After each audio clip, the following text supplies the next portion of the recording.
Pilot, we'll wait for your confirmation of thrust before releasing the ROV. Copy that.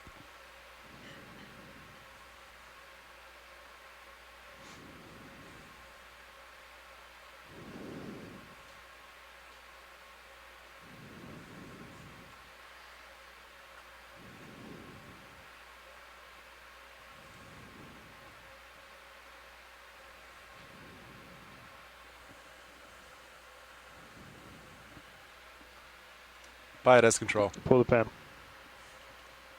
Okay, come ahead, pilot. Pushing ahead. Yeah, looks like you're clear of the transom. It's pretty good heading there. And I'll try to just walk you back, knowing visual might not be that great. Yeah, copy that. That's a good heading right there. I think just push out nice and easy. Copy that. We're coming down on our starboard way, pilot. I think just push out nice and easy the way you have it here. Just behind the crane now. Understood. Maintaining.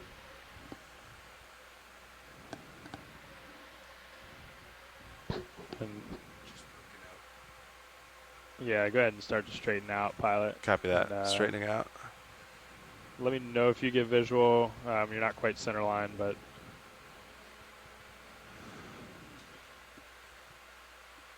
Yep, I see myself. okay, great. And go ahead and lock in auto head if you haven't done so. Auto heading's in. Versus ship. Copy that. We'll give it a minute here for streaming.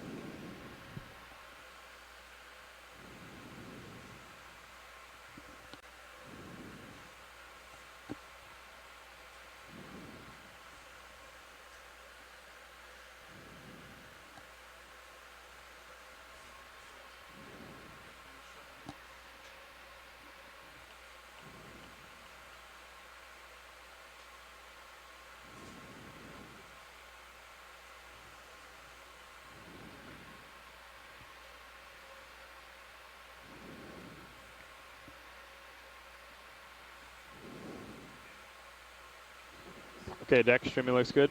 Let's launch Sirius. And pilot, looks like there's a little bit of slack in the tether now, but maybe just start backing ever so slightly. Copy that. Back and slow.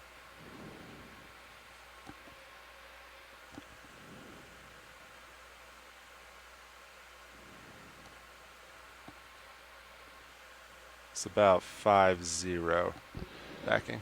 Copy that, pilot. We're bringing you back to center line now.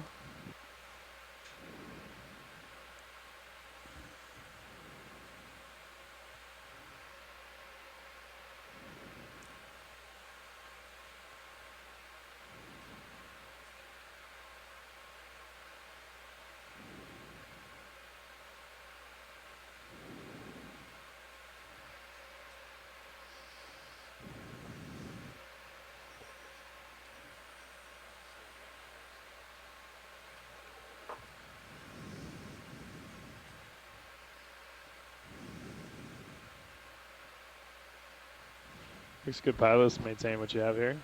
Copy that.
Okay, pilot, we can start to come off that halfway, please. Copy that.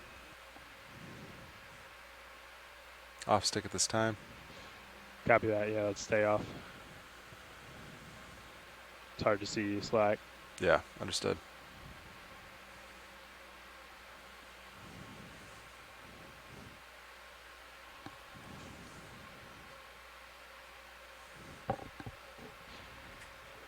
Pilot 0 the turns. Turn 0. Winch 0 the counter. Counter zeroed. Deck disengage A-frame, please. Standing by for lines.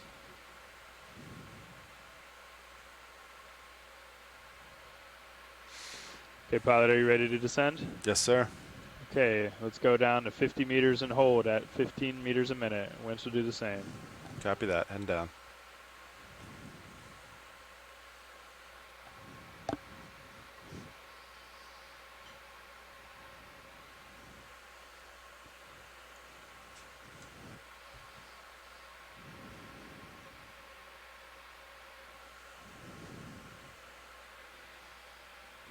All right, video. Can we get a cam or monitor change? Thank you.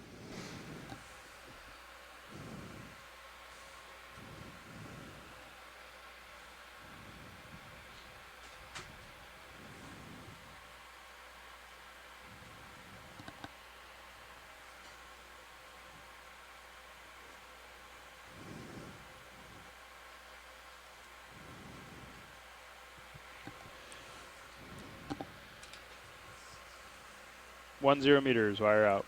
D217. Copy.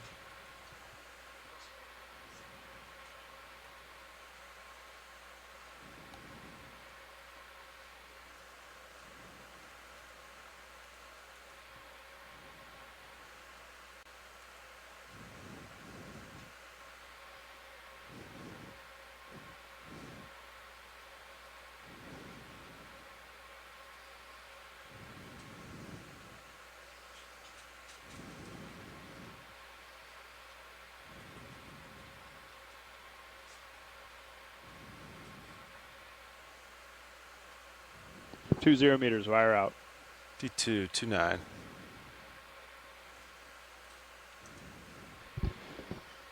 And could we take the background back off high pack? I just want to get an overall display here. Thank you. Just going over some things back here. Thanks.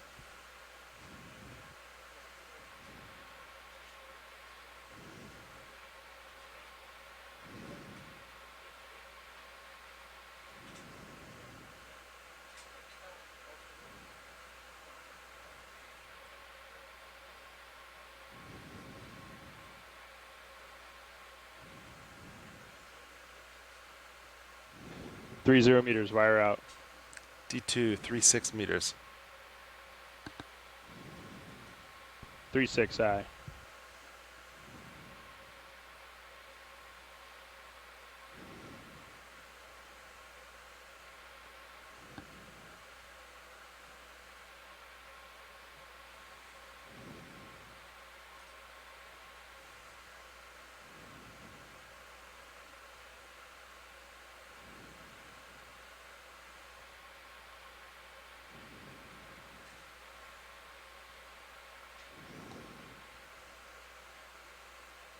Four 0 meters, wire out.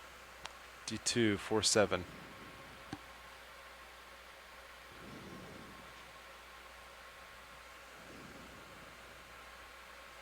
I only see. Sorry, Ned.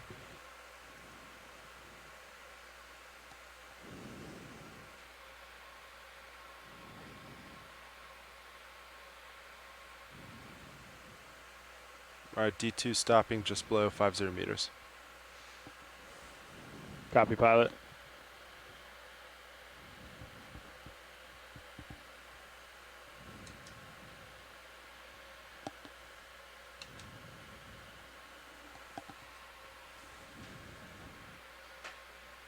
Yeah, dive suit be advised, only good tracking on D2 at this time.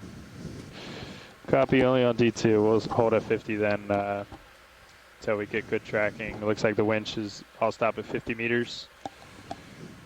Winch, dive super. Dive super winch. We pass control to the control room, please. Control has been passed.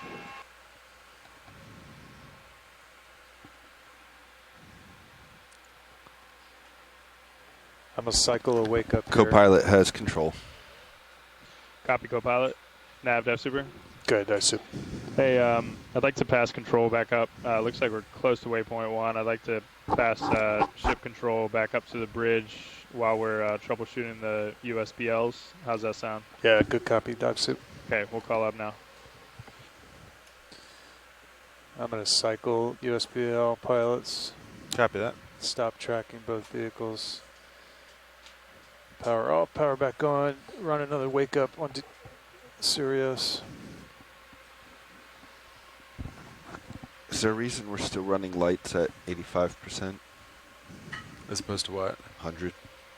So if you run them at 100, they will cook. So On only the- run them at 100 at temporary. On the old bottle, right?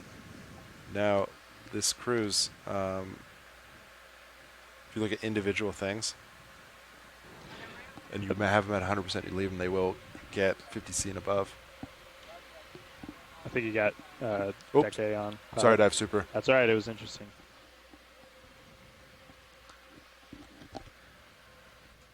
Even on bottom, huh? It's a trap. Even on bottom, they'll overheat, huh?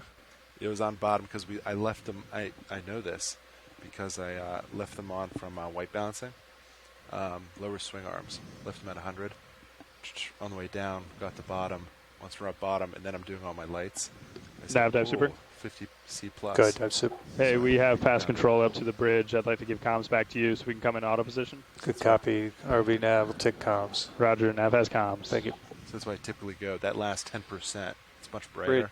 To really like cook some side of sleep. Bridge, at RV now. 85 to start. RV nav bridge. Hey, Bridge. When you guys get a chance, we'd like to go ahead and come into autos here and arrest our way. Roger, coming into auto pause now. Good copy. Thank you, Bridge. The other day, I just cranked them all to 100. I didn't see what the final temps ended up being. Well, it must have been fine. All right, pilots. Looks like we've got tracking on both vehicles at this time. Copy that.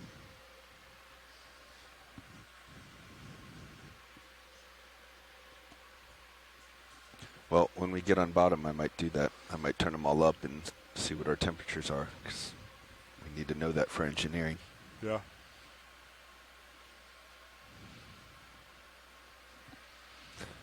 So, have we been given the con?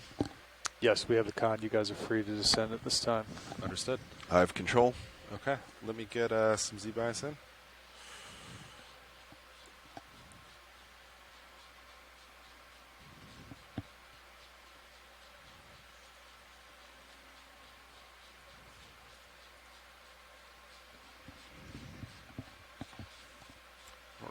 RV nav bridge.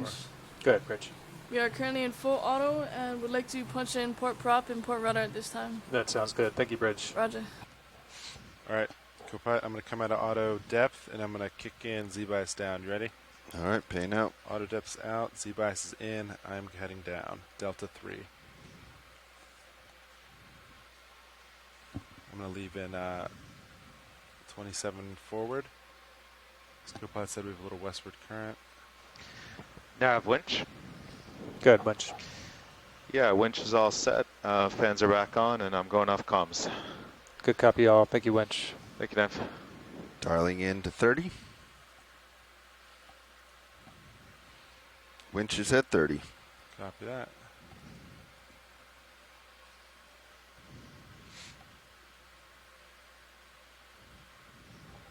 Delta 5-6 looking good.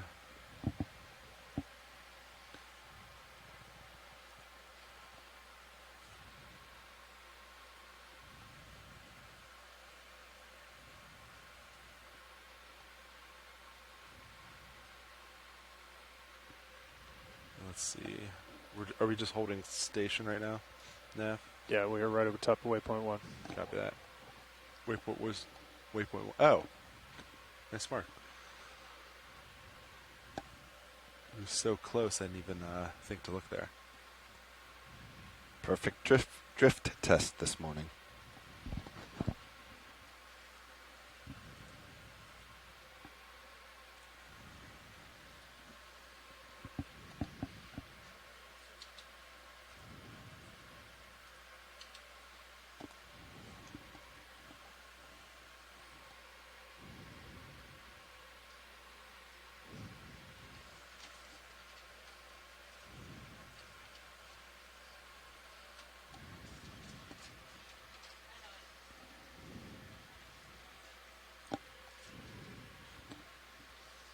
Passing 100 meters, wire out. Copy that. Crops look good.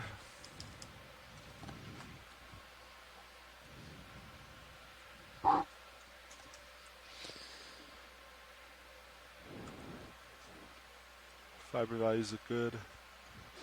53 minutes to bottom, pilots. 53I. 1722 will be our approximate depth. 1722. Are we going to see bottom? Or are we going to pass off? We will be right on it. We'll have altimeter lock. Right? 50 minutes? Altimeter lock at 120 meters from the workhorse. It'll be right at the bottom of the hour. You guys will be stopping. Understood. Delta 10, I'm going to back off, see bias a little.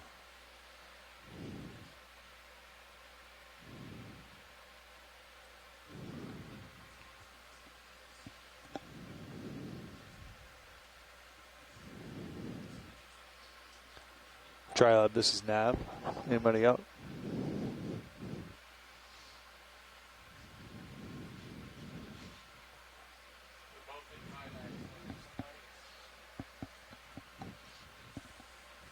Hey, Trilab, this is Nav. You guys read me?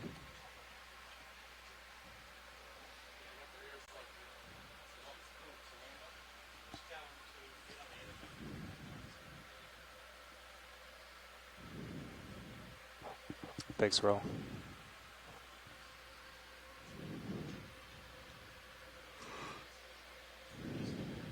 Good copy. Yeah, just looking for a bio if anybody's got the time.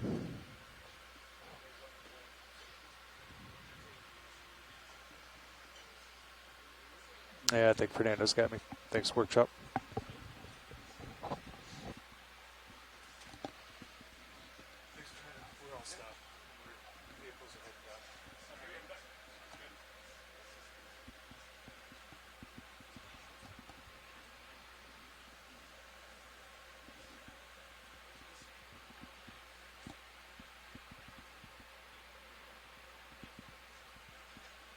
Fault on the motor. You want me to come to a stop? Clearing. It's back. Roger. I did not see what the fault was. Ooh. Yep, that's the same one we saw a couple days ago on the way down, I think. Cleared quickly. I clicked clear. Copilot found it. Just, I heard it first on hydrophone. I turned mine off because it was so loud. It was going clunk, and then I saw the red. Feedback error. Had you seen it? When did you see it? Just Before? now. No, no. Oh, a couple before you days said- ago on the way down. We saw the same motor. 1541, feedback error.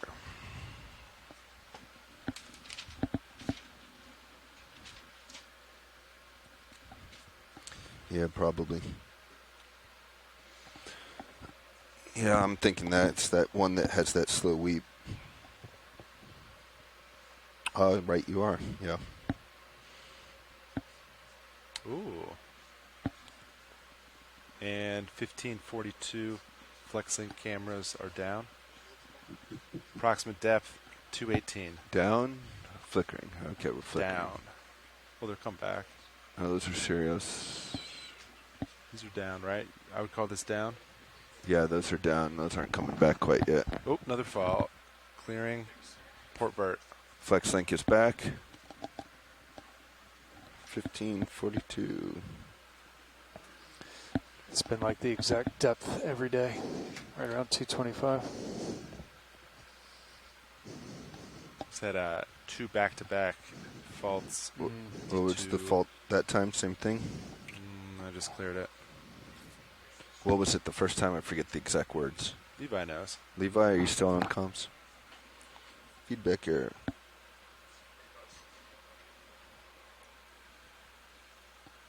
Feedback error. Winch still looks healthy. 30 meters a minute. All's well.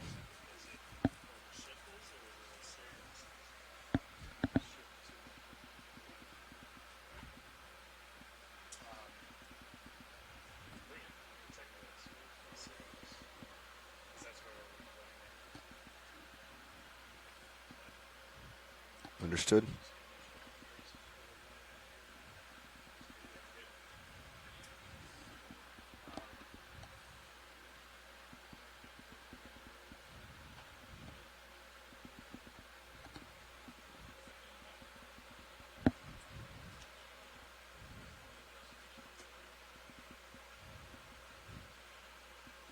There's a lot of stuff in the water column too.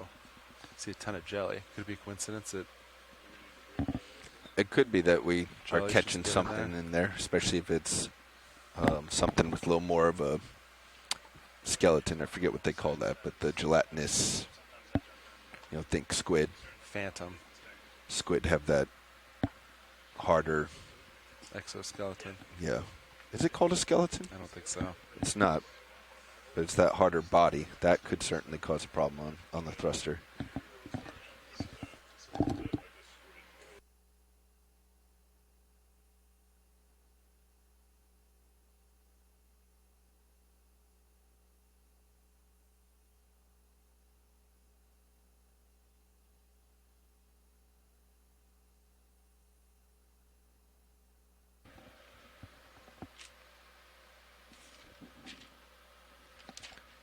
Anyone know the date today? Offhand? 24?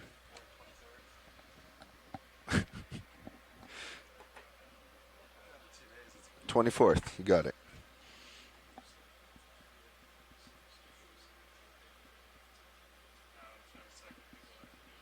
All right. Good there.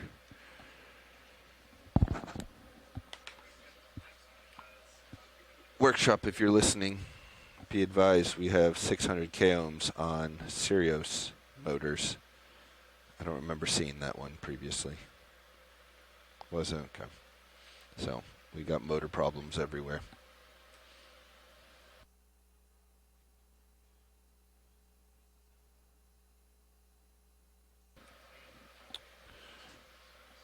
Yeah, we'll suss tonight during our motor checks.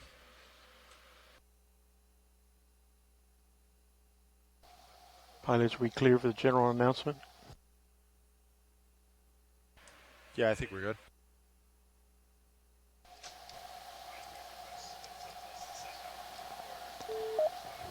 This is Okeanos video engineer Roland Bryan making a general announcement to all those on the ship and the shore.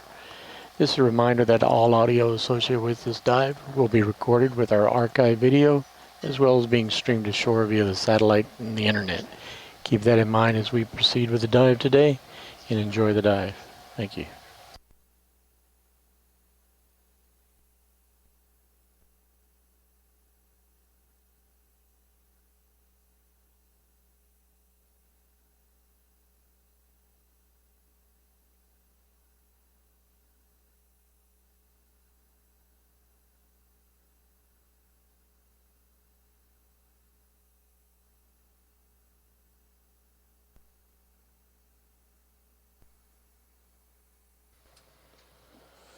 Good morning from the Okeanos Explorer. This is Thomas Morrow, Expedition Coordinator. I'm here with our science leads. Alexis Weinig, a biologist with the U.S. Geological Survey. And Paige Koenig, a geophysicist with Western Washington University.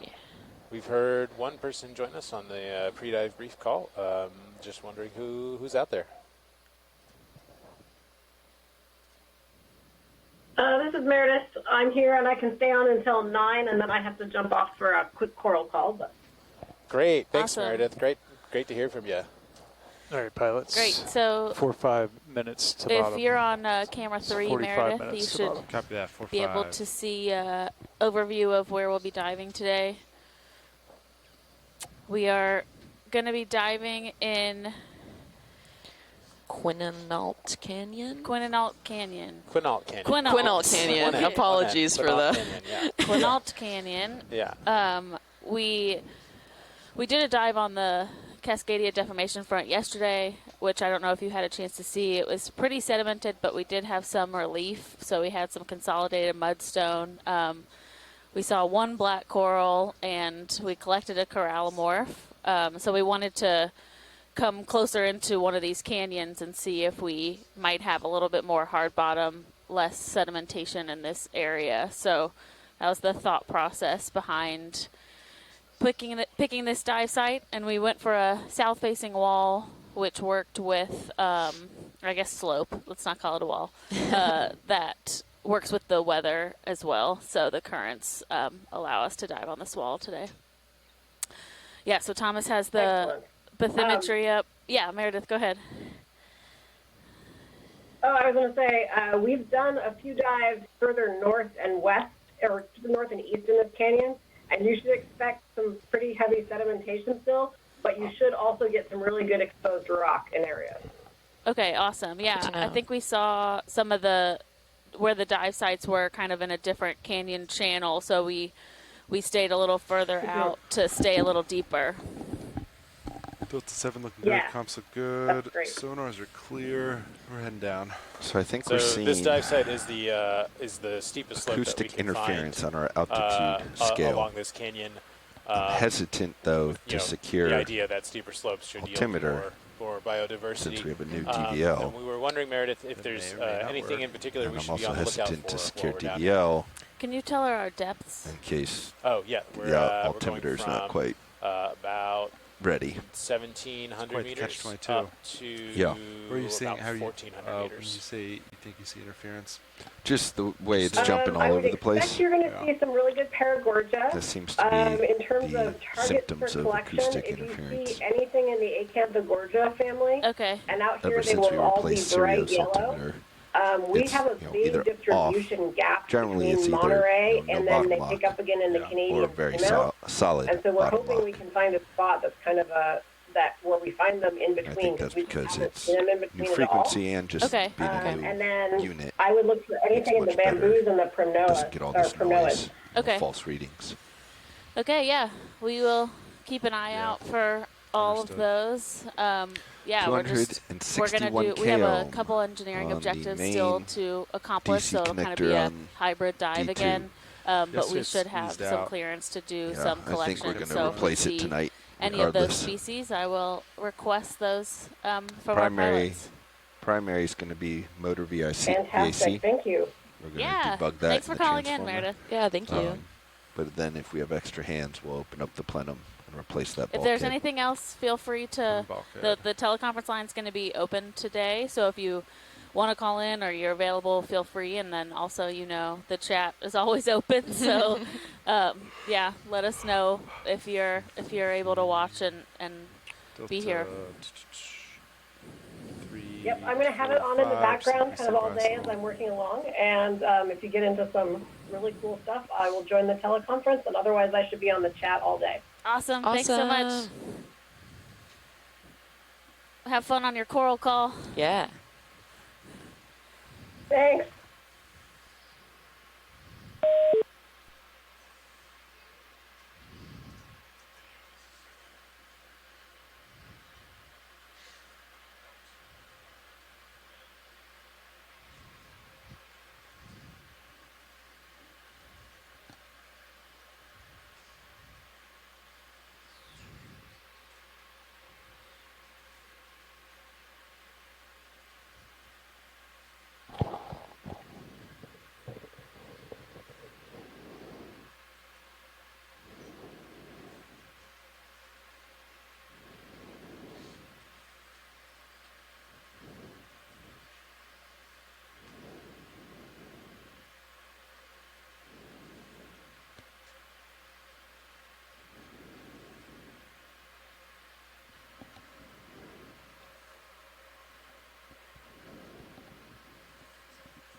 You're getting a little southerly right now, Sean, from the subsea, but that should die off in the next 50 meters or so, and it should be neutral all the way down until we have readings.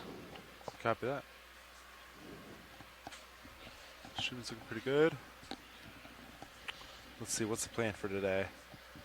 Hand out bottom, do some DVL testing, go up slope. I believe so. I haven't talked to Fernando, but I guess confirm autos right when we get bottom. Yeah, sounds good.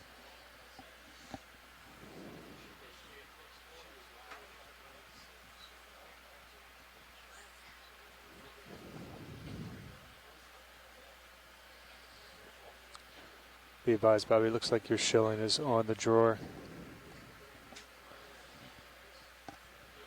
I think it just. Roger, want me to lift that wrist up? It looks like it's touching I to think it's me. okay, actually. Sean says no. I think it's like. I think it has to be like in there, in that little nook, No. before it hits. Not saying you couldn't raise it. So that's not actually touching I there. think it's an illusion. Copy. But I think if it's like, once it gets in there a little more, it will kind of catch in that crevice. Hydraulics coming on. Yeah, if you gave it a bump wrist right. Hydraulics enabled. Port valve pack enabled. Wrist. Wrist right. Wrist right. Why do I not see wrist right on this? Oh, there we go. Wrist yaw right. Nice and easy.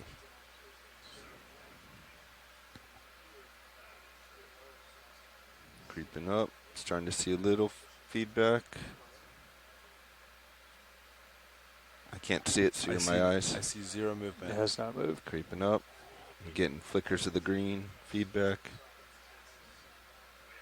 No movement. 31, 35, 40,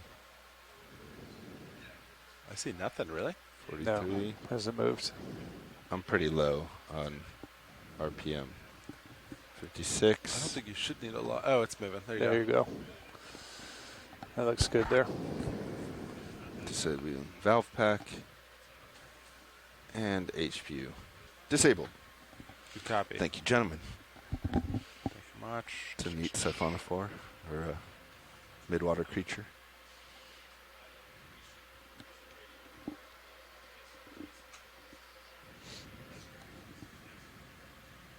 All right, Delta 5 looking good. 6.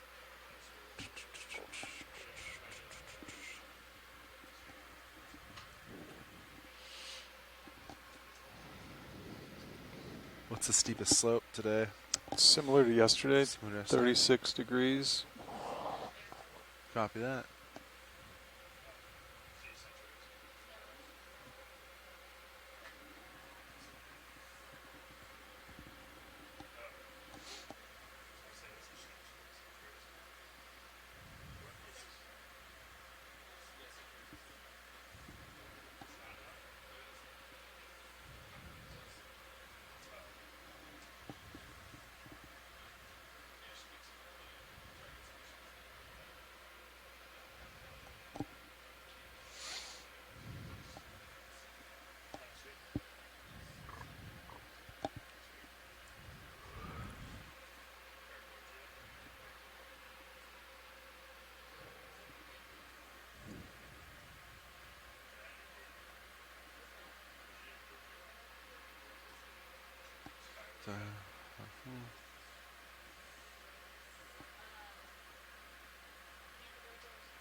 Maybe advise workshop if you have high pack open. I think the mouse is being hit.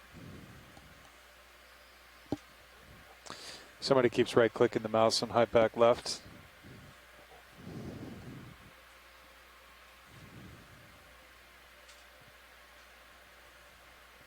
Good copy. Thank you.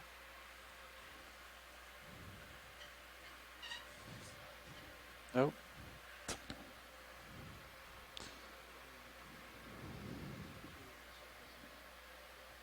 Can you kill that, Roland? Thank you. Yeah.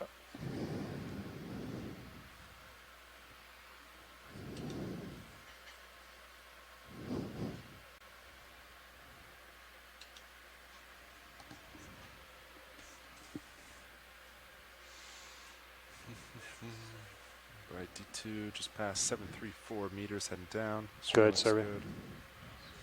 Comps look good. Make them all read only. Roland already took care of it for us. Thank you. Fiber values look good. Video, did you call Watchley? Our main is at its lowest, 170. Yeah, I just keep that page off. I don't even look at it. I just assume it's improving. Okay, sorry, got it. Did we say last night that we were going to hold at 50 for like 10 minutes to do some kind of testing? Did I remember that conversation correctly? Perfect, thank you. At the end of the day? Didn't we talk about ground that? fault, right? Do we want to go? End of the day, I'd like to do some ground fault testing. Okay, so I'm going to build in an extra 10 I think off bottom is what I'm getting at, so yeah, you guys can do it at 50. I think that'd be good. Yeah. Build in like 15. 15, copy. We really only need to do motors. He'll should hopefully go pretty quick, but yeah, 10 or 15. I'll do 15. That way, just in case something happens, you got plenty of time. Thank you. I couldn't remember what it was for. Thank you for remembering that in general, because I forgot. Somebody still keeps Oh, clicking hey, look the at mouse. that. Just squeezed out. Up to 27 km. This mouse is dying. Yeah, I have almost 2 million ohms. Yeah, I think maybe that one's getting pushed. I'm going to move it away. Is my mouse here? No, I think it's this nav-C mouse under here. It was getting pushed by the craft controller cable, MiniMaster. And we just... Oh. Sure.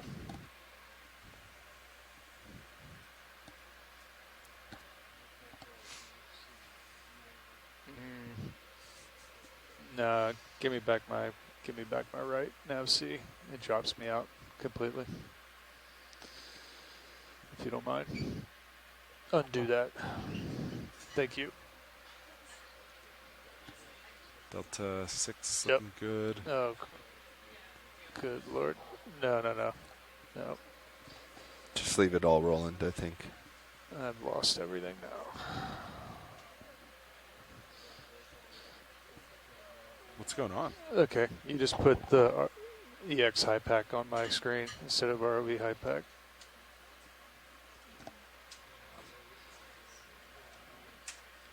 Yeah, you're spot. Just pause there.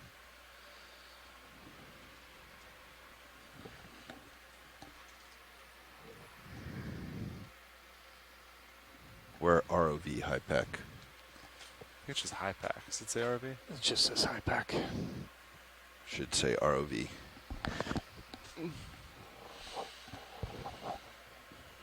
Okay, Delta 10 coming off C-bias a little bit.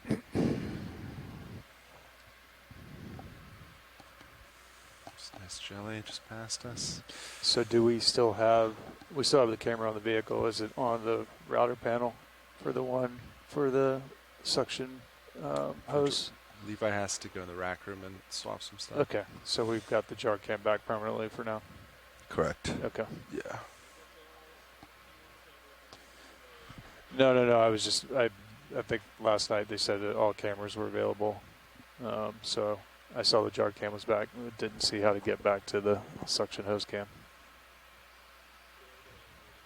Copy.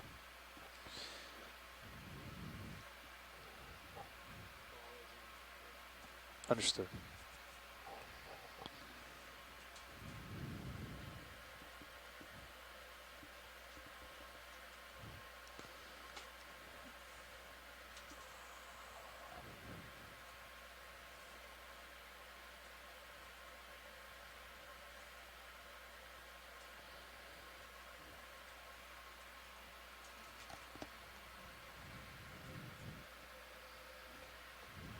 Still happening. Someone's still taking control. I don't know if it's a phantom input. I don't see any of the mice up here. Yeah. It's a right click that's being inputted somewhere from some endpoint on high pack left.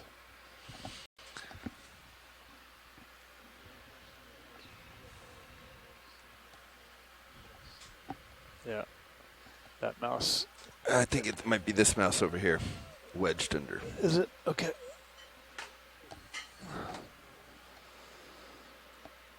Roland, it controls this one here. That's why it's hidden. All right. Thanks, Bobby. Appreciate it.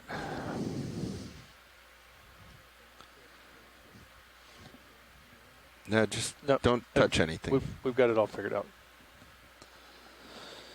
Yeah, So that was this mouse over under. there wedged under the video. Good copy. Thanks, Bobby.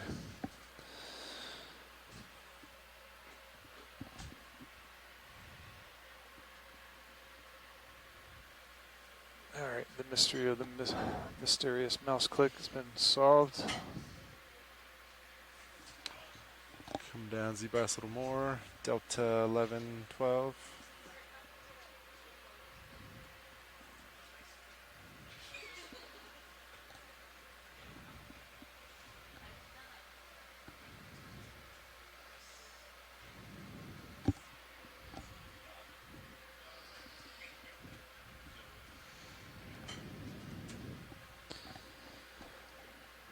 Two 7 minutes to bottom.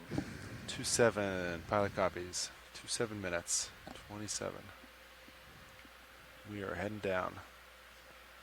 D2 just past a depth of 928 meters. Sirius is following tight behind.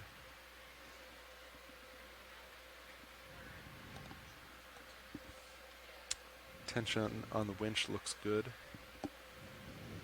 Strong readings.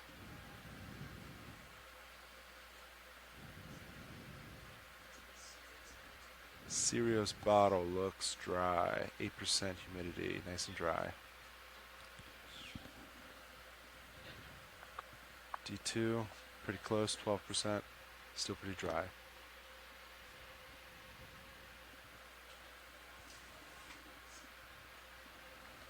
Vehicles are streaming to the north.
Copy all.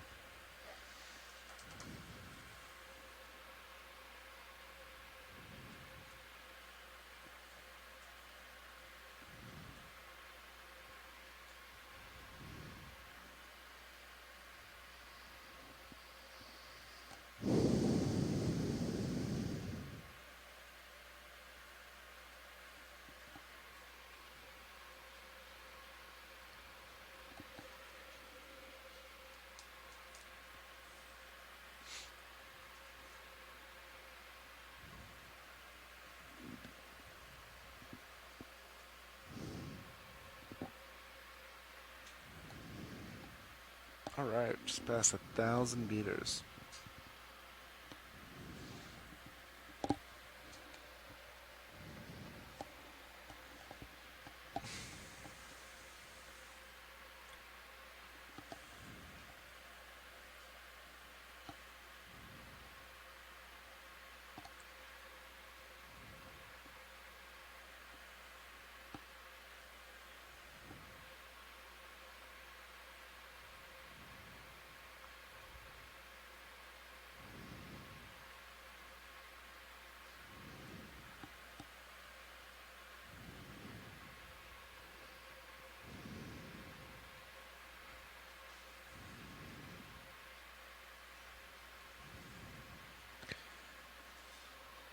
Nav, would you change D2 back to white for me, please?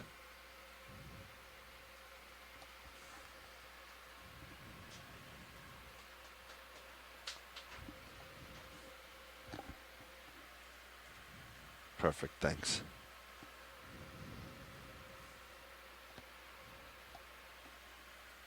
Sean, you want me to change it back to black?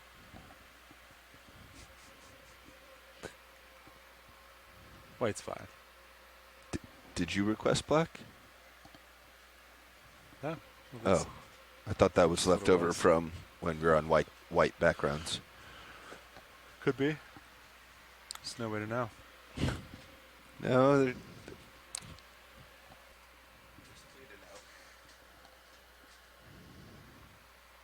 Just one of life's mysteries. 1400 km on our main. Everything else is pretty stable. All right. We have over 1 million ohms on the main, D2 main. Pretty big number. 1,050 meters wire out.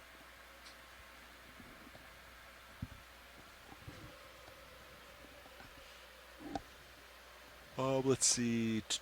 I may get the craft out at this time. What do you think about that, co-pilot? Sounds good. I'm going to get my hydraulics up. Hydraulics ramping. Keep an eye on streaming.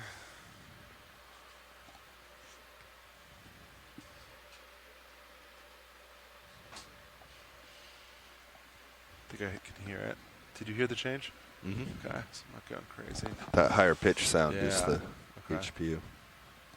Let's see. D2 rotator's about 0.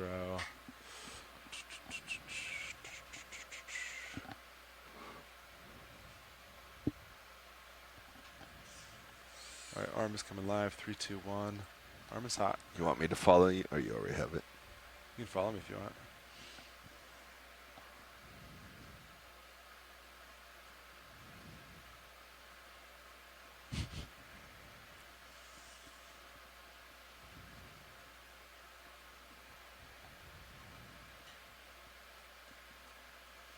All right, let's see. Going into... This is for white balance. You want swing arms? Yeah, you can get lowers. Lowers in. I'm going to play, this is white balance 2. WB2. Align the manipulator. Shoulder elevations down. Elbows up. You can reteach that, Sean. That wrist doesn't, I got it out of the way like that, but it's more. I think it's good. All right. Got about 12 points for that one. Lower swing arms coming in. Got some smuts.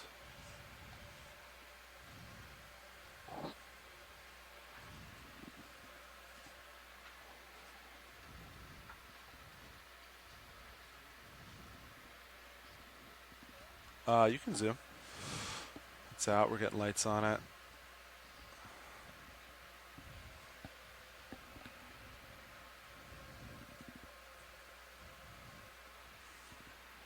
"20 minutes to bottom, pilots." Copy that. All right, rolling if you leave that.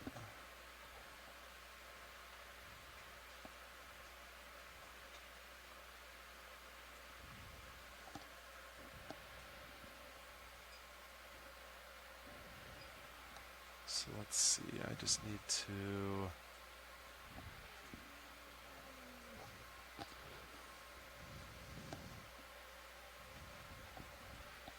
Shoulder right, or elbow down. Just lock everything besides shoulder asthma. Right.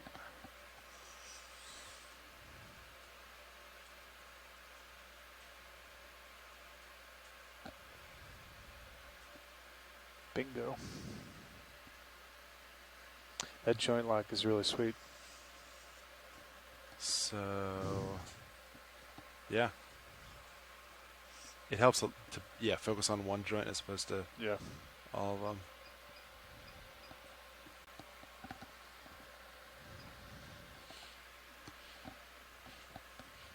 Just kind of finishing up with the camera.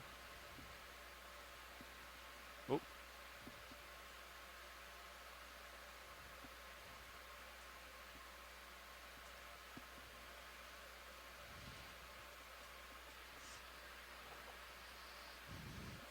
How's that look, video? We got lower swing arms in.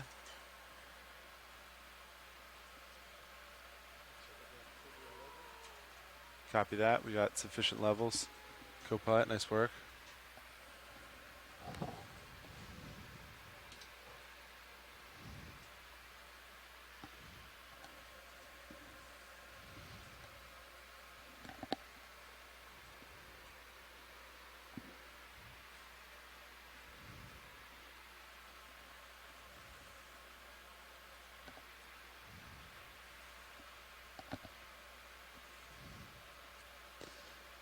A little bit of bars showing. Roland, do you want me to just that a hair?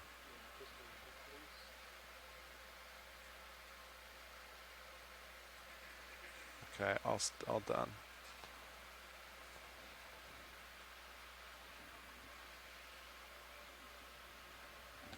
$1,200 meters, wire out. 500 meters off bottom. Estimated. Pilot copies, 500 meters, estimated bottom. Approximately 15 minutes. Approximately.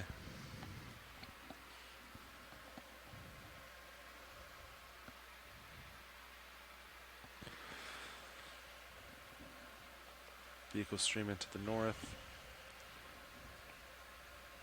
Delta 5, 6, 7 looks good. So I imagine, would you like to acquire bottom? Or do we want to hold and let next shift acquire? I say we could just stop low.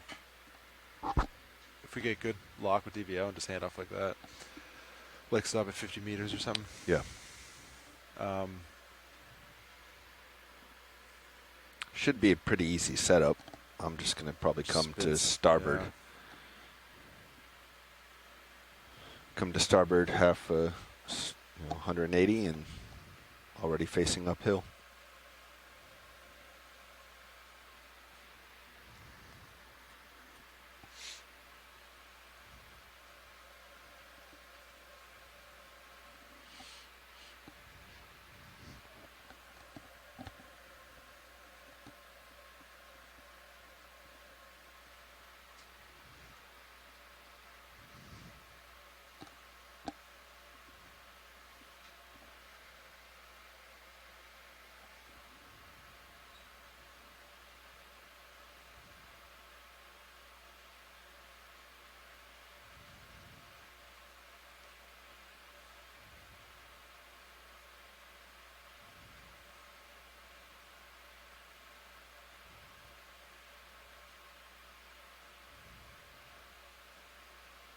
$15 minutes to bottom. Approximately.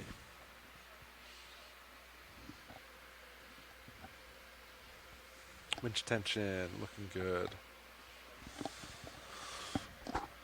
See light winds today, 8 knots. Starboard beam. Approximately. Approximately light surface current.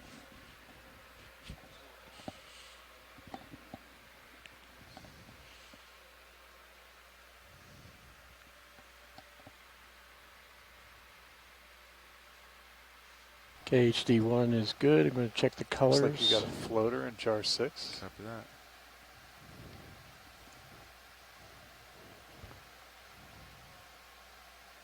Do we? Nav can evacuate.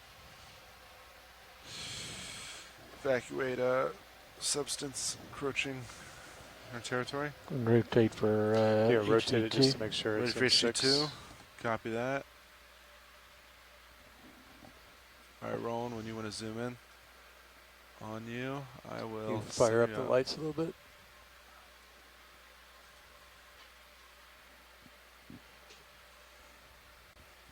Go back to 6. Yeah, definitely in 6.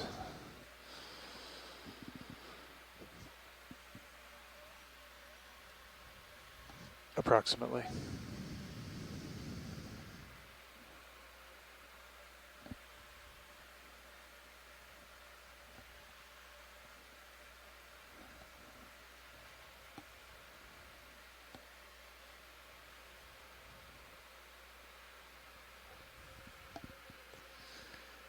Looks clear. No, it doesn't. Still there.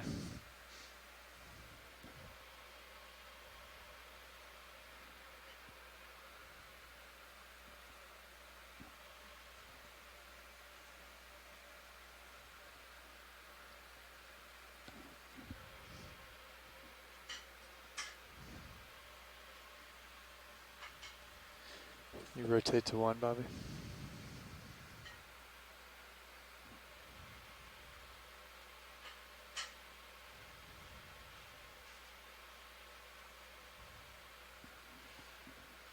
Yeah, it looks gone. Nice work, gentlemen.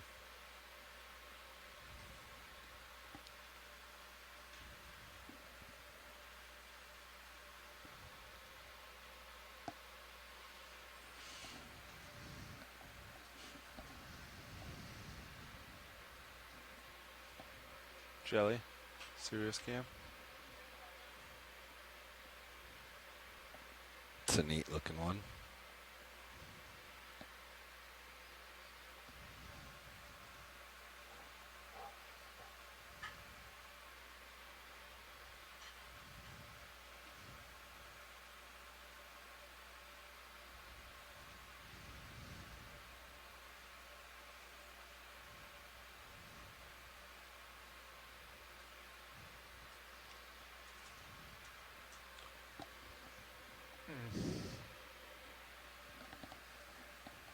What's that going around? Some smudge. No, that little critter that was going. See anything forward? HE2 is clear. Nope. Copy. HE2 is clear. Let's see. Is Art here? I did not see Art. If you want to do white balance or the R3. Yeah, copy that. Do you want to get the R3 up on 12? I don't know what it's called. It wasn't updated over here. Is there anything? I can do it. I don't have a R3 over here. Oh, copy that. 1,400 meters, wire out, 1400. Copy that. All right, I'm going to go into teach play. Play, white balance 3.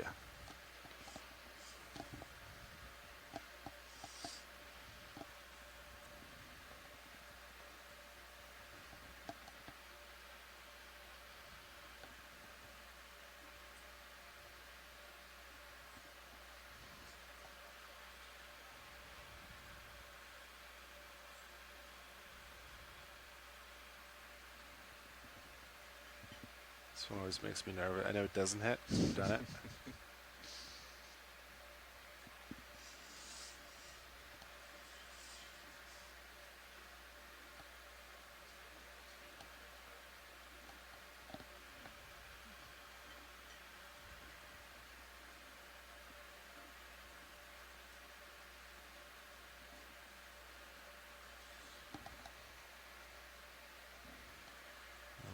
Make a little shoulder left. Yep, could be good. There you are. And go.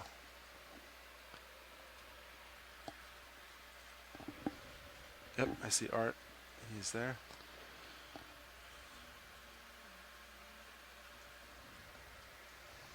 That's all you need? All right. Thank you, sir. Okay, I'm going for stow. Co-pilot, you want to follow me? Yep. Follow me home.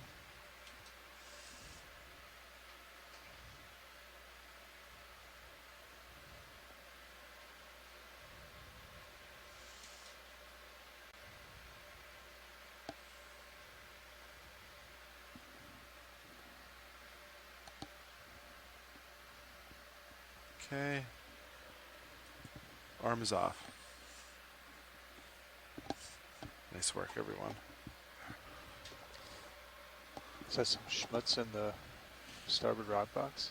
That green stuff? Might be. There's a lot of smuts in the water column. Keeps hitting us. Okay, let's see. Blue view. Ranged out to about 90 meters. Let's see. It's pointing down and centered. Sonars are up and running. Delta 3. Increase that a little bit. Now it's 8.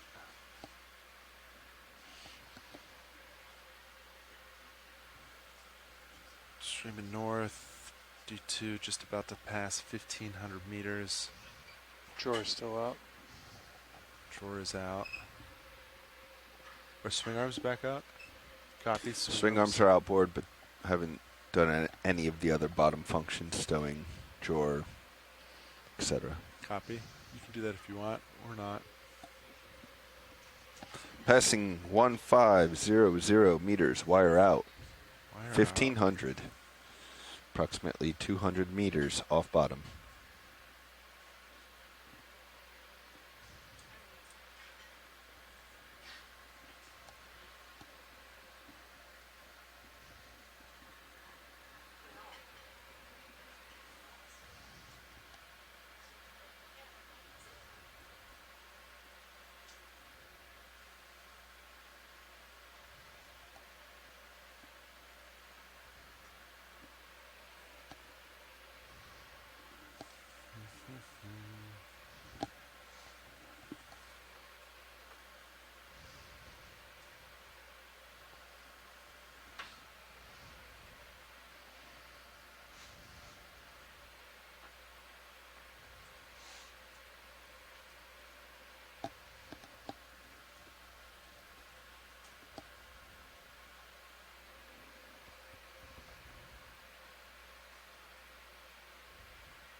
So let's see, we should expect if DVL is going to work like it did last year. I think we got it up to 120 meters away. So we should expect DVL to maybe start kicking in at 1600. Does that sound accurate? Sounds accurate. Co-pilot concurs. All right, eyes out. Delta 8 looking good.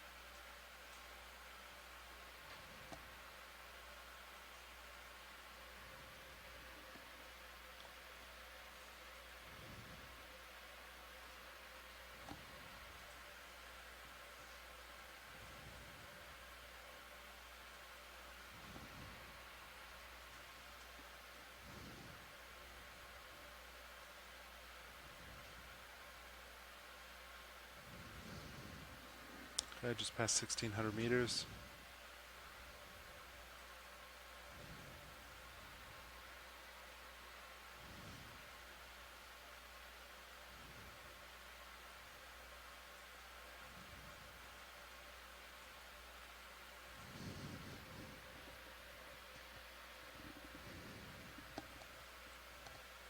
Everything looks clear, no sign of bottom yet. Approximately 100 meters from estimated bottom.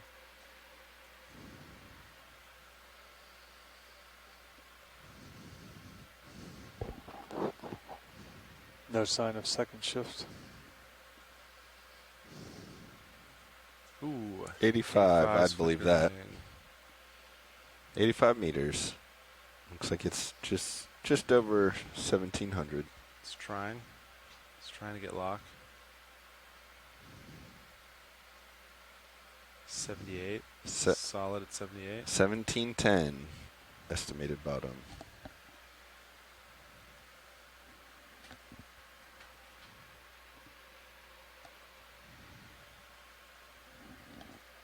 Okay, I think we have decent DVL lock then. So let's see.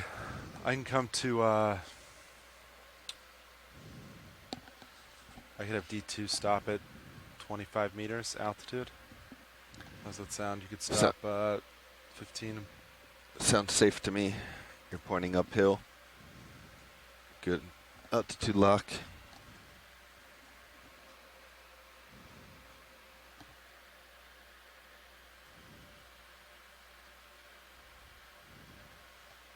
Passing 1650. So I'd expect lock in another 10 meters.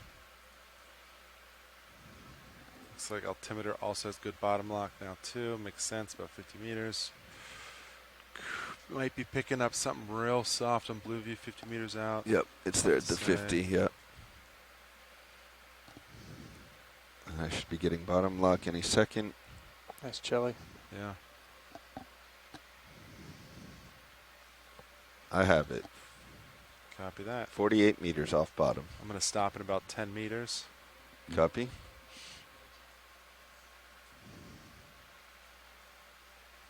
Okay, I'm slowing down. Also slowing down.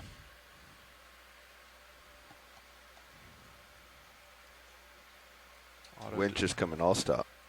Copy that. I'll stop 40 meters. I'm going to go ahead and lock in auto heading for me. Auto head is in. Okay. Looks like you might have relief. Should we start the switch? Yeah, we can start it. I was hoping your pilot would be here, but It's all right. I can run with John. It's a nice safe Get to the spot. bottom. This is Hello, like the safest everyone. spot you can hand off. So. My name is Lexis Weinig. I I guess am a on biologist bottom, with the set up U.S. safe like Geological Survey, and we are here on the NOAA ship Okeanos Explorer for dive number 7 of EX2301, the expedition we're currently on. And next to me I have... This is Paige Koenig, and I'm a geophysicist with Western Washington University, and I'll be your geology science lead. And right now we are just offshore southern Washington in Quinault Canyon, which is a canyon that has formed by moving sediment from Washington offshore and into the deep ocean, which incisors or cuts through the continental shelf, creating a nice canyon that we're diving into today. We should be going to about 1,700 meters of depth. Right now we're at 1,675 meters. So we're getting close. Yeah, we're hoping to dive on a steep slope. And see some great stuff. Today is going to be a science dive, so you'll be hearing from Alexis and I, but you might also be hearing from the ROV engineering team as well, as they continue to do some ROV engineering tests. Anything to add, Alexis? No, I think we're expecting a fun dive today, and we'll see what the seafloor has to offer when we get there. So it'll be a couple more minutes while the pilots get settled. They're doing a shift change right now, and then we will make our way to the seafloor and get going. We'll start kind of at a soft sediment or a flat bottom, probably sedimented, and then work our way up a slope of the canyon. We're kind of towards the outlet of the canyon, so further offshore than some other parts of the canyon where there have been a couple other shallower ROV dives in the past. And we have, looks like, a decent amount of jellies hanging out. Yeah, there's so many that are Co-pilot? Hey, pilot. as we descend. So Very yeah, cool. we're we will holding be back position. on when we get to the bottom, Sean said and that, we'll do some I intros am with our tracing GFOE the team. slope. So our team from So the I Global think it would be Foundation pretty for easy. Ocean What he said Exploration was that make up the I would just engineering drop. team We'll and talk the to Carl a video little bit, team. but I'll just drop Thanks back for up a joining little us. bit, and then you pretty much will turn, face me, and Yeah. then we'll land together. I think that is the plan. That sounds like a good plan. Do you have a preference if I turn port or starboard? Bobby was thinking starboard. I don't think it really matters, but we can do starboard if that works for you. I at some point.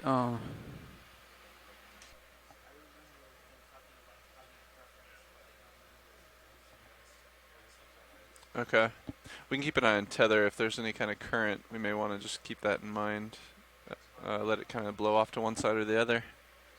But otherwise, yeah, I think we'll be all right. Looks like you're getting good DVL lock, which is nice.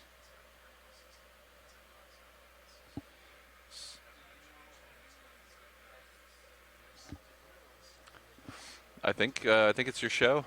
So if you want to test DVL, we can. Okay.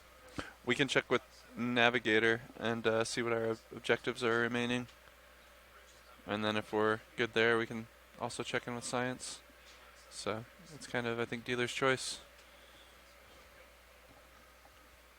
But yeah, we'll check in with Nav. No need to test the autos or anything on the DVL, just... Okay. Sounds good. It's nice to see 4 good beam altitudes there. If those are good, maybe they're repeated values. Yeah. Gentlemen? Nev?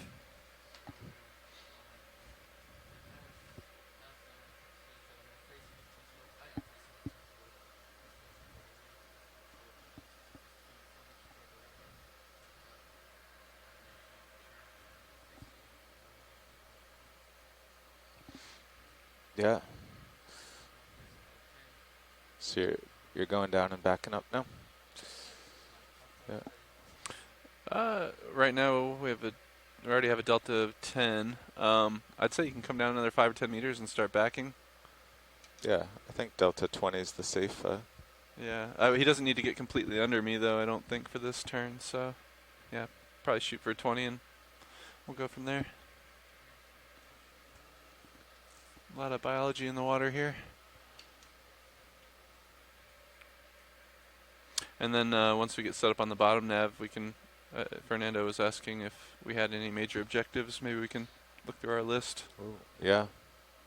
Have we white balanced yet? Did we do that on the way down? Yes, they said we did white balance, but nice. no other hydraulic functions at this time. Okay. Okay, I'm gonna look. I'm looking straight down right now. I think I'll maintain that camera angle. Let's see if I can get lock on you with my PTZ. I do see you in the PTZ faintly.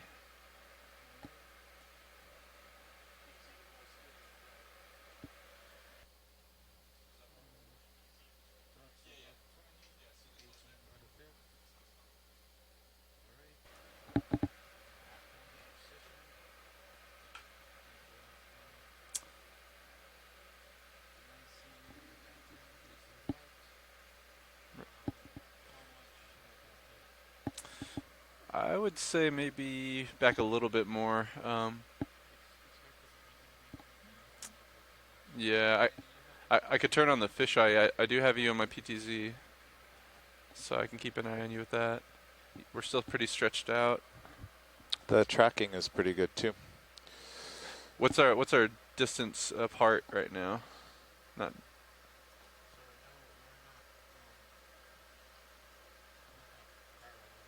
Oh yeah, you're pulling.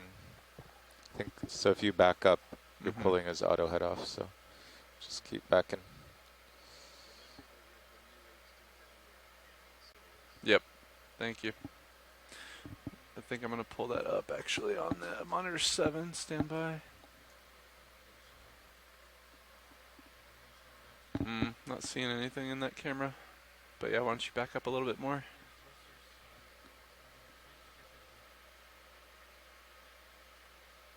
Oh yeah, the Cirrus thrusters are not working right now.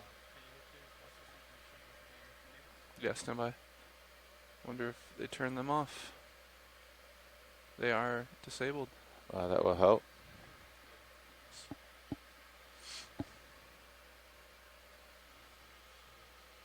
Wonder why those were off.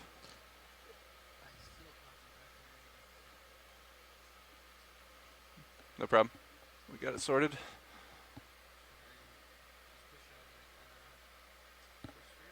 Your delta's good. I think I need to turn around as long as we're comfortable with the delta, and if I have enough slack to actually rotate, then we can go ahead and do that.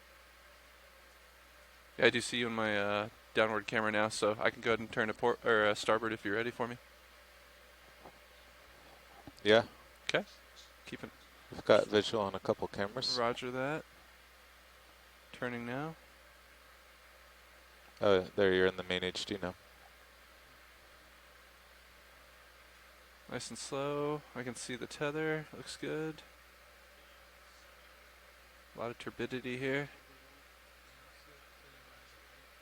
You can faintly see it, just a little bit. See it going over the brow there. Yep, looks good. There we are. That's very nice view. And now our headings are aligned.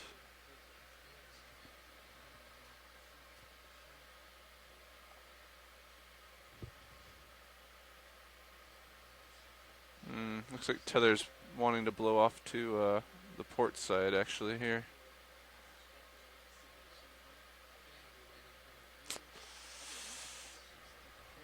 I kind of wish. I'm thinking just the way the tether is blowing out. Do you think I should rotate 360 to port so that the tether will kind of lay off to the left side? Because right now it looks like it's kind of laying underneath me. I just don't want to be coming down on it this whole dive. But happy to defer to whatever you'd like to do. It'll straighten itself out, or the currents will change, or. Okay, we'll keep an eye yeah. on it. I guess.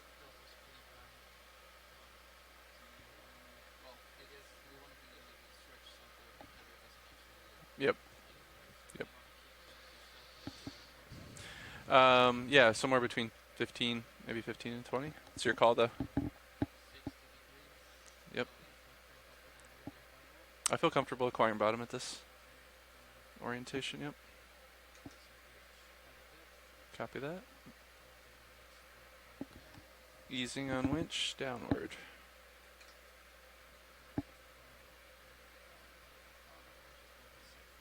Roger that.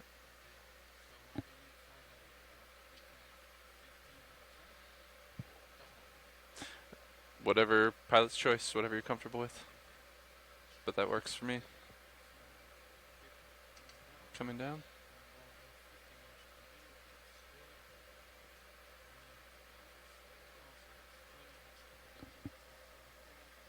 Roger that.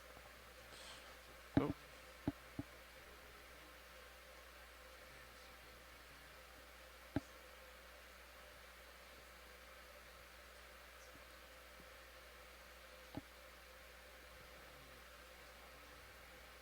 Yep, delta looking good.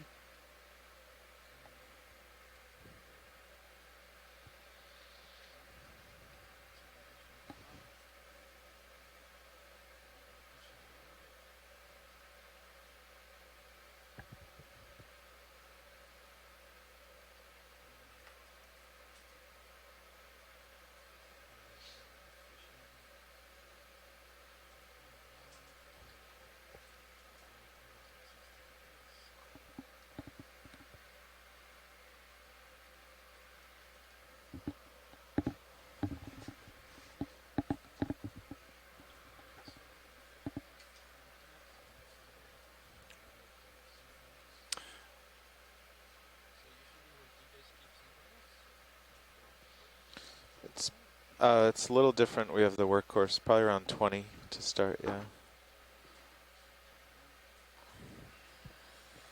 All right, so we have reached the we bottom. added the workhorse If on the you grate and took off have 20 been with us through the water pounds, column, you saw us go through Yeah, probably a little different kind today. of a forest of jellies, Oh, you'll which get look to be the be first of one the to genus test out autos and Paralia. everything. You said we're 5 If you pounds look heavier in today, camera Carl, is that 2, right? so I the think so. Sirius So camera, instead of you like can see some of those jellies whatever, floating 25, above maybe D2. it'll be more like 20. And there's I'm definitely decreasing our an delta slightly, abundance pilot, of and them. bringing my Yeah, camera we've up to seen look like at you. 10 or so advised. at this point. There's Very one pretty. that looks like just to the right in the main Not HD camera. Super thrilled about the floating way the close to the tether's bottom. laying out, but And there's been a lot it's of safe for now. marine snow or like stuff floating around in the water as we've headed down today also, which could be indicative of a lot of nutrients in the water coming down from the surface. Oh, we got a jelly in view. Beautiful.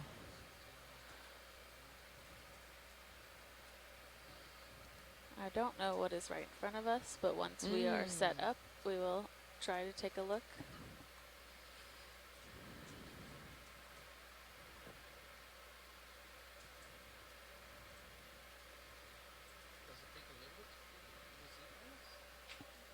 Yeah, it'll take you a couple minutes to get it sorted.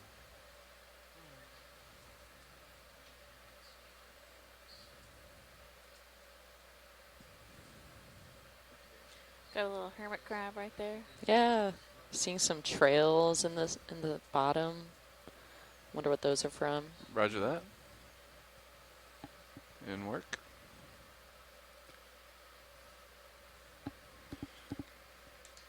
Make sure we don't have any errant valve pet commands. Looks good. And our Enabling plan for HPU. today is to work our way up the side of kind of the outlet of this Quinault Canyon. We'll be starting on this flat bottom and then make our way to where the slope starts, just to the north of us. Yes. That's interesting. Yeah, and yesterday we had our best luck with the steepest parts along the slope, so hopefully we'll be able to see some cool rocky outcrops that host some diverse biotic life once we get to those deeper areas. But like Alexis mentioned, right now we're starting at this sedimented bottom. Just gives the pilots a nice, safe place to approach bottom. We're good. I'm going to snug up the drawer first.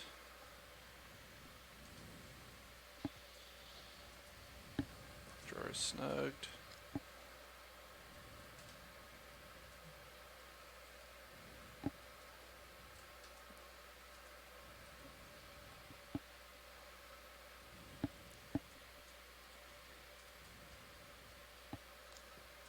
Upper swing arms coming out.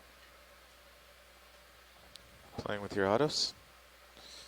Oh, we got a big sea cucumber. Ah, cool. More jellies. Oh, Man, man. these guys. Hello. Yeah. I love their vibrant red color. Well, They're so distinct. Oh. take Coming a few in. minutes and I guess try to figure out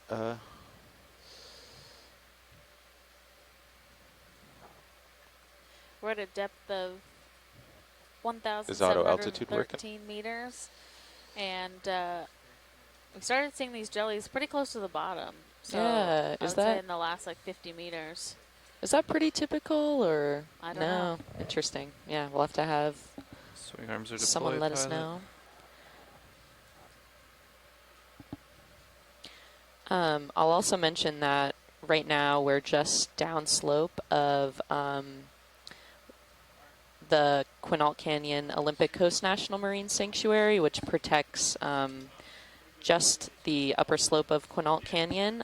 So again, we're just right outside of that downslope, but that upper slope part of Quinault Canyon, there are 4 Native American tribes that also be advised, have pilot, I am protected looking treaty at you at rights to 35 marine degrees, resources so in you're that region. a little ways in front of me. And one of those tribes includes the Quinault Indian Nation, which they live just offshore of where we are now. So, yeah, this place is of interest to lots of different people in this region, which is very cool. Tether is almost directly underneath Sirius.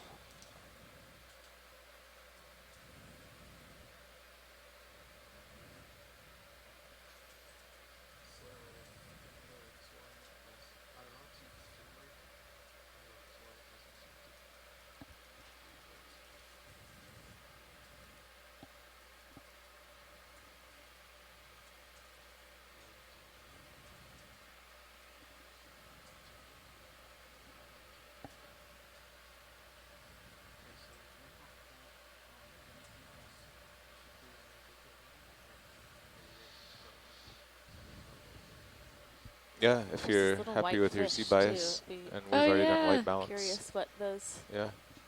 look like. Yeah. Go ahead, pilot. That is correct.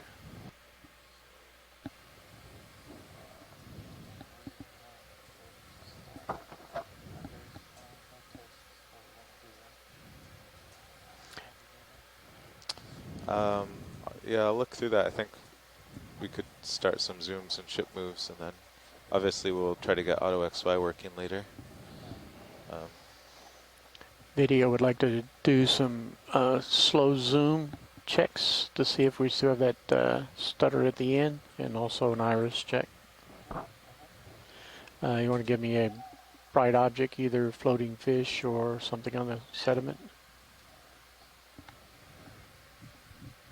That fish is like, not me. Don't pick me. Yeah, what about, thought I saw something on the right. I don't remember what it was. Maybe it was a crab on the sediment.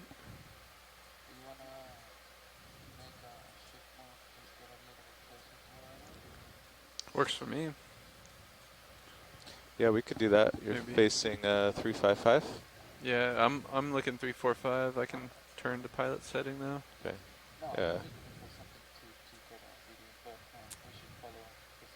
Yeah. Yeah. Pilot, this is Watch One.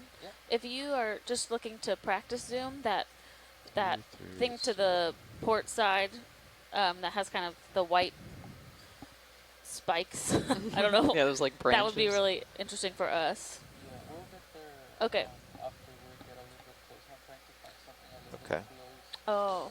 So you could, we'll do, yeah, 330 is the direction of the slope. So if you sidle over and center up that way, I'll call in a move. 330, yeah. So you can sidle to port. And 330 and work. bridge nav. Nah, bridge.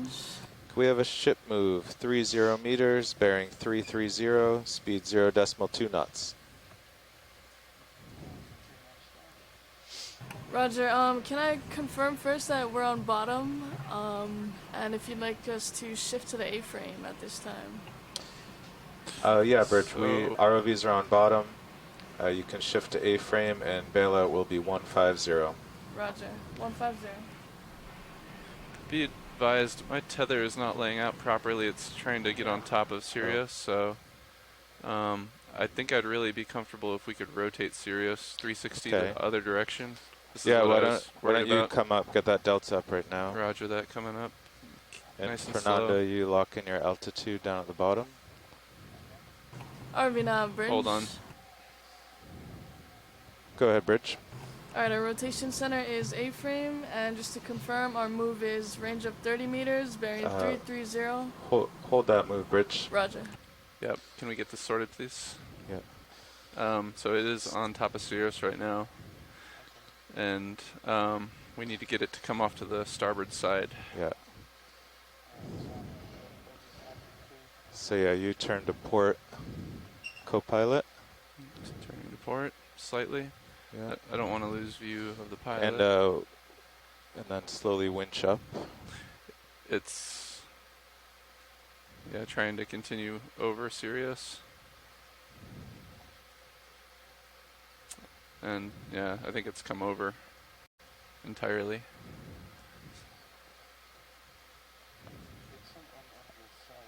Mm-hmm. It was on the other side, yep. Yeah, see, it's bunching up. I think we need to stretch out a little bit more.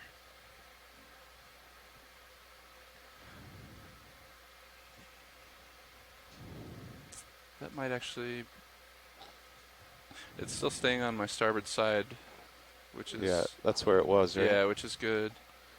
Yeah, so the USBL is up there, and then the 6.8 will stop it from going any further. Mm-hmm. So I think if I come up slowly... That's what I meant, just like a meter. Yep. To try to help. And you, Fernando, if you could, you're keeping your altitude, right? Yeah. Okay. And then keep, yeah, make sure you're kind of holding location in his camera. You know, don't. Stand by.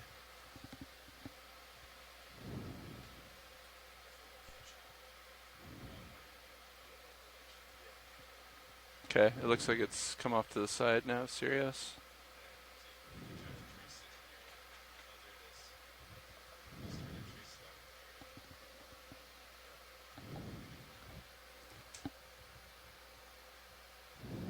Yeah, this is what I mentioned whenever we were setting up, that I noticed the current was kind of blowing. I've never seen that before. You know that turn, that how it's kind of bunched during daisy chain? It's got a little memory in it, yeah. Yeah. Yep. So what I think I'd be comfortable with is doing a full 360 to port. So right now the pillar is fine. It's fine now, yep. It's underneath Sirius, we're good. Back up from right after you want to do a turn there? Or? Yeah, we can, how high are you off this bottom right now? Okay, we might want to come up just a little bit and then straighten out, and then you can reacquire bottom if that works for you.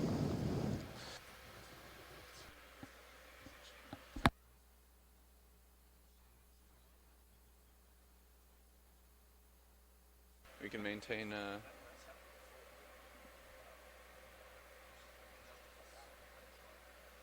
yep. I'll wait for you to catch up a little bit.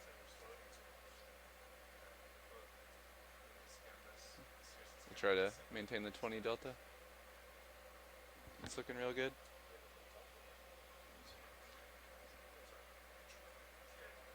Okay. You let me know whenever you are comfortable with our altitude. Copy that. I'll come up to 20 meters above you. I think so, yeah. I think that'd be nice. Okay, stand by, easing. That is approximately 20 meters of delta.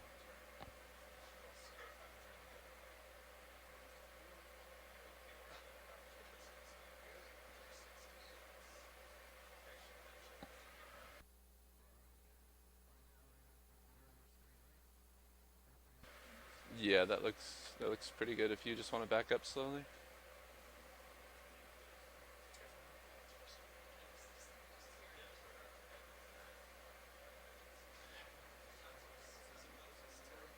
Roger that, I'll follow you down, straight down. Okay, looking straight down at you, pilot. You ready for me to execute turn? Roger that. No problem. If you can just try to maintain, your current heading. Rotating slowly.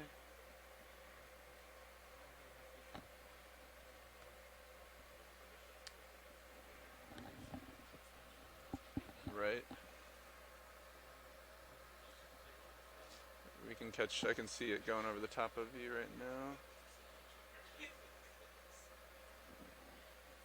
And there it is. I'm going to bring my camera up ever so slightly, just to get a good visual. Yeah, I think this is already starting to look a little better. There's definitely some memory in it.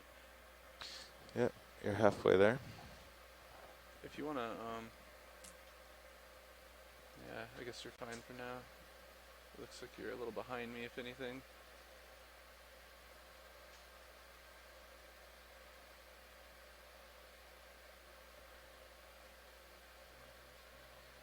Yep.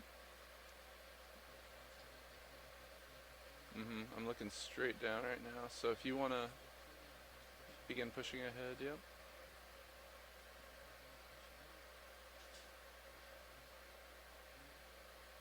Nice, looking good.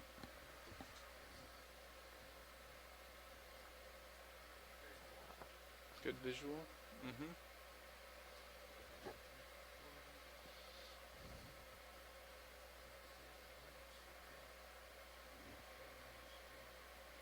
Yep. I'm trying to maintain 330 now. And holding. I'll bring my camera up. Much better, yep.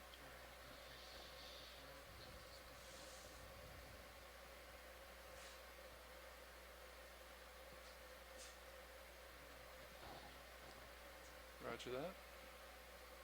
Looking down, 73 degrees.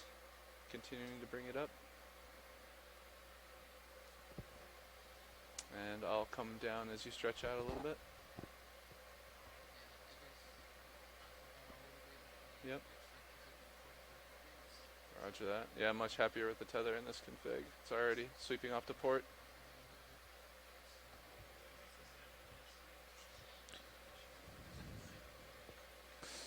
Coming down. So ROV to Sirius is now positive 0.5, and before it was negative 0.5, and so this is better. Tether's laying out, yeah, in a much better configuration.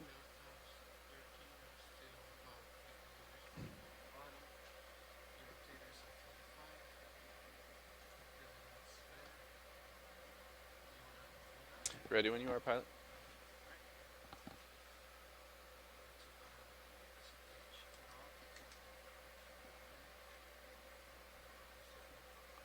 And be advised, you are stretched out quite a bit.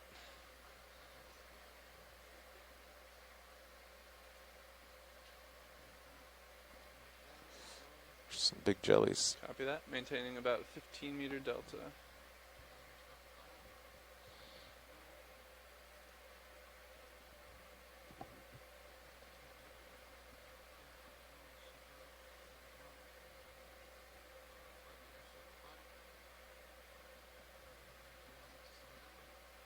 You're doing good. You can push out a little bit. Looks like you're coming underneath me a little bit. I'll wait for you. I'm bringing my camera down. Yeah, you can definitely push out a little.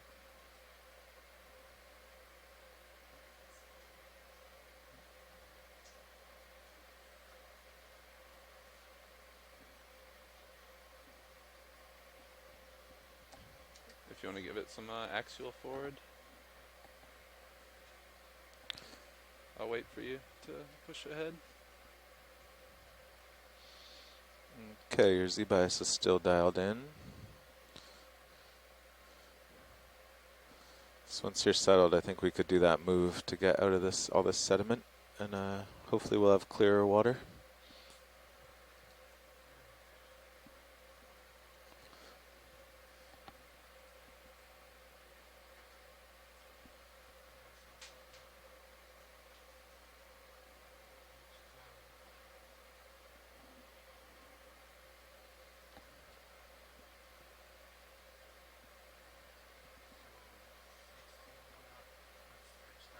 No, you're still, I'm looking down at you, 60 degrees. If you want to push out a little bit more, I'll follow you down.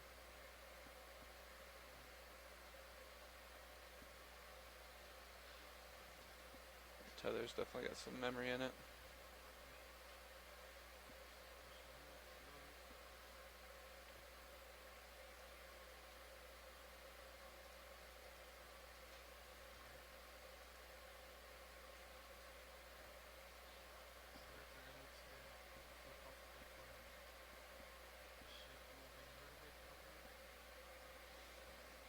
I think so.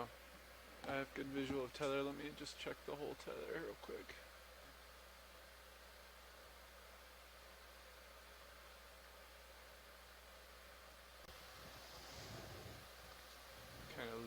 visual of it behind Sirius, but we have it in aft cams.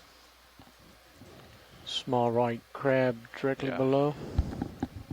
I think we're in good shape, pilot, whenever you're ready to proceed.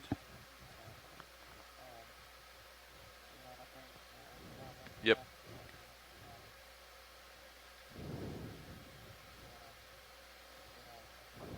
Yeah, let's do a move. You're already stretched out there. So. Bridge, Nav. All right, we're ready for that ship move now, please. 30 meters, bearing 330 degrees, speed 0.2 knots.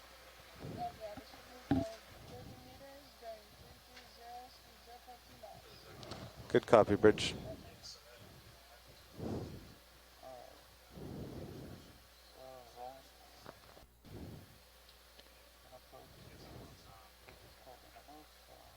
Yep. Get as close to it as you can. Tilt the camera down as low as you can.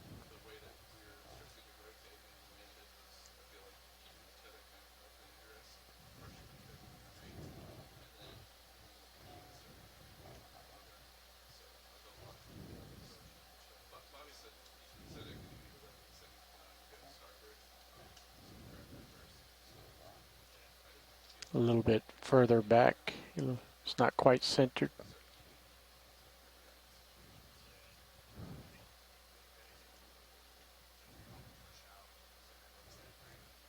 There you go. Ready to zoom when you are?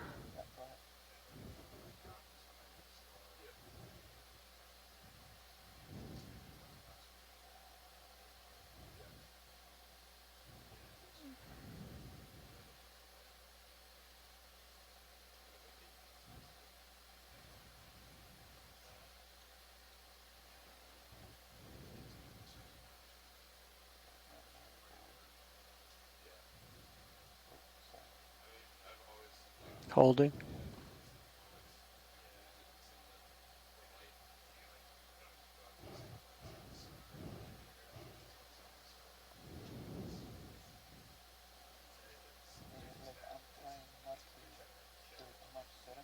Yep.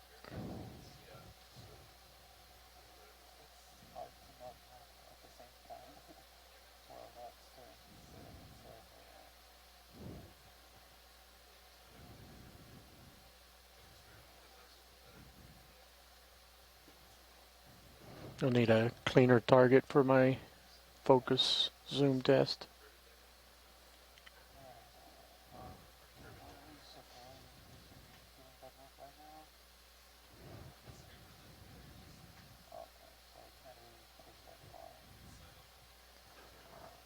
Something large up ahead. Tilt up. Is that ship move underway, Nav?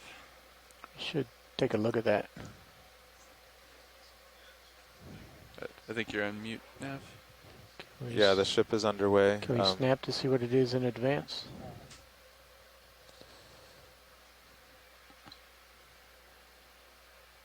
It's giant jelly, very big. We should have lasers on.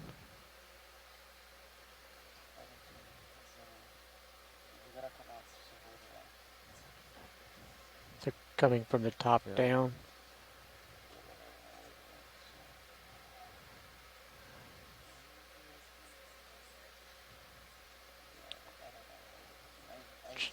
Just above the. Just touching the jelly in the now.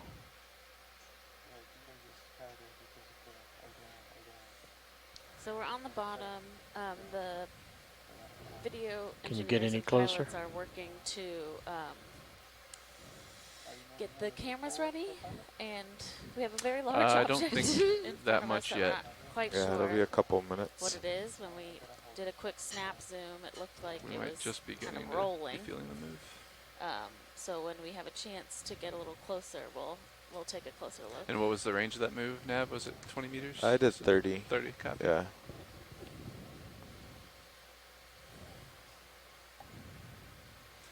It's hard to determine. And would you like me if to it's maintain a heading of biological 330? or anthropogenic. Yeah. That That's up. That should be up the average slope. Yeah. And I think next to it, just to the right, it is a Jellies don't show up on the or a blue view, tumbleweed do they? anemone. Oh, another No. one of those. We do Very not. cool.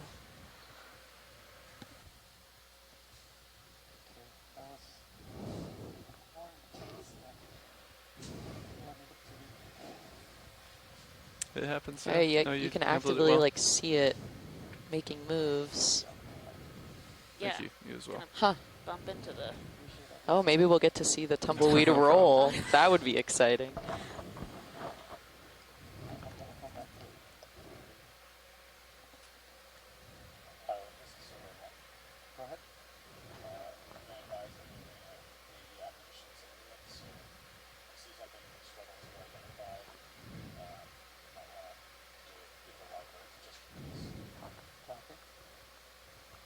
Is that a jelly rolling on the floor? Is that what they said? I believe it to be. That's quite Yeah, interesting. we're not quite sure what we're looking at yet, quite yet. It'll tilt down. And we are starting to feel that move on Sirius, or pilot. Yeah.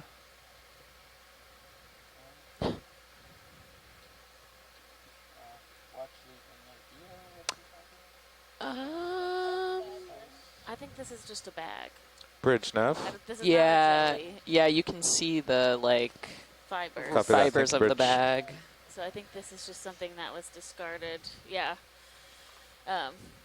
Possibly some trash. Trash. All right.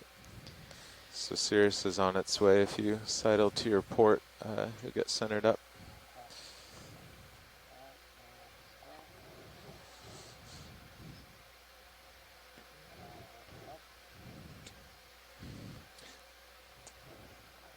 Pilot, could you also paint up on your mini Zeus? We'll try to get a range out and you can see how far you can look. That's a little too far.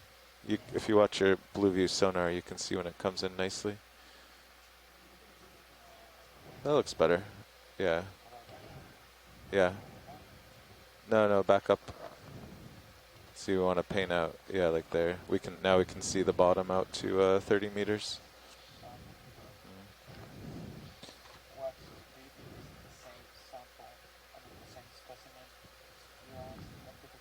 I don't think so, but it would be a good candidate for a zoom.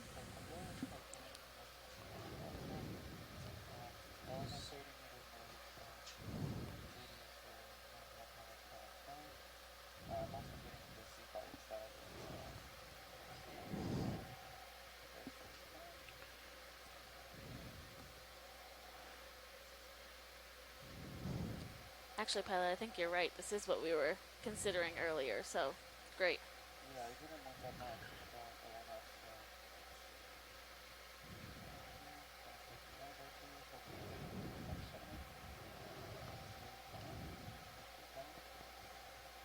And your command. Tilt more. Going to do a slow full zoom.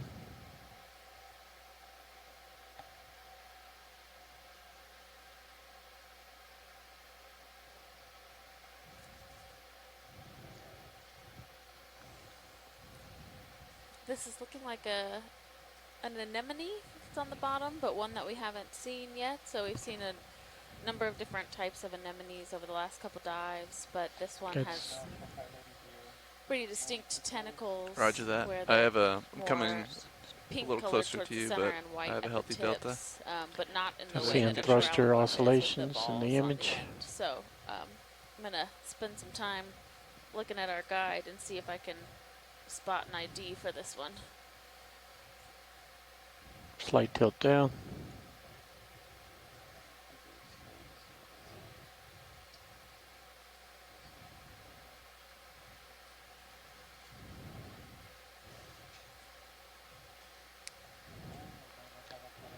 Video's clear if you want to tilt real quick for the still camera.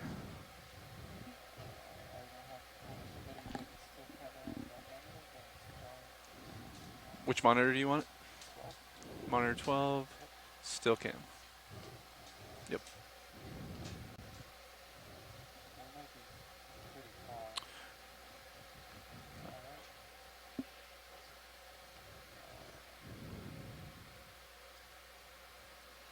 Looking rotator at 70 degrees. You have a little time. Yeah, I don't think that's as far as I can with the tilt, and then it goes over the light again. So that's basically we're getting about 550%. There's 500 seconds before I can get done.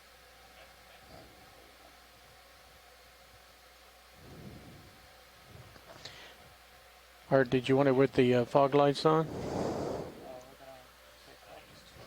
Yep. Copy that.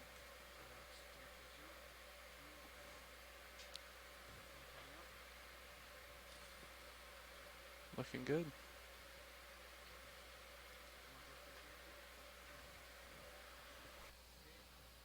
I think that's one of these jellyfish that we've been seeing. Oh, wow. Could we get lasers on that? It's okay if we're moving. We don't need to Yeah. stop for it. Yeah, it's okay. Thank you, though. Oh, and a little gastropod with a nice trail.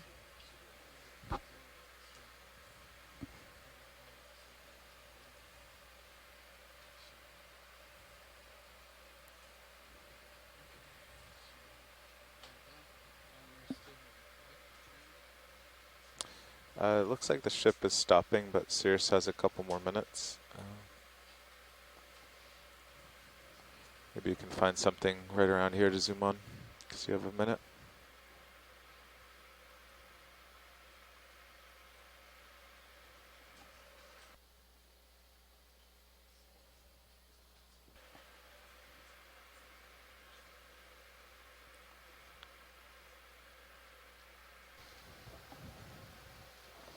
Go for one of the fish.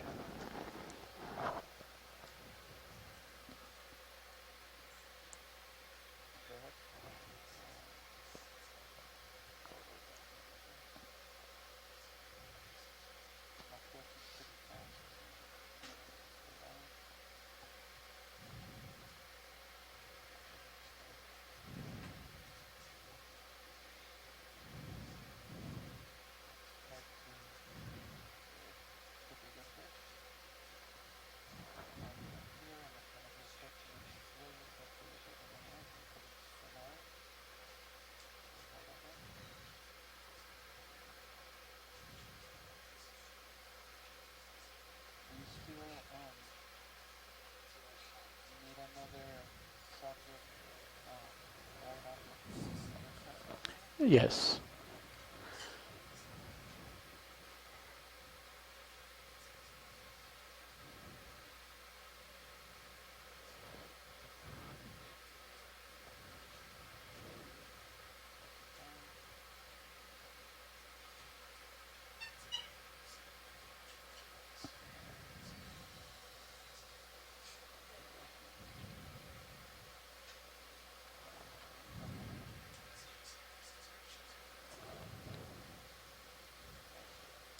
Oh, nice shot of a fish right here. Not quite sure what type of fish this Yep, is. I'm getting some. But has nice big eye and almost like a Sirius pointed is, nose. settling out nice. So all the time you need. Getting some stepping in the iris, so I same think as yesterday. Get us to family, but that's as far as I'm willing to ID with fish. But this is a Mercuridae, so a type of rat tail Maxim? is the common name. Oh, okay. We see a lot of these. There's a pretty wide diversity of species, but also even just size class. So this fish is maybe less than a meter, but some of them can be longer than a meter. I love their eyes. They're hypnotizing. Yeah, and they have a lot of different. The eye size varies a lot. Oh, really? Within this family, at least my basic observation. I don't study this family, but it seems that some of them have really large eyes, which likely means that they live deeper, or have the capacity to live deeper, and then some of them have not as large eyes compared to their head size.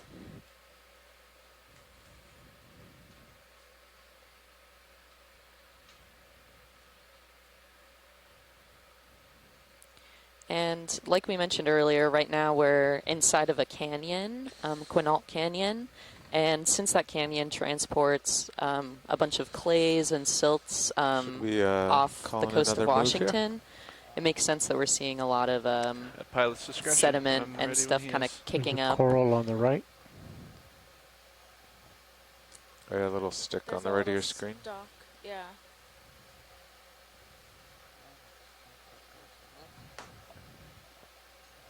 Try to do another one of those close-ups. Your camera between your toes.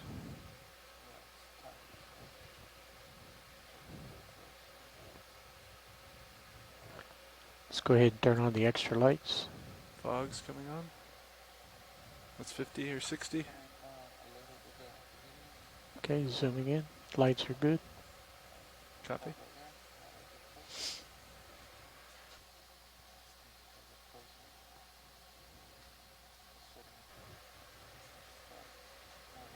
Think we're good enough there. Going in quick before the sediment catches us.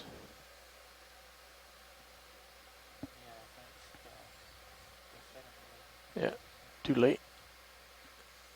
Yeah, I couldn't quite couldn't see the polyp, so I'm not Okay. 100% sure, but if it Video's clear. could be a sea pen, but it's hard to ID that We can without put in seeing that the polyp. move Lights. whenever I see. pilot's ready. Lights are clear. Nav. Okay, I'd say Lights coming off. 40 should get us in sonar range of something. Got a lot of these snail trails around. Bridge nav. Right at the bottom right, we just passed over a Yeah, you'll have a little a bit snail of that's leash, kind but of not half much. burrowed. Could I have a ship move? If you want to like 40 lateral the port a little meters, bit. bearing 330 Yes, we're in that degrees, direction. speed little 0 fish. decimal 2 knots. Yeah, I think that might be an Azumia, which is a type of. They're all within that family Mercuridae, but.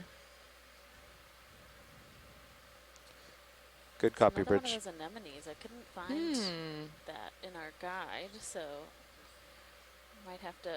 If anybody on shore has an ID for what type of anemone this is, let us know. Is this like the second Is there or any third sense one of that a we've current seen? down here? Yeah, at I least guess it's here. not very strong, so the sediment's just lingering. Huh? Yeah.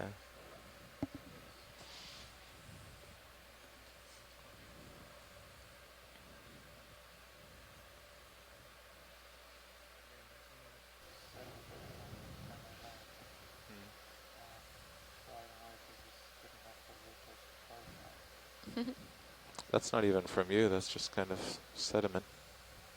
I mean, when I land, definitely like take up a little bit. Yeah, but this, I don't think you Maybe haven't if we been do here like yet. an angular sit down.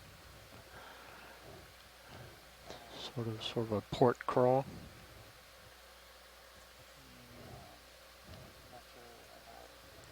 Yeah, without Sort any of current. crab towards the port. Without any current Sort on of the flat bottom, it doesn't really matter which way we 45 approach it from. degrees in the angle of Sirius's view.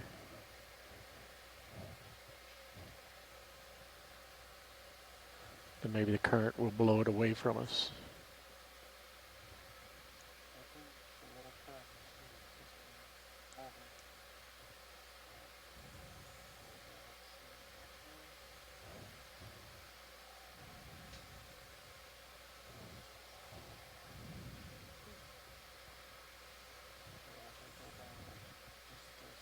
Yeah, see how now the stuff is blowing back into ROV instead of towards the subject.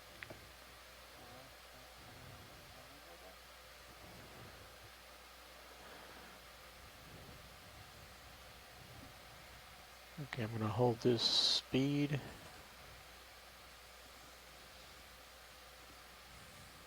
Oh, you can see all the little shrimp at Yeah. the base of it.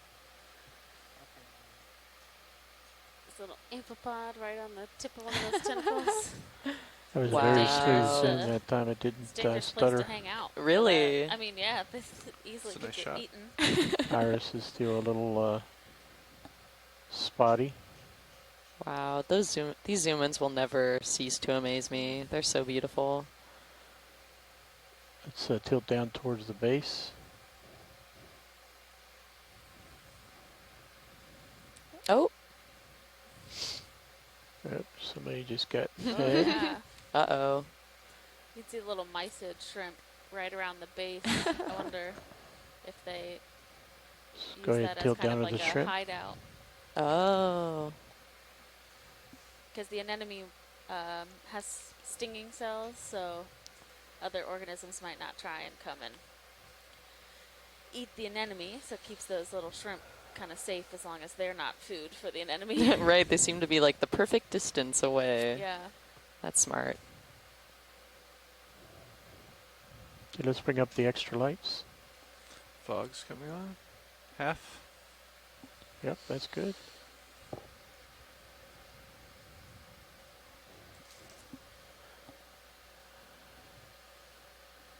Slow pan up to the anemone.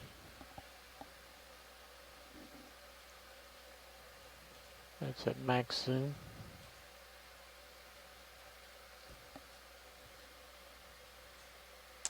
I believe we're starting to move here, pilot. Pulling out. You got time?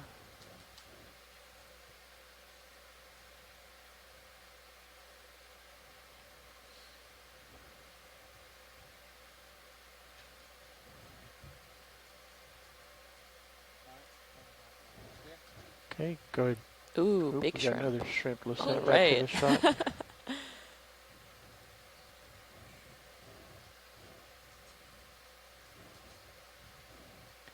Wonder if And that's you want just to tilt an, for the still camera.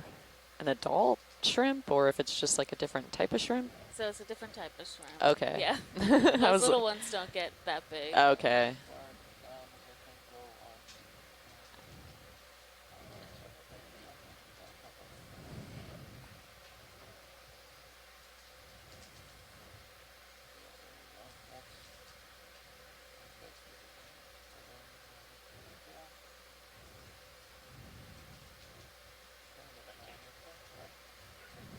Lights are clear. Lights secure.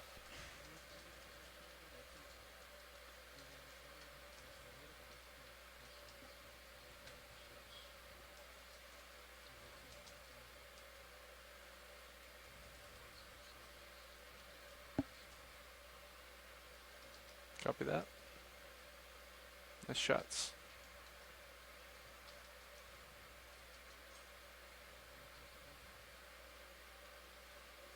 Nav, that move was at 330 again? See Is if that Yeah, you're 330. Copy watching that. on shore in the second camera, so feed 2, there is Yeah, all you've got those some room. bigger Not red much on your jellyfish kind of sonar, floating pilot. around above D2. You can see at about can 40 from meters. Sirius's camera just how many there are. It's a lot. And they're not quite feeding on the bottom or doing anything down in this region, but they definitely seem to like being right off the benthos, right off the seafloor. I really only have, in the years, I've only used the autos for kind of, if I have to stop to take a sample. So, I think it should, if you go to a meter, it should work and not stir up too much, I would imagine.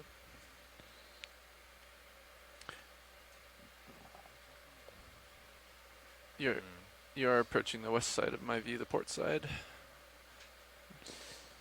Yeah, I don't think all the sediment's not all you stirring it up. There's a lot just all around.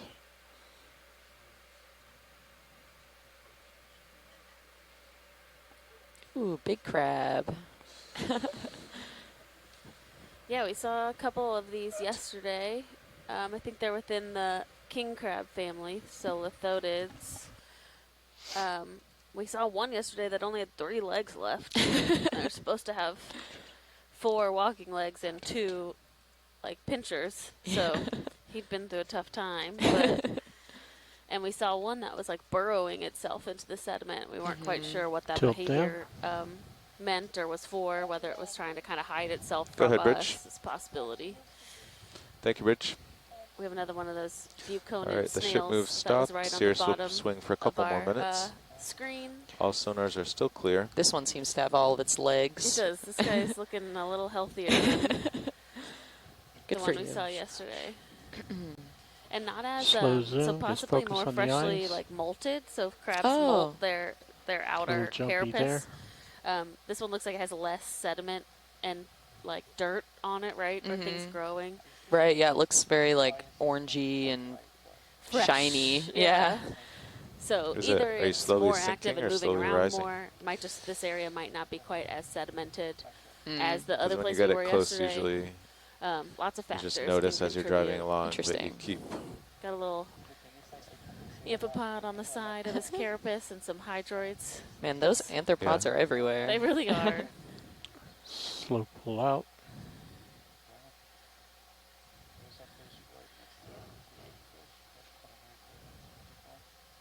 And what's the name again of those like branches that are growing kind of off the his back? Hydroids. Hydroids. So it's a type of hydrozoan that kind of just. Yep, straight It's a down little at bit you. like, I don't want to be derogatory, but Go like ahead, weeds. you can lift off. They'll kind of grow wherever they can should find be settling surface, and so shortly. you often Oh, find I them see. on Want to move a little? the back of other animals, or if a coral has started to die, they'll start growing. And we have another tumbleweed or pom-pom anemone. Oh, neat.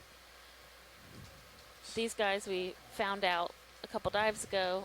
I'm still lined I up didn't with know this, 330. I'll that bring my camera up if to they're follow disturbed, they'll start rolling. So we were kind of like, oh, maybe we should make a little wave, but we haven't seen one actually move. But Chris Ma sent us a video of them kind of rolling on the seafloor like that. So that's really cool. Kind of an interesting adaptation for this living in this sedimented space versus like normally anemones essentially like suction on to a rock. Right. Looks like we have some kind of holes that are in the ground here. And those are likely like biologic. I'm not quite sure. Yeah, probably something is burrowing. We also might have some little tube anemones. Looks like there's little smaller brownish dark purple anemones Rotators popping at up. 65 degrees. There's another one of these with the longer tentacles that I have not really been able to Looking good. narrow down who that is. A mystery.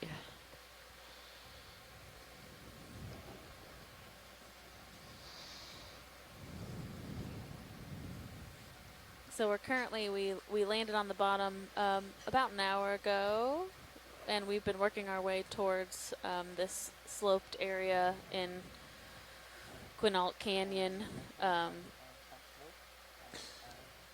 Yeah, I just zoomed out a bit in high pack.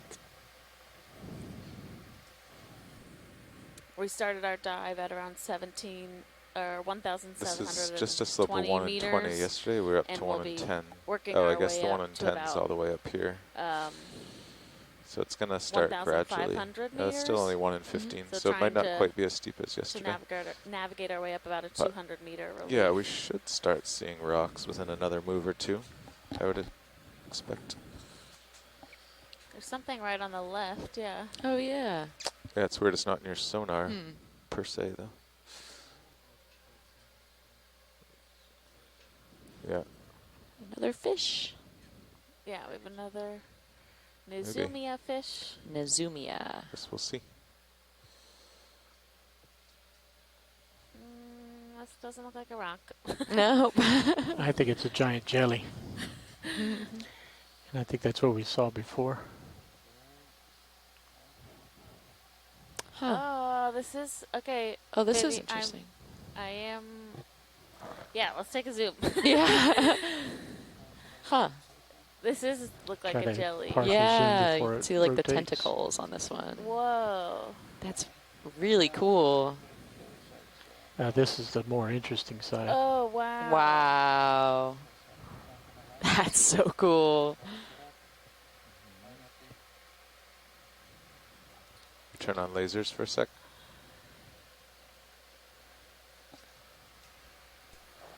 Nice. What Oh, kind wow. of jelly is this? I do not know. We have no idea. We're waiting on our science chat to give us a ID.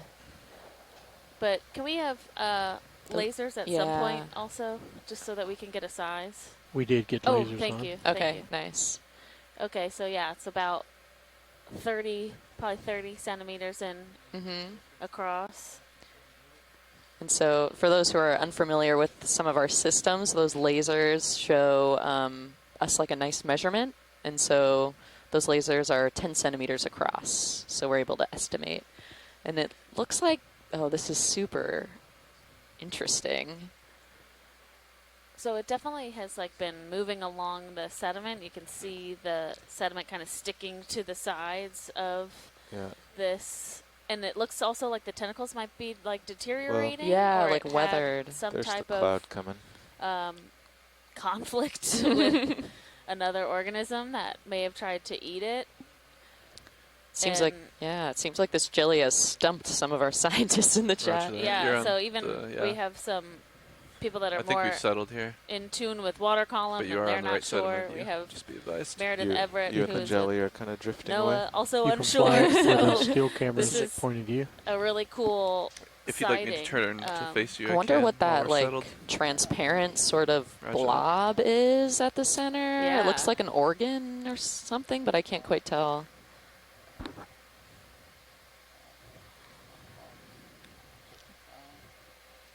Turn my heading to due north. We've got some excited scientists in the chat. Oh, Everybody gets yeah. excited when we don't know what something is, even though people want us to be able to ID everything. We often can't because nobody's seen one of these before, or it just takes a very specialized type of biologist to be able to ID something that is kind of so rare.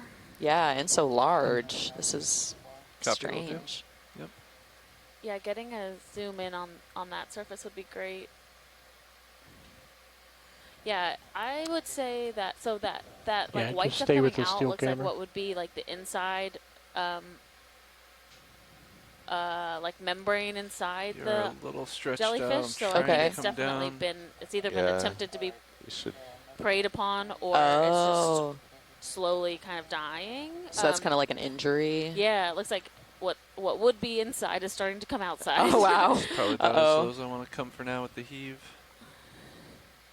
Okay. We'll let her go. Great job, Fernando. Wow. Yeah, nice images.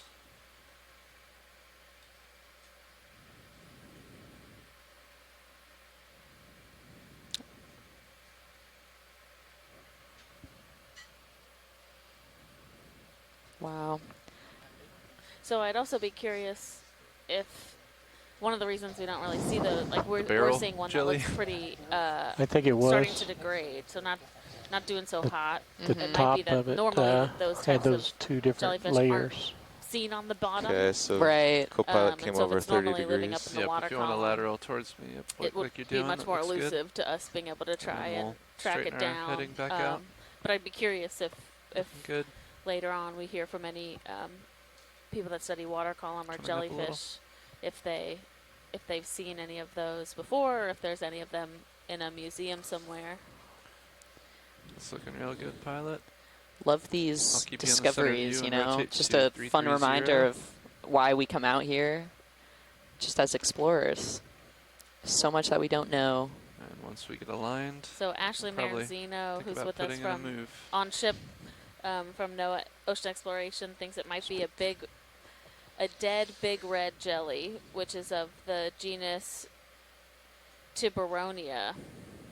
And yeah, she sent a picture in our chat that it definitely kind of looks like it could be that. Oh really yeah, good. if it was alive or Yeah, healthier. healthy, yeah.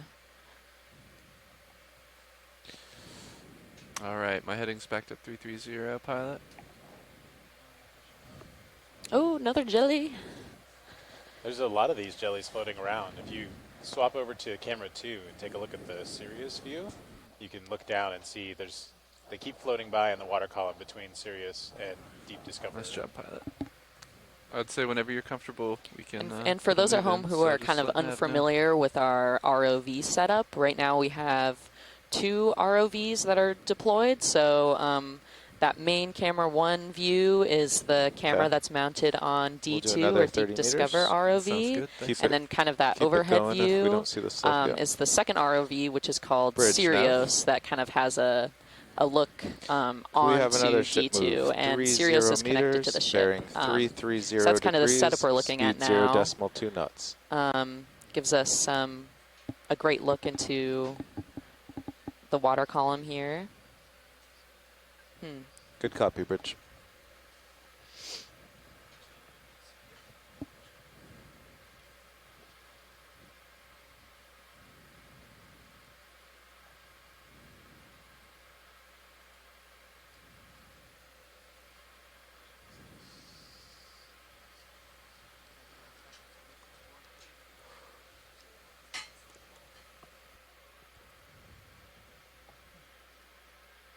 So pilot, do you think the autos, you just have to change an exit? Yeah.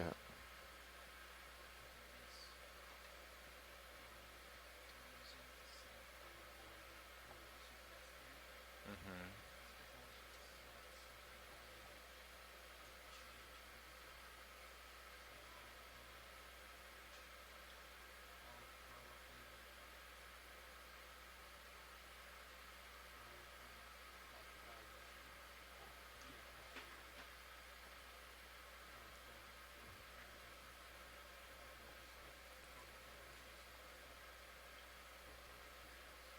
Gotcha.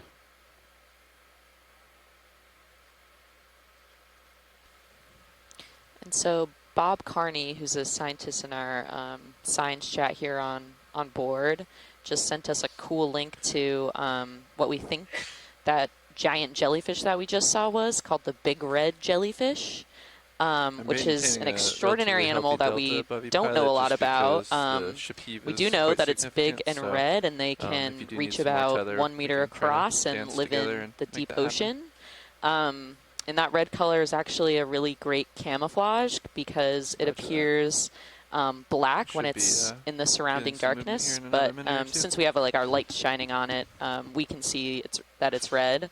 And it seems to have been spotted in different parts of the Pacific Ocean, in California, Hawaii, and Japan, at depths between about 600 and 1,500 meters. So your sonar only sees D2. And they're super strange. We don't really know a lot about them. We don't know what they eat. 40 to 50 meters So out, it was a still really, flat really great sediment find. Thanks on for the sending that D2, link, Bob. Multi-beam, so.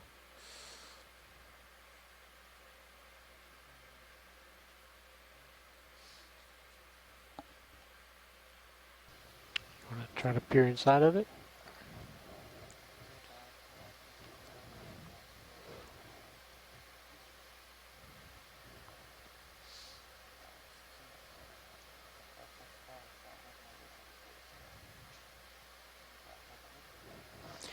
Turn on the extra lights. Coming on. Half. Let's take it 75%. Ramping up.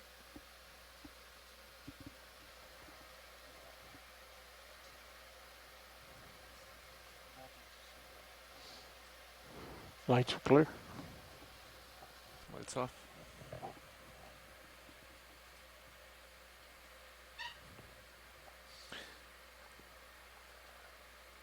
Should we be running with the altimeter off since it keeps spitting out 37s and things?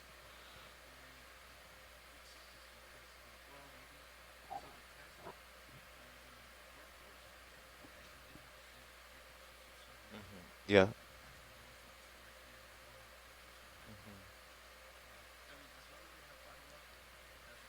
Yeah.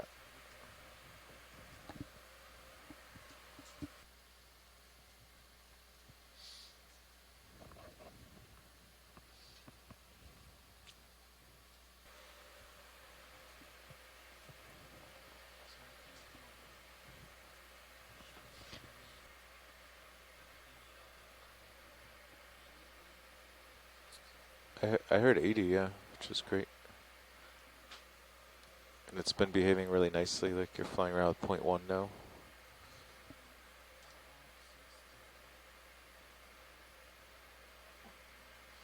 Well, you were at 0.1, so.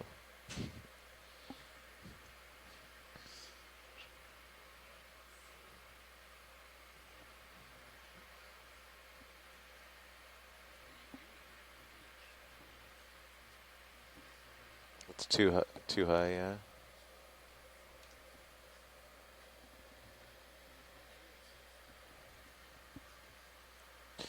Yeah, I just think you were at 0.1 and then you lost it as, but I think 0.2 or 3 might do it.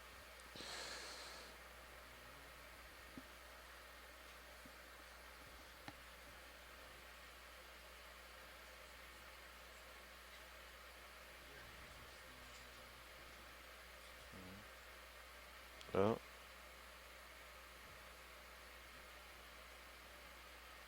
Maybe not.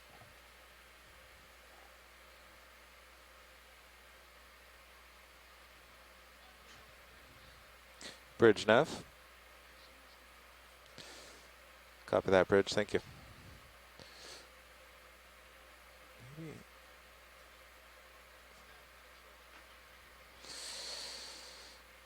Yes, workshop. Jeez. Stand by.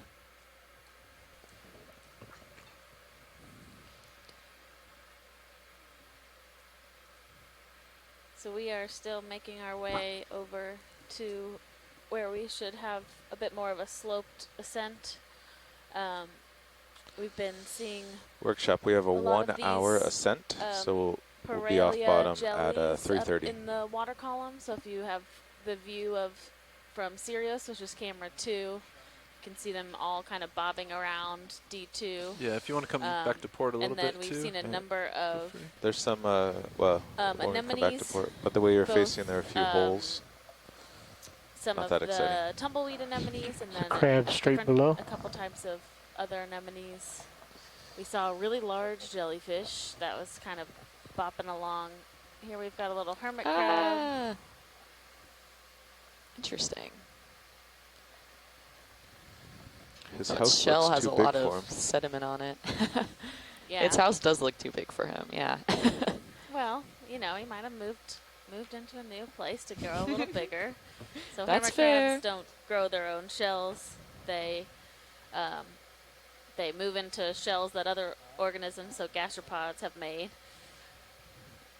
So he's possibly living in a shell from a past snail. We've seen those buconid snails crawling around the sediment, and this guy took over one of those Clear. houses. All right, I could call that, and then you would have a couple minutes to center up before Sirius moves. Sound good? You like that, co-pilot? Sounds good to me. Okay. See if we can find a nice side profile of one of those snails, but there's a big star in front of us. We want to get that that side view with the Oh, we have a sea star the coming breeze up. blowing sideways. Bridge nav. We have a ship move 30 meters, bearing 330 degrees, speed 0.2 knots. Pilot, if it's possible to take a zoom on this sea star, that would be appreciated. Good copy, Bridge. If you can take a zoom on this sea star, that would be great. Looks like there's a sea star on the sea star. Yeah, it might be a brittle star on top of this. Just cuddling. Gonna zoom non-stop to see if gets stuttery at the end. Oh, wow. Look at this Oh my guy. gosh. That is an armored sea star if I ever saw Oh, one. dang. He's like, do not mess with me. Is that one on top alive? I think so. I think Oh it's yeah, I just, see it moving, yeah. It's just covered in mud? Yeah. Looking And a look, little it's like dirty. it's That's max soon. got its arms like intertwined in the spines of the sea star. I guess it's a safe spot. If I was him, I'd try to Roger use that to get off that muddy bottom also. Yeah. Be a good way to get off that feel the sediment, movement maybe now, but clean you got yourself time? off a little bit. Yeah. Chris Ma. Hi, Chris. Hi, Chris. Slight tilt up. Hey, I'm delighted to be back again, and you're just having such an eventful day. I wish I knew more about jellyfishes. I know. So this one is actual. I wish I knew. So anyway, this one's an easier mystery to solve in some respects. Let's look This at the looks bottom like what's center called foot. Hipposteria. I think it's Californicus. This is one of those sea stars that we often find feeding on corals. It okay. seems a long ways away from any kind of coral colony. I don't know why, but there's a whole bunch of sea stars that feed on corals, and they always have these big spines on them. You can set it up And for there's still increasing capture. evidence that a lot of these, well, a lot of them are related. Evoplasoma, for example, has big spines. So this one is probably between meals, crawling its way across the sea bottom, It's increasingly clear that a lot of these big animals serve as, I don't know what you call them, havens, mobile habitats for smaller things. In the tropics, in shallow water tropics, sea stars turn out to be, like little brittle stars, various just associate animals clamper on and ride them around like kids on a truck, So is that what's happening here? I don't know. But it does seem like that brittle star clambered out of the sediment. But, that's not necessarily true. It could have gotten up there to, to accomplish any number of things that aren't clear to us right now. So a lot of times, a lot of these associations, if that's truly what they are, you have to have some out-of-the-box thinking, to look at all plausible possibilities. The brittle star itself, knowing what it is, doesn't immediately help. It looks kind of like an Okeacanthid, so maybe it's trying to, the ship is still underway clear too, off some of the sediment on the spines. Interesting. And of course, when we pass the sea star, the first thing we see is there's another big jelly. So, oh my goodness, yeah, it looks like. Do you think it's the same one, similar to what we saw before?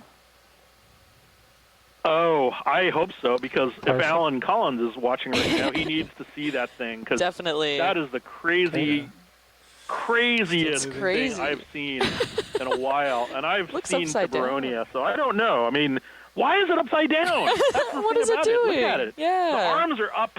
Yeah, the arms are up.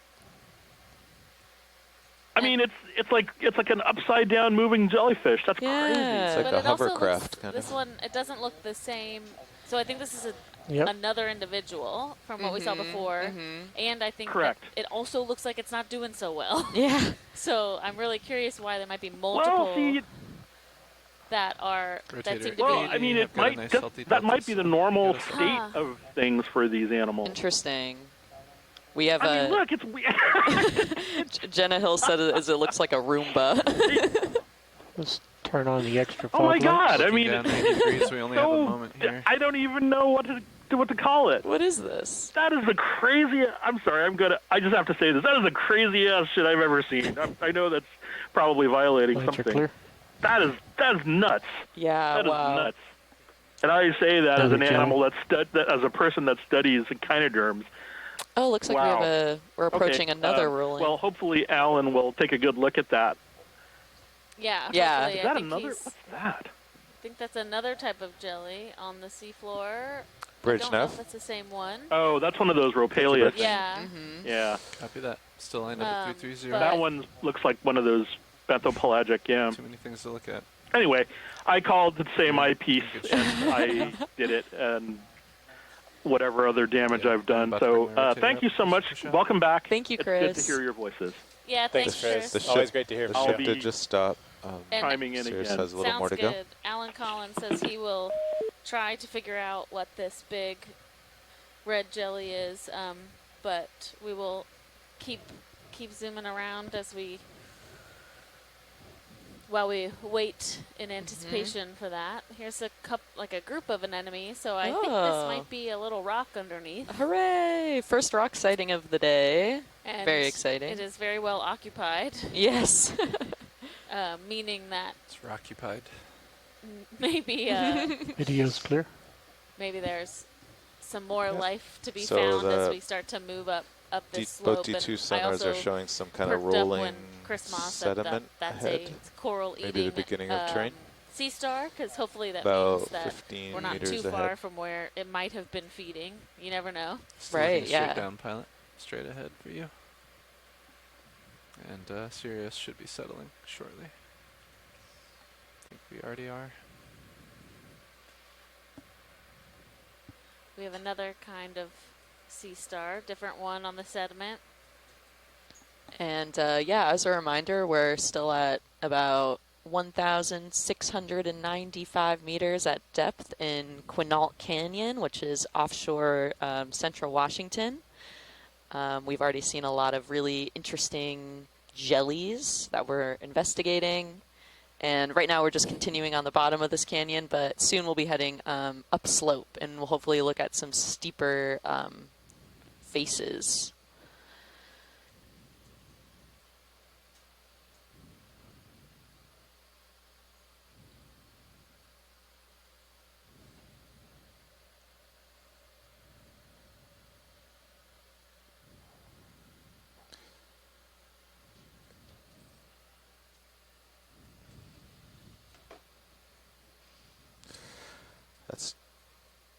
That's pretty cool how the multi-beam and the Sea King line up, the same shapes. Is that another anemone of some sort? Yeah, so we haven't seen these ones. I'm curious if it's a different type of Liponema, these tumbleweed anemones, because of the way that the tentacles are kind of all across the surface instead of like in a ring around the mouth. I mean, they are in a ring around the mouth, but the way that they look to us is that they're just kind of full. Look at that white one on with the right. tentacles coming out. And then shift in fact, to the one on the left. We have the one that's this white We're with a settling here, thicker pilot, so tentacle take your time. variety on the right, and then on the left is that pink Liponema, which we're kind of more used to seeing or has been ID'd before in this area.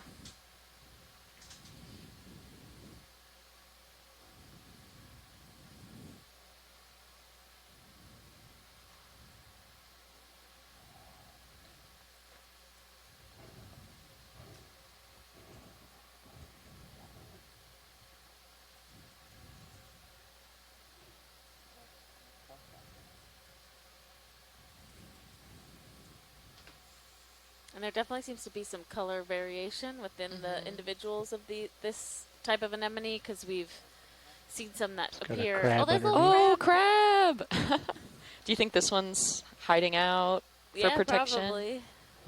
Some joined by some shrimps. Cute. If you sidle around and aim west at it,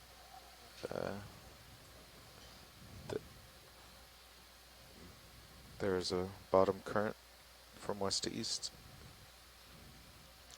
Just go over to the pink one.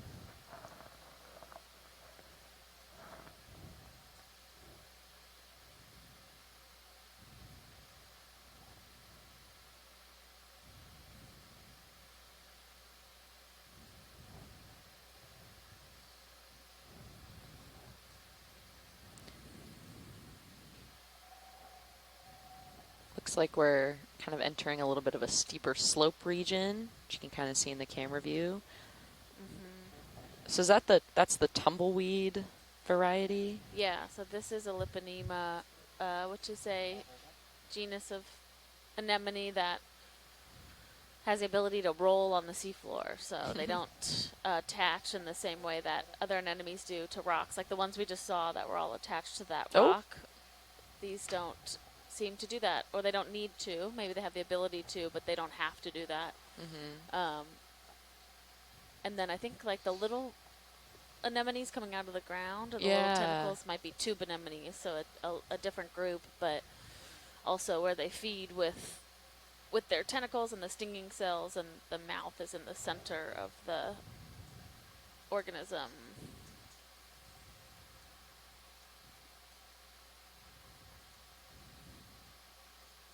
And they seem to be very... Oh, there's a little copepod. Testing his limits. They seem to be very sensitive. I think even just sometimes the motion of the water from the vehicle gets them to start moving there. You can see it moving its tentacles around, and they can move all of them independently, which is really cool. So do they just eat like anything that comes by?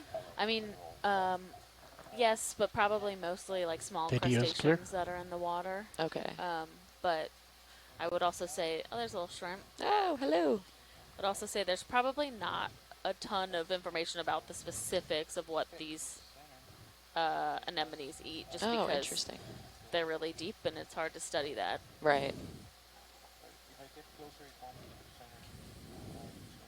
That's okay.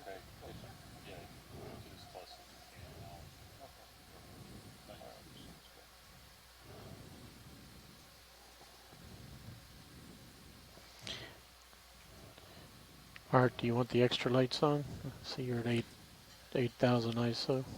And so for those at home who are kind of unfamiliar with some of our camera systems, D2 has kind of two main cameras. It has the HD camera that you're probably seeing on at home. That's is like the main view off of D2, and then there's an additional still cam, which can take super amazing high-resolution shots and stills of the creatures that we're able to see. And we have a really amazing videography crew on board who works to take beautiful images and edit these images to be distributed to the public. So that's kind of the camera situation here.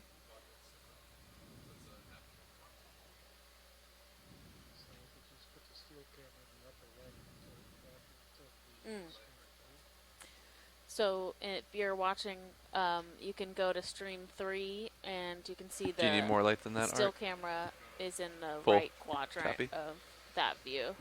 No problem. Oh, neat.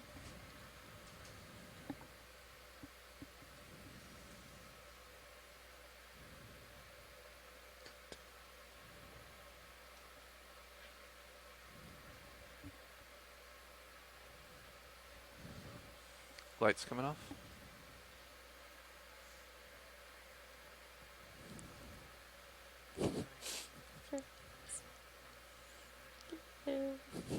We are stationary, correct. So there's some sort of ripples ahead of you in the multi-beam. I think you can just start to see it. Mm-hmm. Bringing camera up. Rotator 60 degrees, actually 50 This is now. interesting. Huh. Just a purple blob. Well, I think we might have a jelly on top of an anemone. Oh.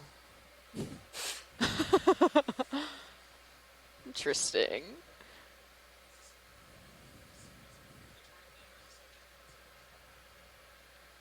Yeah, do you think it's eating it? Don't know yet. No, I'd interesting. like to see closer. Or maybe even the get harder the question, who's fogs eating on? who? That is a hard question. I don't know. It looks Oh, like the there's a little anemone's crab under winning. that Turn on the extra too. lights. Oh, Lights coming yeah. up, 50. Oh yeah, let's get a nice close-up of this. Oh, yeah. Center Love up. species interactions, love Yeah. predatory events even more. Yeah, this is fascinating. We got Meredith Everett in the science chat saying that she thinks it's the anemone is eating that jelly. Look at the crab. He's Huh. like just waiting to get the scraps. Yeah. Crabs are normally scavengers, so it'd be happy to have, I think, anything left over after this. Wow. Yeah, I bet this anemone. So, but it's curious because an anemone is not going to be able to like reach out and grab. So it might have just been a very by chance situation that this jelly kind of rolled across the anemone and it was able to kind of grab onto it with its tentacles. So it's also kind of cool because this is two different. They're within the same phylum, so they're both cnidarians. Video is clear. But to have the anemone eating the jellyfish is kind of like taking a snack on your cousin. That's a lucky encounter. That's cool. I've never seen that before. I've really, and you just asked about what do these eat? And Yeah, I'm I like, was just thinking that. Crustaceans, but apparently also cnidarians. Oh, Let me know wow. if you need light, Art. That's neat. And that's the second time we've seen kind of that little juvenile crab hiding under one of these anemones. So that might be a tactic for them to make it to maturity and be able to kind of fend for themselves. Fog lights So is the at crab full. protected from the like stinging cells? Because it looks to be like kind of like touching the. Yeah, I don't really know. tentacles. I don't know if this is a known interaction. Interesting. But it might be able to tolerate some level of Yep. stinging or just be Fogs elusive off. enough that the anemone doesn't really pay attention to it. Oh, I see. That doesn't work.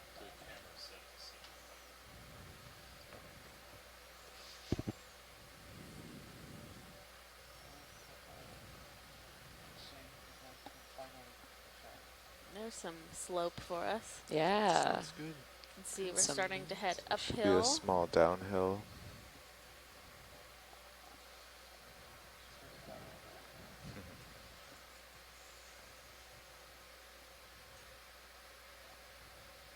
Looking down. Oh, another 45 trail. degrees, so if Yeah, we need some another more move, we of can those probably get that in. big-coned Fat gastropods. starfish. Coming down. Yep.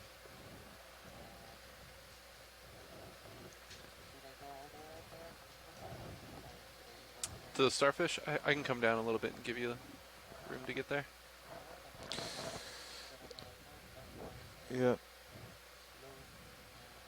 I mean, you're starting to see things. Possible. Paint your mini Zeus up and down and see what we can find. There's Yeah, also just to the... so, yeah, paint it back up, because I see things Oh, 30 Thorian on the meters right. out. Is that a whole Stuff Thorian? there. See that stuff? On the right? Yeah. Yeah, it looks like hard to turn. That's what it looks like. Okay. So that's Can't quite tell. 25 meters ahead of you. So And you you're kind of stretched out. yeah, Right. he has room to get the starfish if he wants, and we could Yeah. probably get a move in while he's looking at that. Okay. And what direction is all that stuff? It is about 330, huh? Yeah. Yeah. Okay. Well, It's a that's. very It looks like there's enough of chunky it. starfish coming up. So maybe we'll do a. We'll do a 20 meter, 25 meter. Really enjoy Creep up on following it. all these like Sounds good. paths on the Yeah. seafloor, like kind of like etched in.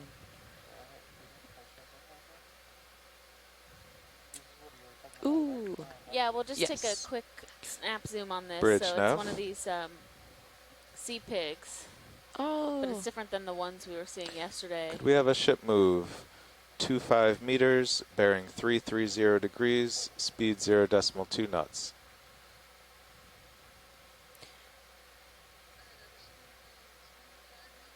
So the front, the head of the sea Good pig. copy, Oh, Bridge. we have Oh, somebody someone on the calling line. in.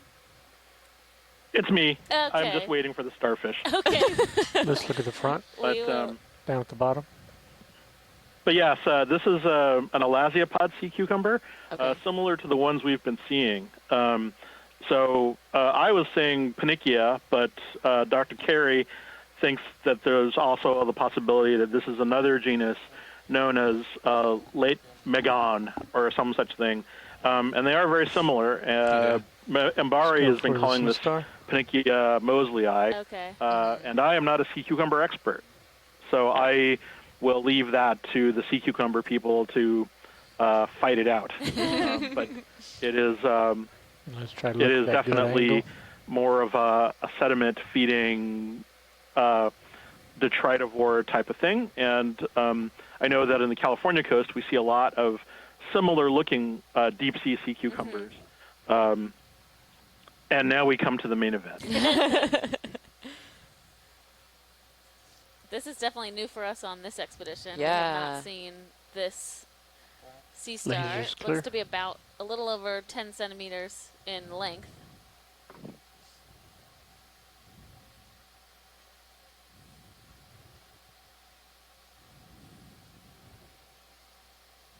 Oh, 2 stars for 1. Is this a type of hymenaster, Chris? Oh. Well, it's a pterasterid. Okay. Okay.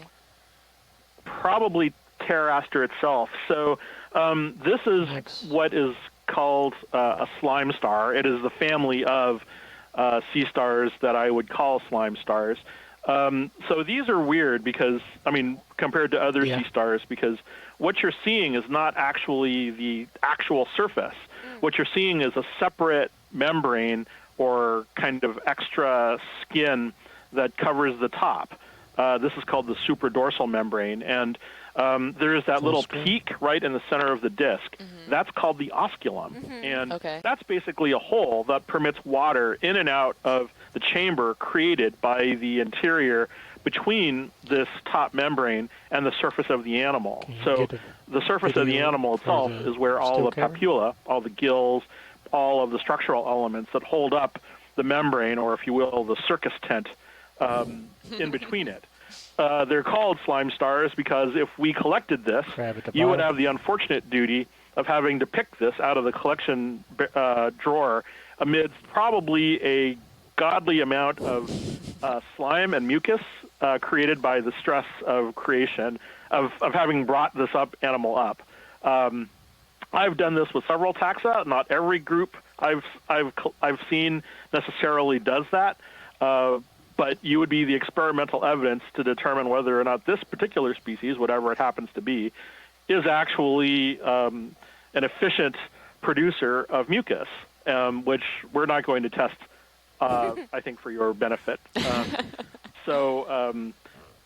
If we could also just take a quick zoom at that brittle star when we get done with the crab. I'm just curious to see which species. We're seeing all of these brittle stars sort of with their discs buried in the sediment. And I think this is probably Oh, I guess we're leaving. But I think this is all probably Ophiomusa, which is one of the more common deep water species of brittle stars. And right now. They're actually quite widely occurring. You can see in the blue view, even though we're seeing it off the coast of Oregon, if that's indeed Ophiomusa limani, I've seen these in Australian waters, in the other hemisphere. So quite widely occurring. And here's one we're coming up on right there. So no shortage of them. But taking a look at the disc, I could tell for sure what it was. But in all likelihood, it's probably the same thing. And interestingly, from what I'm told, in spite of being present all around the world, Pilot Chris Mo is asking Can we for take a zoom on that? how should we say, not a lot of possibility right in the middle it's a of cryptic the screen. That's some type of egg case from a skate or a ray. Yes.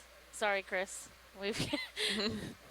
No, that's fine. I think that's just as well. I was done. Anyway, thanks so much. Yeah, and thanks, Chris. we'll be talking again, I'm sure. Yes. Please call back. Bye-bye. Yeah, so this is, that was Chris Ma from the Smithsonian National NMNH. And he was giving us some information about the sea stars that we've seen and the brittle stars. This looks like an old discarded, or so like a already hatched egg case of some type of shark or ray. So they normally lay their eggs. I've seen them attached to corals before, so especially like cat sharks will attach their egg cases. They won't attach them. They'll release them and they get attached to a coral so that they're kind of up in the water column and oxygenated as the embryo develops, and then when it's ready to hatch, the little shark or the little ray will swim away. And so this looks like one that has hatched at some point, and this is just the case left over. But While that's you're here, interesting to there's see those that two at somewhere there brittle is stars. a Just do a quick zoom on those. nursery happening. I'm not gonna lie, Alexis. I thought that looked like a mask, like a COVID mask. So I was about to be like, it's debris, but no. I love that. It serves a purpose. And we've got a couple brittle stars here. As Chris was saying, they kind of have their oral disc often buried, like this one on the right. And he thinks that there might be a species that's pretty ubiquitous, so he's found off of Australia as well. The buried brittle stars. Yeah. And do they bury that like central disc just to kind of stay unseen? It might be, yeah. I don't know if the behavior is totally understood. I know that interesting. Right, so there I know should that be shallow rocks up water ahead now. ovaroids will kind of hide during the day, so they're very they have photophores in their arms, so they can sense light. And then if we can just snap on this anemone when you have a chance, I think this is another kind of jelly and anemone situation that might just be a good interaction to get on video. Yeah.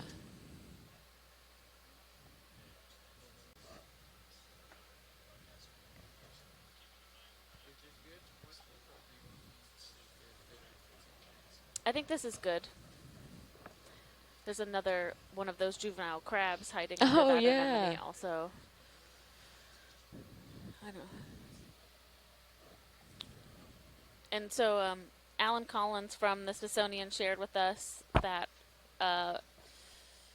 commenting on the big purple jellies that we saw earlier from George Matsumoto Alright, at 15 meters in Bari. So ahead. the Monterey Bay Aquarium Research Institute confirms that he thinks it is And closing. Tiburonia, which is a genus of jellyfish called the big red jelly. And he said we may have witnessed something really cool and unusual by being able to look at under the umbrella. So look at the bottom side of the jellyfish.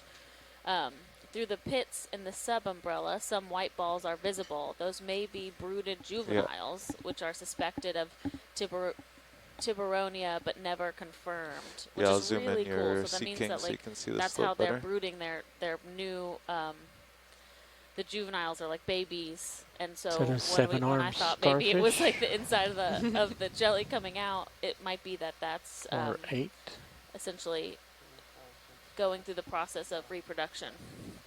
And Alan, I'd be curious because it seemed that it looked like upside down, and so I'd be curious to know if that's just something that they do, or if it was that way for a reason. Gonna add another sea star here.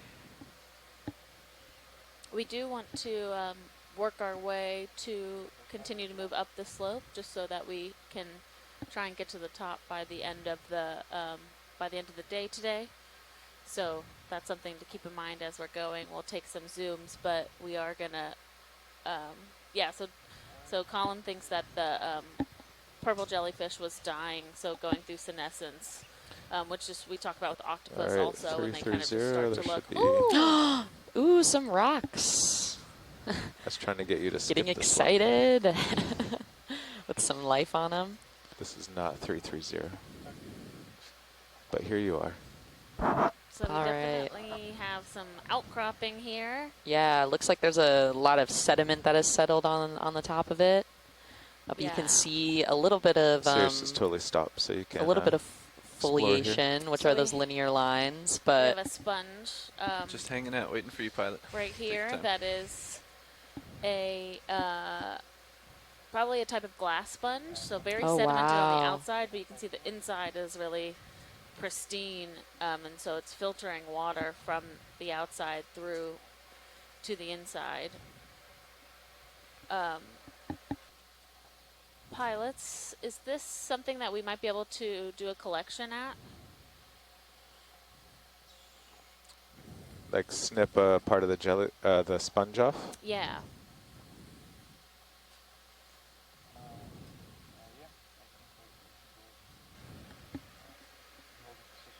Yep, we are stationary, so feel free to engage. Yeah, Copilot, you could spin a bit to center him up. Yep, sure can. So Fernando, if you take like auto head off as you're setting down, hermit it'll crab make sure in the your distance. skids contact There's a with lot of equal flytrap force. anemones right here. Oh yeah. See that one that just retracted all of its and tentacles? you square with your Sea King. So we've requested to do a collection here. Center We're up really HD2. interested in the corals and Okeanos and Mark, sponges standby. of this area, and a lot of the sponges specifically have not been collected, Sea and King's a starting to collection square is up. really vital in order to be able to ID them. So we are going to Yeah, and then if you see just the kind pilots of can set up and slowly attempt ramp a up down partial and collection forward of and this then sponge. joy lock it. No, that looks pretty good. Yeah.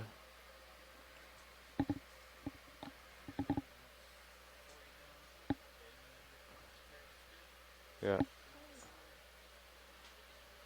guess. Let's see.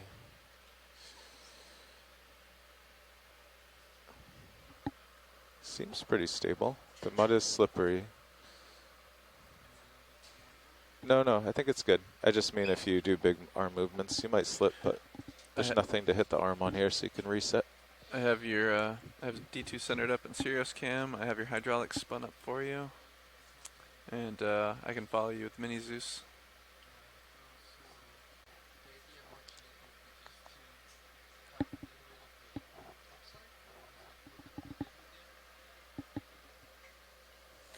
Yeah, pilot. Yeah, yes. That would be good. Whichever orientation is best for you to make the collection. We just want a piece that is probably about at least 10 centimeters. Sounds good.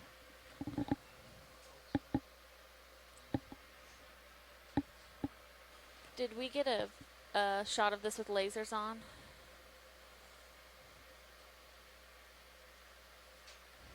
And There we Pilot, go. would you like to hold off on the drawer until after you have the sample?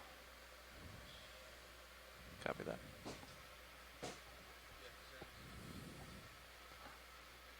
Yeah, not with your skid pressed against it, yeah.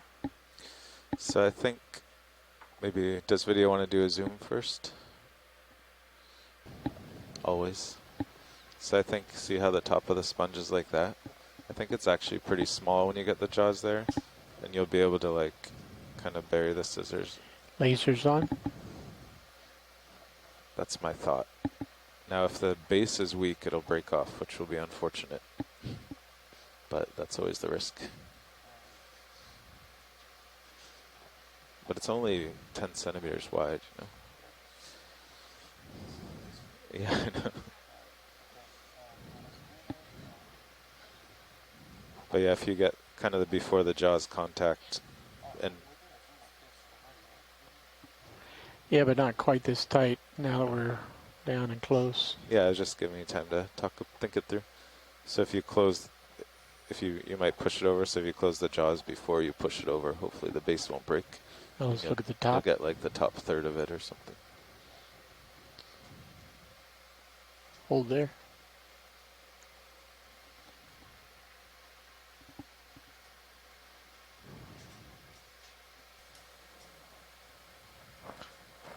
So Alexis, most sponges are filter feeders. They pump water through their orifices and collect things, right? Does this one go ahead. do it in any particular way? I know some of them are structured in a way that flows water better.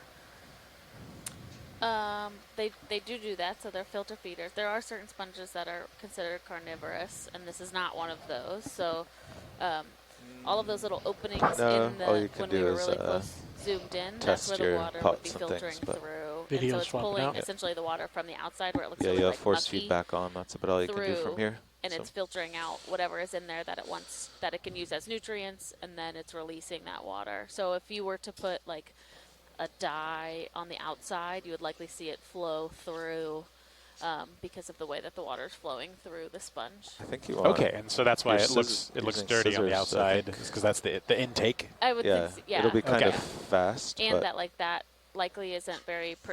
It's less protected than what's on the inside. It definitely seems to be that the sponge has a way of preventing that growth from happening, or that's why I thought that this was sediment like a from good accumulating. I'm gonna let the pilots work.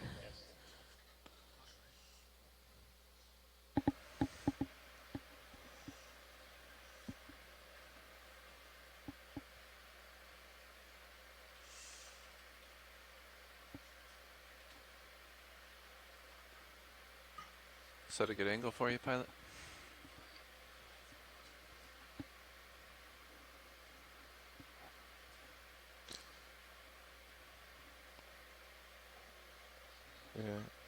Yeah, maybe a little higher, you know. Yeah, because the jaws can get around it there. Top little cup portion. Yeah.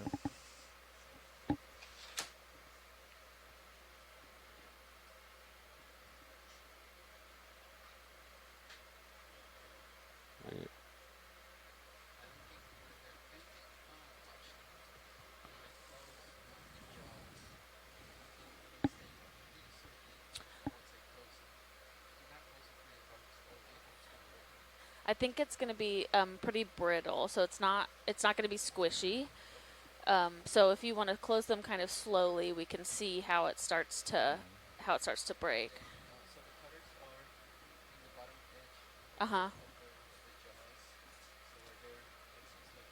Yes. Yeah. Yeah. Yeah.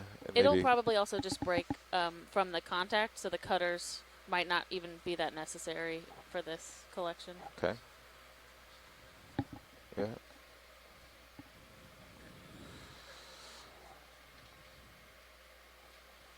Oh.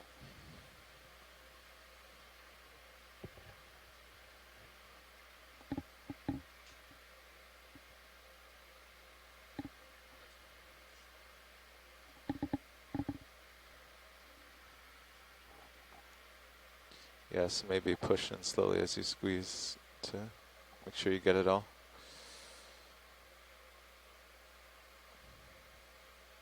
I think the outer edge, starboard edge, yeah, was rubbing on the rock. Yeah. That's. Yes, I guess if you stop pushing and just squeeze, you should take a chunk.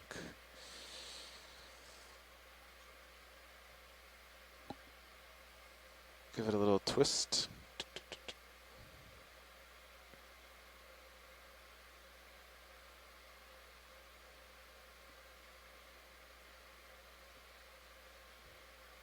Nice.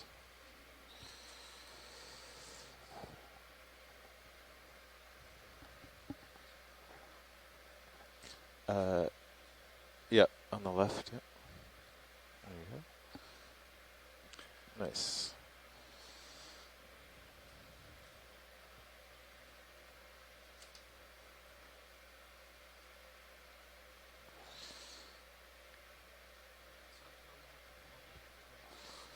Yeah, if you want to extend the drawers. And you want to put this in one of the port bio boxes, is that correct? Roger that. I have the pin extended already.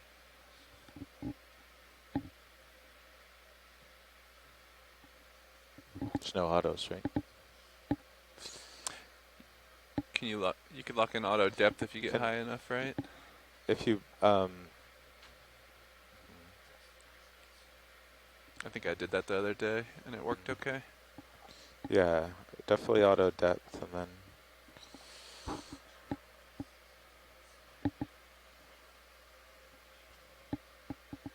looking good.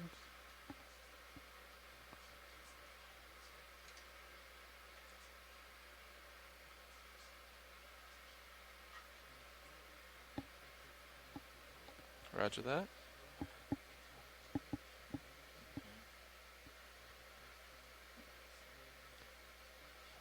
yeah, you're good. Coming out. Box is open, and that's full extension.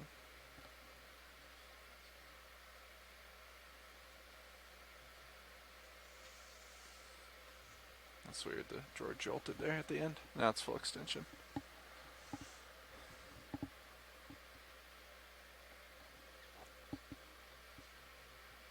Roger that.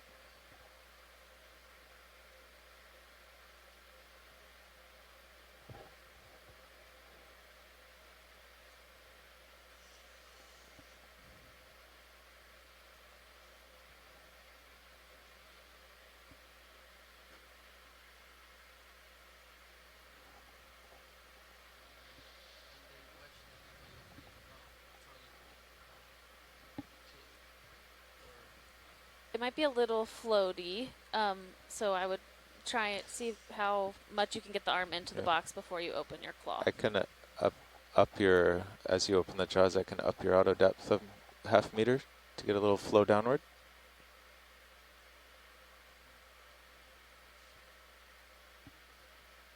Oh yeah, that's great.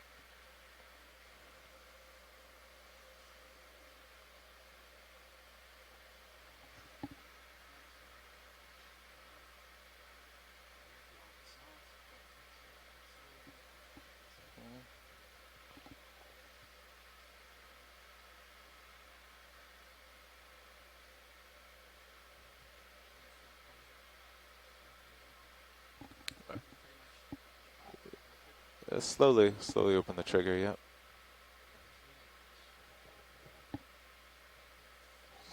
Are you jaw locked?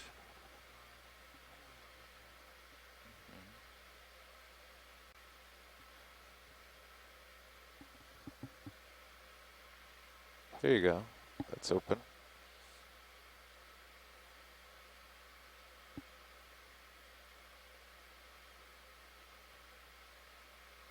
Okay, it's down there. Oh, keep them open though.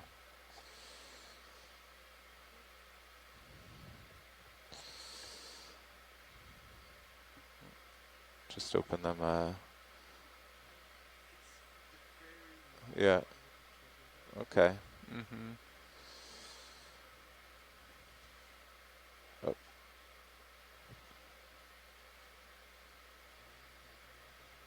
Yeah. Yep, if you come up, I'll try to close the drawer if it sinks in.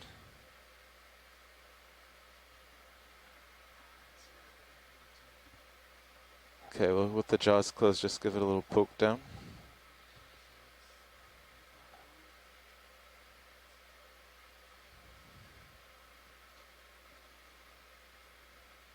Vehicles are safe. D2's rotating slightly, but in good shape.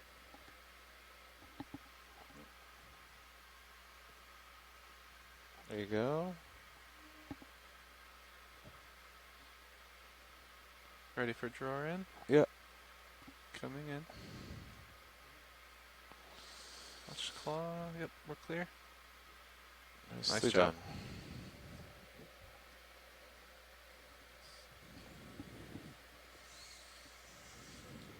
Great job, pilot. Thank you. Yeah. You want to pull up on the HD big screen? HD2. Slowed. There you are.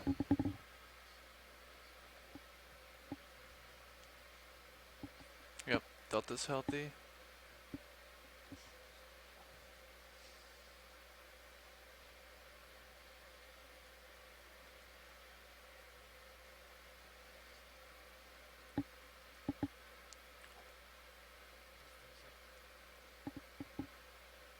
Which heading are you trying to get to?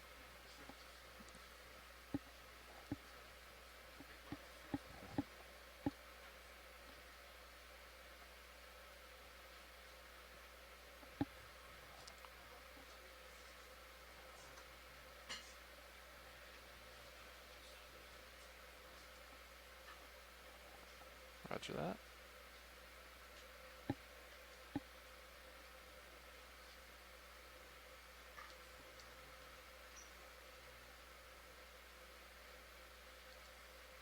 Would you like HD2 back?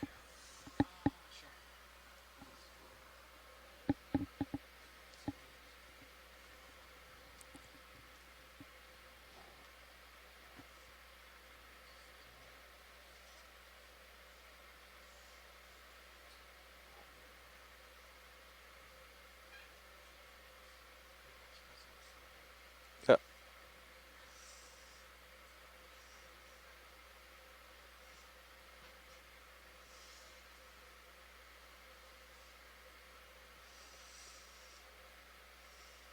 Nice, elbow down, yep, and then shoulder up.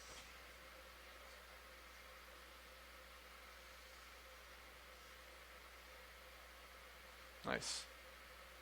Very good.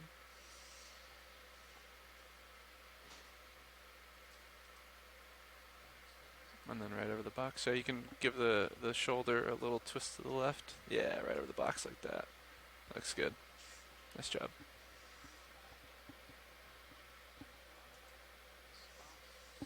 Roger that. Centering Mini Zeus. Nice sample, pilot. Taking my camera back.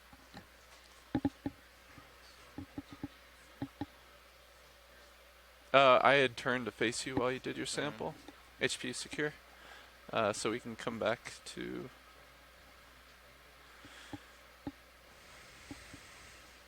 We were moving at 330, correct, Nav? Yeah. So if you work back to 330 and look at anything along the way, you're in a safe spot here.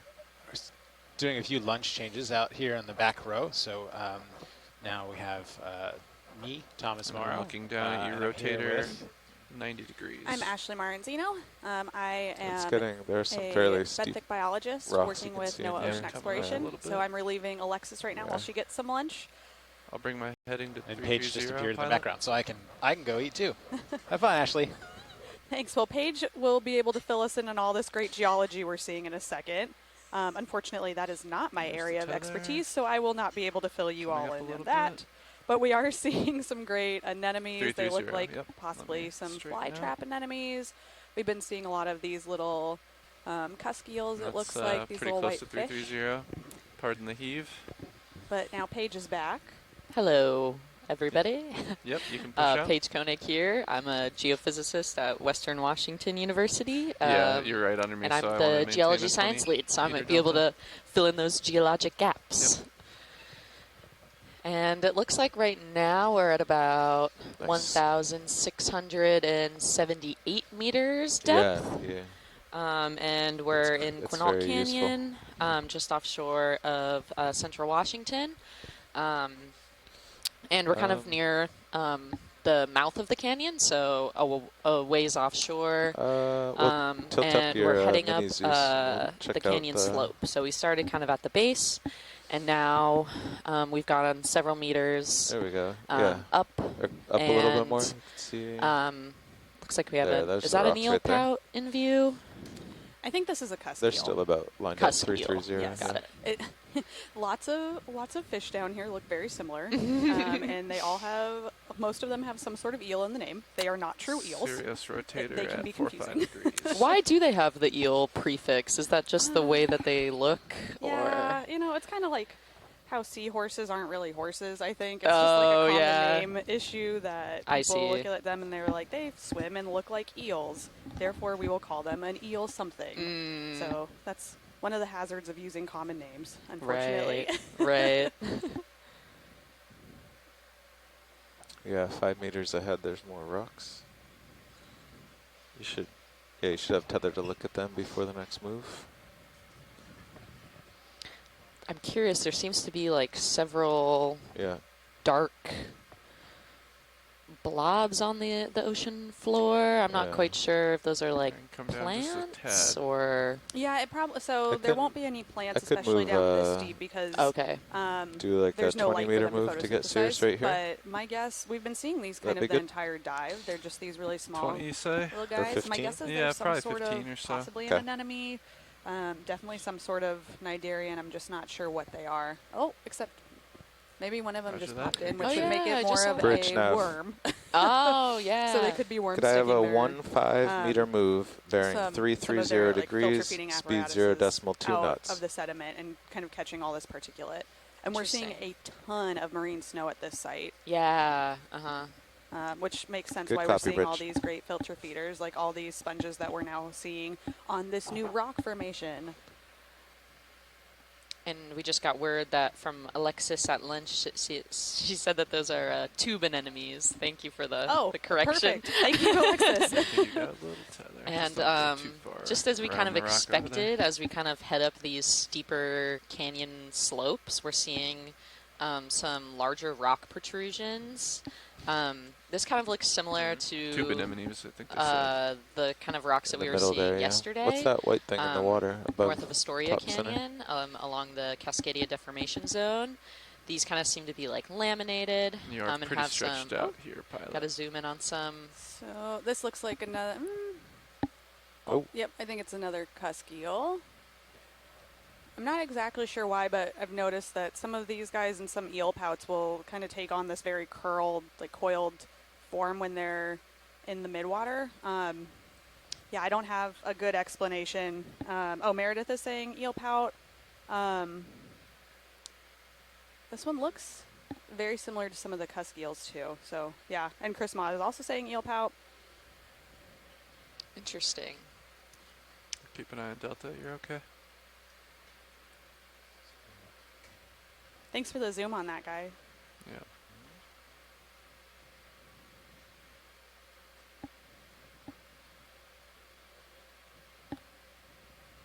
Okay, the ship is underway. Sirius should be moving soon. Yes, a lot of marine snow. Almost looking like stars in the sky. There's a lot of terrain around here.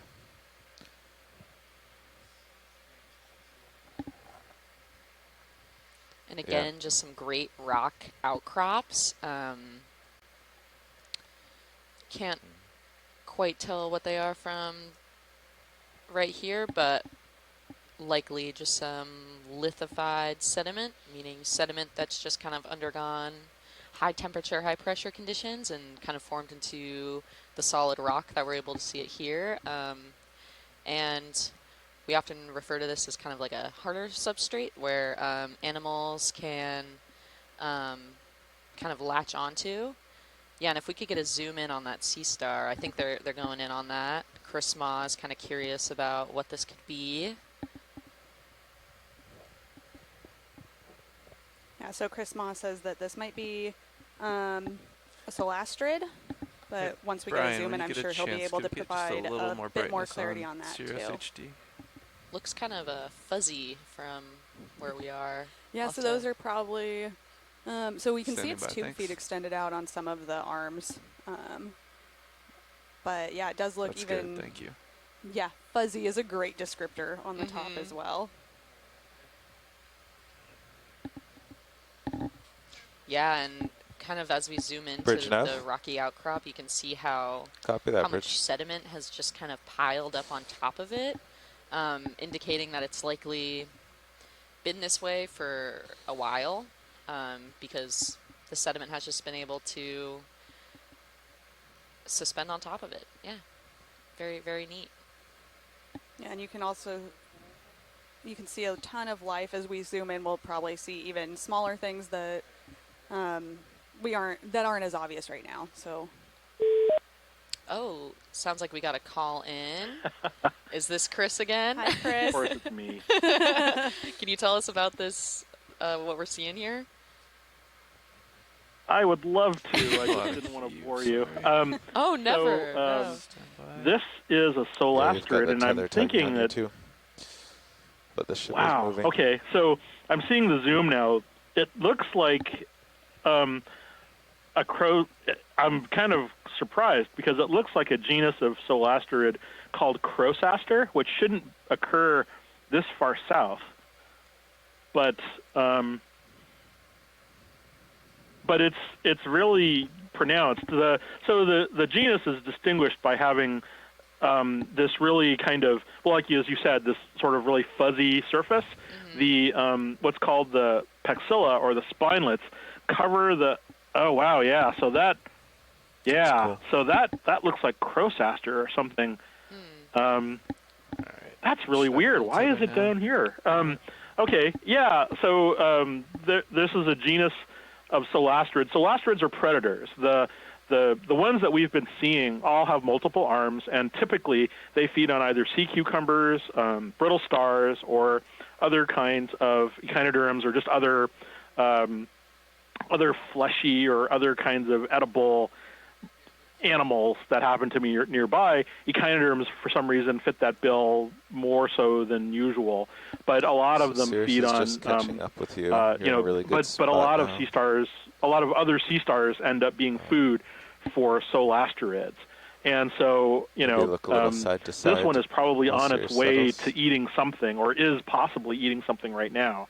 In the event that we are in a good position, if we see that particular one again with that fuzzy top, that might be worth a collection, just so that I can verify what it is, because I'm not sure that should be here, so to speak, as far as what we know about the known Brian, I'm sorry, distribution. could we It's not come down urgent just to a go little back bit and on get the that Sirius one. brightness? Okay. That sounds good. Somewhere in the Yeah. middle If we would see be another great. one. What? So you what's know, the known? It's not. Yeah, what's the known Perfect. distribution for That's those really guys, good, thank Chris? So a lot of Crowsaster, if that's indeed what it is, and not something that just looks like it, because sometimes you get weird stuff, then Crowsaster occurs primarily around the Arctic, you know, like sort of more the Aleutians, and the sort of high latitude subarctic regions. And it's plausible that something like that could occur as far south as this in deep water. And I think there might actually be, there might be something that is kind of the same. I mean, there's a Crowsaster, Solaster, like blur at a certain point. So it's possible that what we saw was one of the Solaster, but just more Crowsaster-like. The video is now focused on another one of my friends. This is what's called a Brisingid sea star, and so these are typically seen with all of their arms extended upwards into the water, and the reason for that is because they utilize these long arm spines that come off of the sides to capture prey. They're suspension feeders. They're predators, actually. And what happens is the arm spines that we see along the side there, they're covered with these soon as little one of bear us trap-like sees them get structures close called to something, we can pedicularia, tilt them and up. they're embedded in kind of a fibrous sock, if you will. And when small crustaceans like gammariids and amphipods, small hyperiid amphipods, barreling through the current, impact on these little bear traps, they're caught, and then the sea star moves them down to the mouth where they're devoured. I've referred to these as the death Velcro or the Velcro of death. I love it. That should Doesn't be the seem new like common a name whole for bunch that. of. Death Velcro. well, they have a fairly elaborate like taxonomic name as it is, but for example, it doesn't seem like those kinds of things would be very strong. But we've literally seen fish like bristlемouths, which are these small, very frequently encountered fish that have kind of brushed into against those spines, and brissingids in the Atlantic can hold those fish for several seconds before the fish get loose. So those small little bear trap things are pretty effective.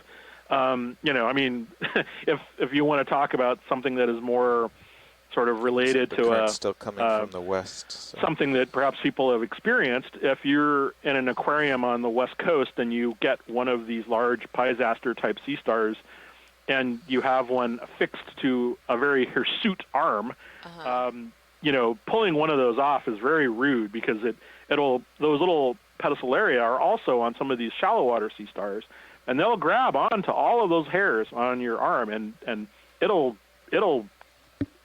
take those hairs with it when you pull them off. So oh man, oh wow, what's that on the right? Is that a sea star? Yeah, it seems like we're all of the arms up. Yeah, and kind of buried in the sediment there. Could we see that? Or I'm sorry, I don't mean to impose. Yeah. Which are you looking at, Chris? Just to make sure that we're. I was looking off to the side on the right, and there's a sea star with arms kind of upraised into the water, but it's thicker than a brisingid. Yeah. Oh, okay. Does that look like one of those other solasters that we just saw? Yeah, Pilot, if you I'm can not zoom sure. in on that. I mean, thick-looking star in the center. We went by it, so I wasn't sure what it was. And wow, this is just. Hey quite Brian, I'm getting a really loud London. OKEX in my head, and I can't turn it off for some reason. I don't know what channel that's coming in on. Wow, there's so many sea stars in this area. Yeah, this is very loud in my. It's really interesting. Headset. Do you have any initial thoughts with this sea star that we're looking at? Oh, wow. Okay, so, yeah, this is actually different from the other one we saw. I know it looks the same, but so this is actually a mixasterid. This is called Asthenactis, I think it was called Fisheri. This is one of the more rare sea stars known to science. It was described in 1970, I think, or thereabouts, 1969, and there are probably only about 4 known to collections. Oh, wow. Its life habits, it's actually surprising because it's seen more frequently on video than it is collected. Oh, wow. And so its life habits are poorly understood. And so, in fact, getting a zoom and watching whatever it's doing now is probably more important than actually collecting it. So it could just be feeding on something underneath it.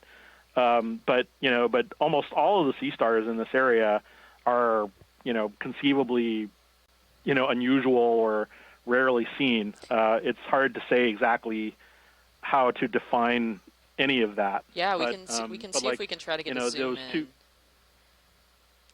Yeah, but my guess is that, its arms are kind of tapered over a lot of the rock face here. So there might be a coral or perhaps some other animal below it that it's feeding on. There's some evidence that they feed on corals, on octocorals, precisely. But for all we know, it could be devouring some other hapless brittle star or other kind of creature. You'll notice there's a whole bunch of brittle stars in that area. Yeah. Yeah. And so it's definitely Asthenactus. So that's probably one of the, I think Gambari has seen them before, but this is probably the first time we've seen one of these. Beautiful animal. Wow. Yeah, that's great. That really is. Thank you to video of Roland, I guess. But yeah, it could just be that they're feeding on these brittle stars that are located in the rock face, or it could be these sea anemones. Okay. Well, yeah. How about if Pilot just laterals to port to center up? Thank you, Pilot's in video. Yeah, thank you. In any case, yeah. If you lateral to port, so like so that's weird because it's an interesting convergence because you have a multi-armed sea star, in an entirely separate family from the one that we saw with the solasterids. There might be a pragmatic feeding dynamic there because solasterids are almost entirely predators.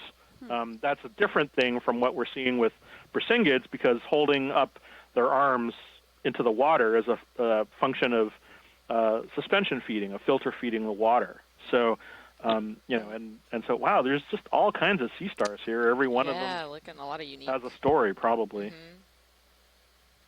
Yeah, but see, like there's Hipposteria, and I think that's Hipposteria, and Hipposteria feeds on cnidarians. So I'll betcha that's on its way to get some of those anemones. So it might be feeding on. Yeah, it might be feeding on some of those small little anemones. It might be feeding on some other small octocoral, hiding around someplace. But those little anemones might be the best possible prey item. Oh wow, there's all sorts of things here. Yeah, this is a very fascinating region. Yeah. Well, thank you so much for your insight, Chris. We really always appreciate having you on call. I almost want to just go on. I'm sorry. Yeah. I'm just like looking at all the different species because there's like 5 or 6 different families here. Well, and it looks like there's a and they're not all of them. Yeah, and is that another one of those predatory tunicates? Maybe either that or a sponge right below us. I can't tell. Oh yeah. We did see a predatory tunicate just a little earlier. Thanks, Chris. Yep. So that's another crab. Again, it might be a tanner crab. Do you still hear it, Copilot? But let's see. It's only. I'm not a crustacean it's expert, only when so if anybody else has an them. idea on that. Is that like a king crab? No, they're different. They aren't within the same group as king crabs. Okay. Yeah. Well, we're really nicely centered. Seems like on a 45-degree rocky slope. Meredith Everett just should chimed do in another on the chat and like said 15 that, meters. The trawl surveys from this area have records of that Chrysaster borealis from off of Washington, but not sure who ID'd those. So I mean, we could again, do 2-0 if you think interesting you're going to if we hop see ahead. another one of those. Could be a range extension. Yeah, and I'll also mention just kind of peering into the geology here, switch from a lot of the biofacts that we've been getting. It's really interesting looking at the orientation of kind of those like striations that we see within the rock outcrops. So we have a ship move whenever 20 meters, a geologist is looking at a rock face, degrees, we want to make sure to understand like how deposition happened, and we can always assume that the sediment deposition happened parallel to the surface. Good and copy, so we'd always expect those lineations to be parallel to the surface if it has not encountered any other sort of kind of stresses. And so the fact that these are kind of angled at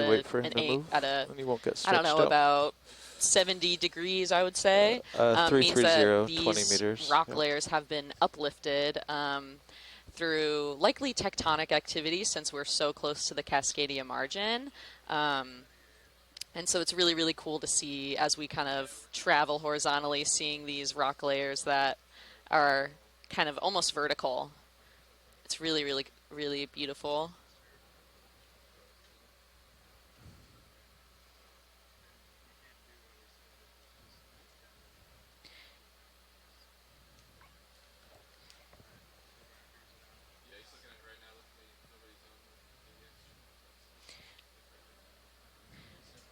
And looking at these rocks, we can see that they've kind of undergone a large degree of weathering. You can kind of see that with like the black on the outside of the rock. It's likely the iron kind of in the minerals of the rocks that's interacting with the water.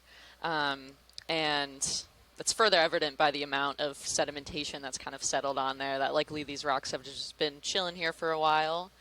And to kind of give an overview of the Cascadia margin, this is a really interesting region that we're in, offshore Washington, Oregon, and Northern California. It's a region where the Juan de Fuca oceanic plate is subducting beneath the North American continental plate, and this is really fascinating because it's called a megathrust margin, which means that it's capable of hosting really, really large earthquakes, like magnitude 7, 8 sort of earthquakes, and can also produce tsunamis. And what's kind of peculiar about the Cascadia margin is that there hasn't been an earthquake, at least a large magnitude earthquake, on the margin since the 1700s. And it's thought that earthquakes along the margin happen about every 300 to like 250 years, but that estimate is still largely unknown, and since there hasn't been an earthquake, it makes it really hard to study kind of the dynamics of this margin and help. And it's also really hard to predict like the type of geohazards that could occur. So that makes our effort to come to these locations and look at these like rock surfaces and rock outcrops like that much more important, especially since we're so close to the margin. Generally, the rocks are 330 up, but yeah, they're all have a few dimensions, time and space.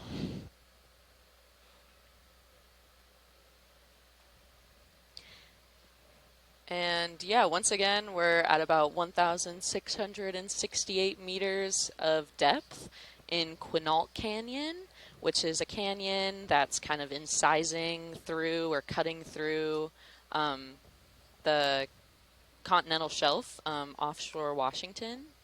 Ooh, some more. Yeah, so we've got a couple of those Brazingid stars that Chris Ma was telling us about a little bit earlier. And his terminology of they have death Velcro, which will now always stick in my mind whenever I see these. That. And then we've got a lot of these fly trap anemones. Just a ton of suspension feeders over here with all this marine snow really falling down in this area. Looks like there's a hermit crab or a tanner crab as we get closer. On the right there. Yeah. There's a crab. It looks like there's an eel pout on the bridge nav. benthos to the left. Copy that coming bridge. Up on. Pilots, the ship is stopped. Sears has probably 10 more meters to go.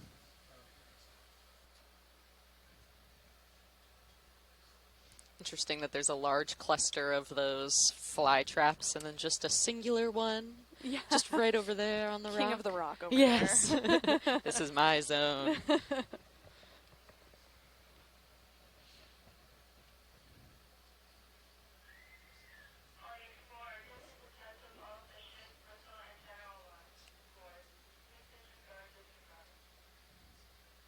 Yeah, there are a ton of these flytrap anemones here. Mm-hmm. They are thriving. Oh, and it looks like Meredith spotted some soft coral in that outcrop behind us. We can make sure to try to get a closer look at some of these outcrops so that we don't miss them next time. Yeah, so we're coming up on another one, so we'll keep our eyes peeled for anything that looks like it might be one of those corals for you, Meredith. Mm-hmm.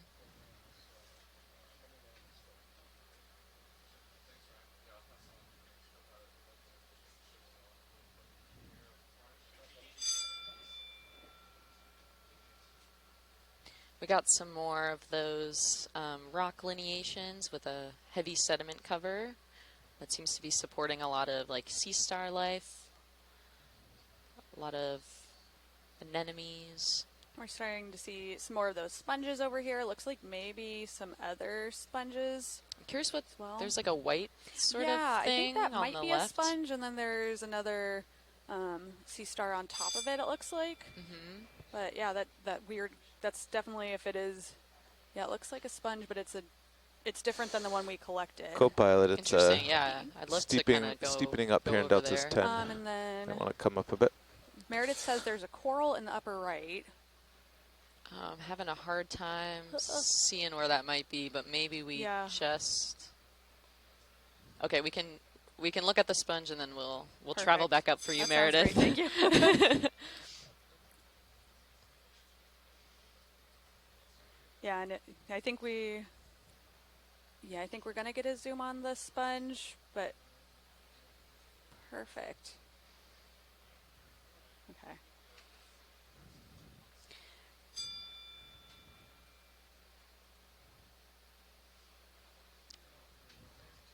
Oh, looks like another interaction with some sort of sponge and sea star. Yeah, so this is another type of those, one of those glass sponges, and Chris Moss says it might be a type of predation.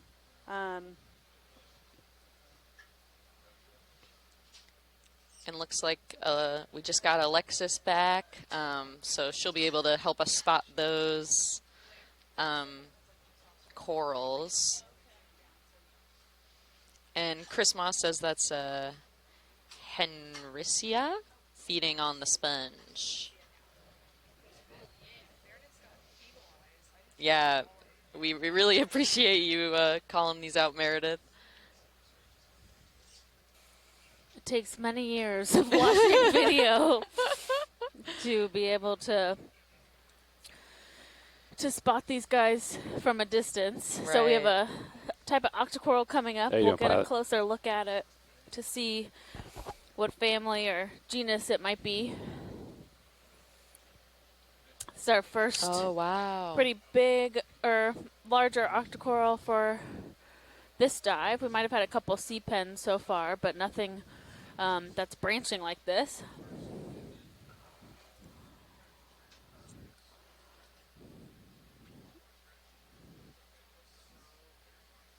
There's so many flytrap anemones around here. Yeah, they're really pervasive. I feel like we need to come up with a name based off it's like flytrap central. Yeah, flytrap central. Jellyfish and flytrap central. Yeah, I guess it'd be Nidarian. We could call it Nidarian central.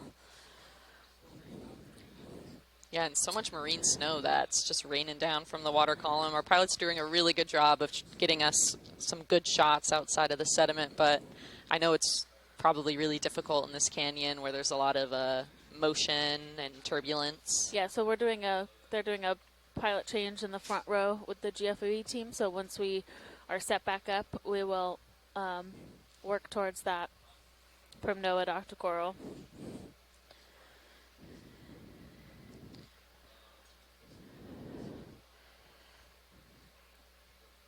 And we get another great kind of overview look on some of these interesting rock layers, these nice linear foliations.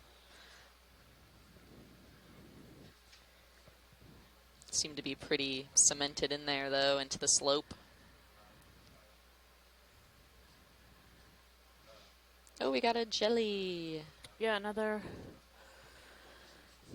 Yeah, pilot. Hi, pilot. Mm-hmm. Okay.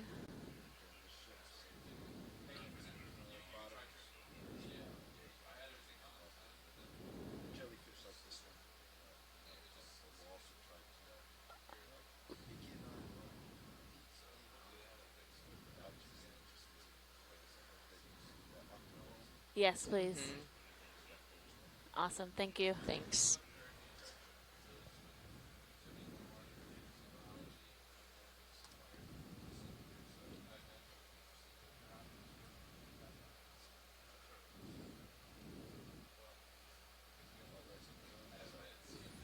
Wow, there's so much in the... Yeah, so much activity.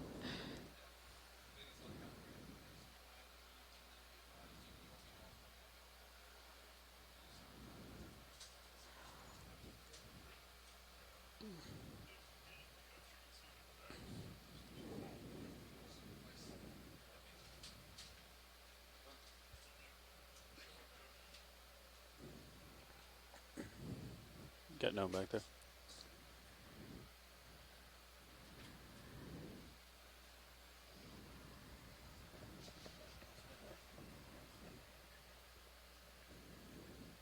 Need like a So we're getting a provisional control nice right here. shot of You know what I mean? this jellyfish that we've been seeing a lot of today, from the genus Paralia.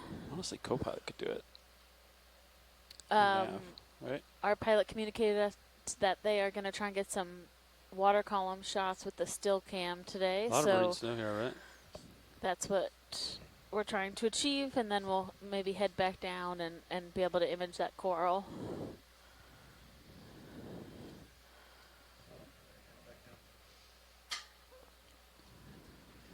I'll leave the ship here for you.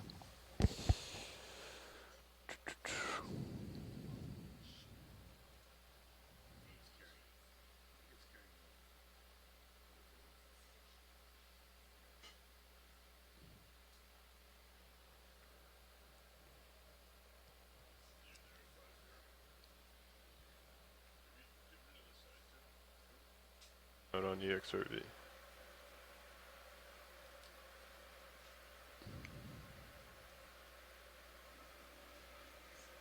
Ooh. Hello.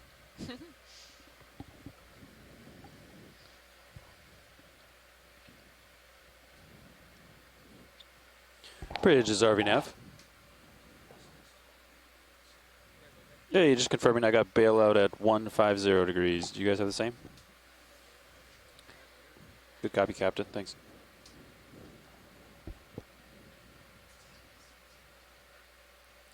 So this is gonna,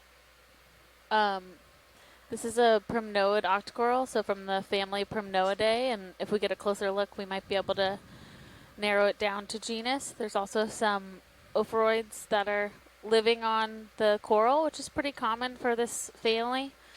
There's often a association with these brittle stars, or sometimes they're called snake stars because their arms are very smooth, where they seem to at some point settle on the coral or make their way to the coral and then pretty much stay with the coral for a long time. The ones we've studied in the Gulf of Mexico that we've gone back to year after year still have their brittle stars.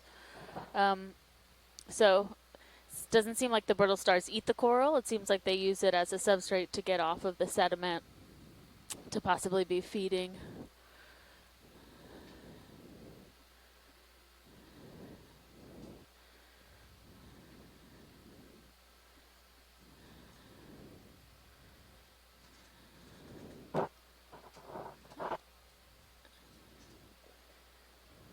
So we'll get a nice close-up of these polyps, which can help with identification depending on the orientation. Oh, sounds like somebody's calling in. Who do we have on the line? This is Meredith. Hey, Hi, Meredith. Yeah, this is definitely one of the primnoids that we're interested in. I think it's hard to tell because the polyps are pointing straight out on this one, but this one may be Caligorgia. Oh, okay. But I'm taking a closer look right now. It seems like the branching might be a little irregular for Caligorgia, but I don't. Yeah, that's the thing that's giving me pause. And unfortunately, I can't tell if those polyps are going to close up or down. I know.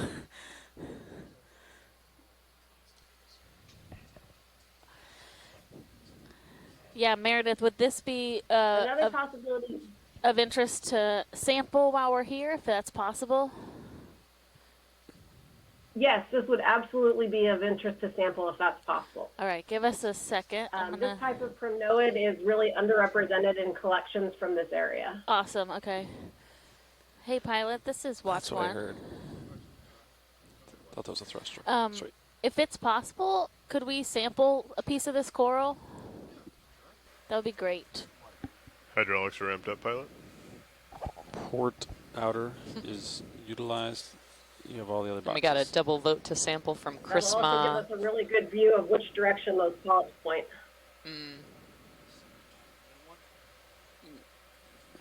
Yeah.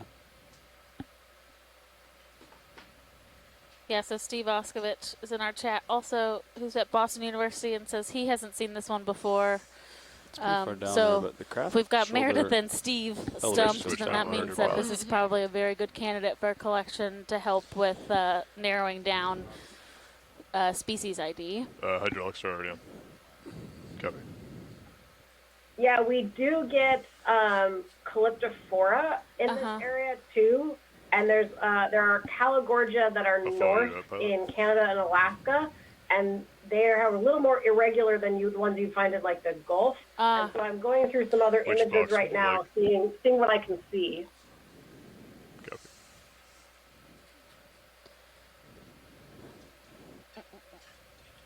You're gonna.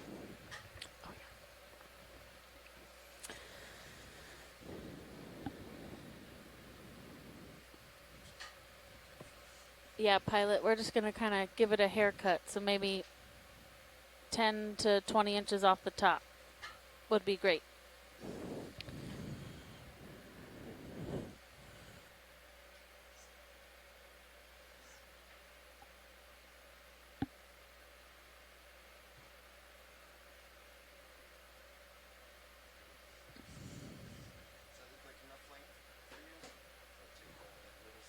Yeah, that looks great.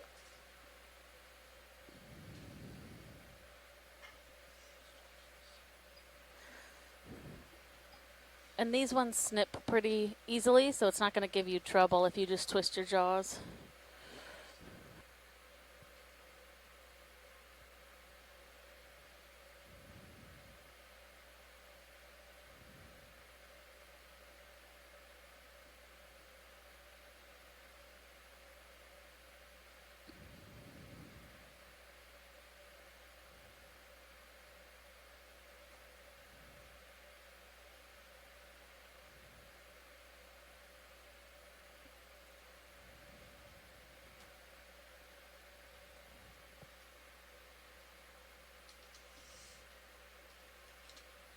That's a great sample. Thank you so much. Copy.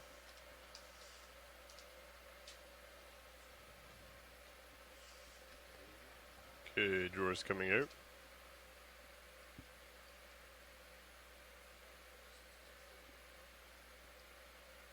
Just watching that port side.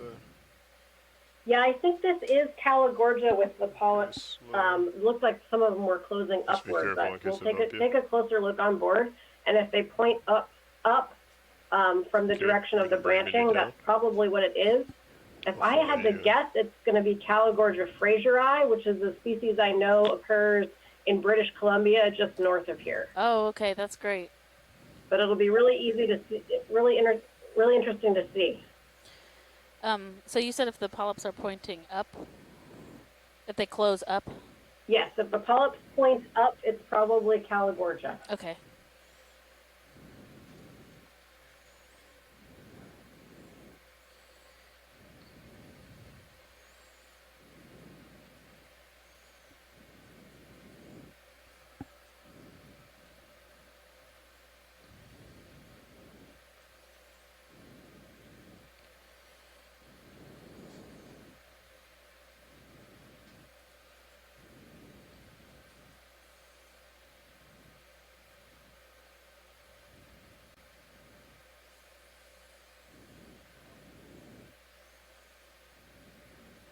Closing.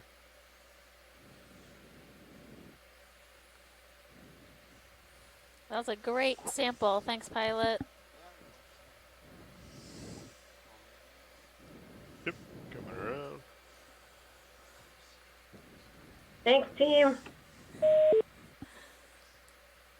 So we were just able to take a collection of this octocoral. So we had Meredith Everett on the line, who is with NOAA, and she is currently standing in as the head of the NOAA Deep Sea Coral Research and Technology Program and has done a lot of work with Express along the Pacific coast here.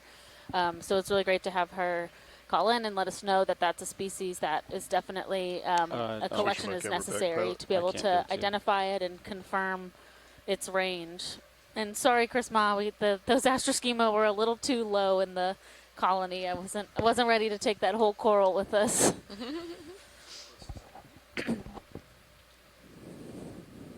Alright, hydraulics disabled.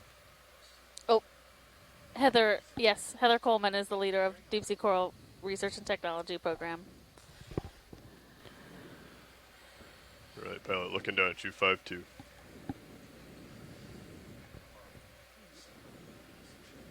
Still the fog's on, is that why it's turbid?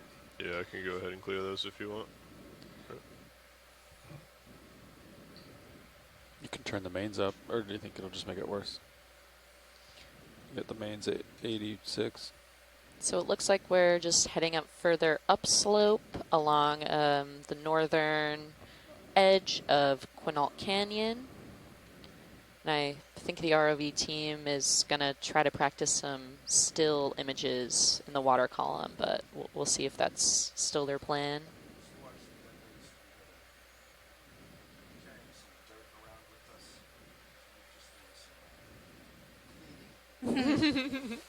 Ah, interesting.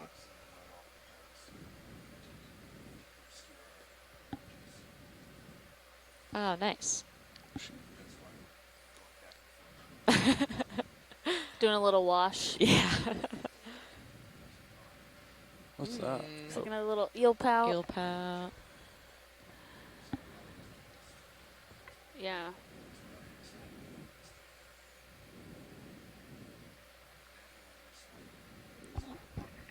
Okay, looks like the last move bearing was 330. Is that still good? I'm looking 335 right now. 335, copy. You want 20? 15, what do you want? I'd say 15. Bridge is RV We're ready for a move if you are. All right, 15 meters, bearing 335 degrees, speed decimal 2 knots.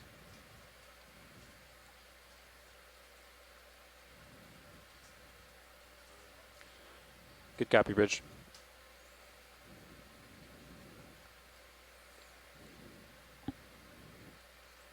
Okay, you're getting out there a little far, pilot. Understood.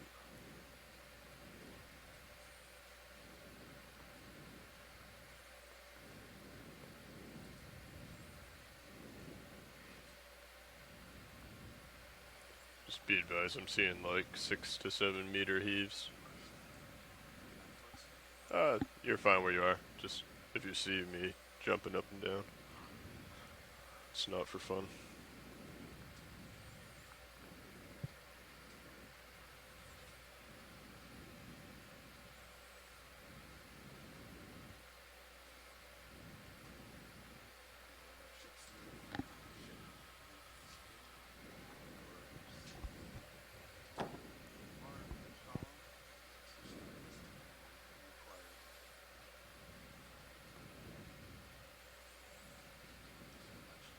I know, I was gonna say.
Yeah.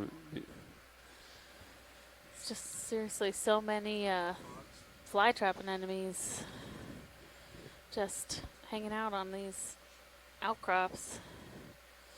Pretty lot of marine snow today, huh? I guess it's 1,600. Even at 1,600 meters, I think you'd be clear of it this depth, you know?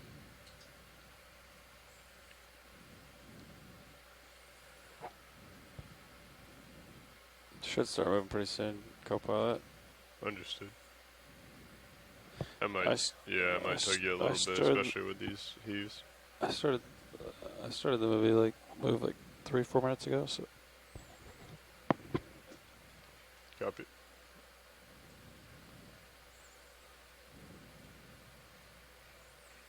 There was only a 15 meter move. Ooh, what's that white circular thing? Spiky thing. That's a corallimorph. We sampled one yesterday, I believe. Okay. I think that's actually an anemone. Oh. But that's okay. Oh. They're tricky. We got to stop up here. We got to let them. Actually, yeah, it's Lars. Your theory is you intentionally be wrong because people have to correct if they know. Yeah, and they'll comment. Yeah.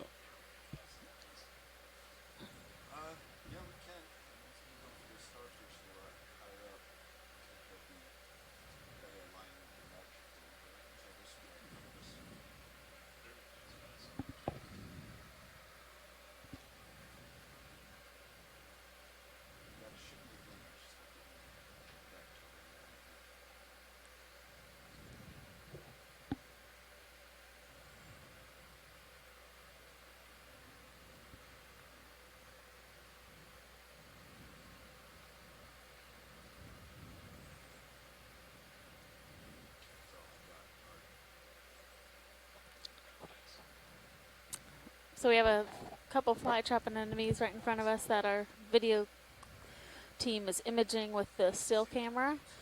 You can see the ones more to the left are open and have their tentacles out. You can see the mouth opening right in the center there. And then on the right to the top a little more is one that's fully closed up. So when they retract all the way in, they kind of just look like a stump. They look so similar to the anemone or the Venus flytraps that we see. Yeah. Well, I guess these are animals, not plants, but very similar. Yeah, very similar morphology.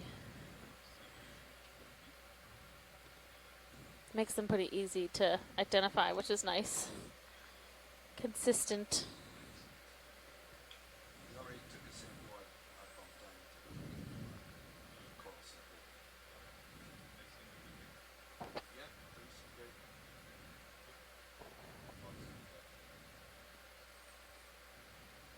All right, Pellet, I'm definitely on the move, looking down, 6'5", you have time, but you also have a little bit of tether now. Copy that. Would you mind just doing a quick zoom on that anemone as you go by?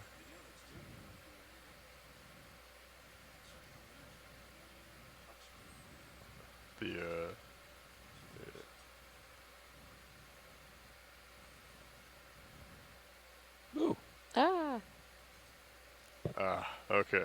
You see it's a little different, Lars? Yeah, I do. So the corallimorph has more of a mouth in the middle, right? Yeah, and Okay. those on the corallimorph, the white tips are really ball shaped, Okay. and this one Very is spherical. a little more diffuse.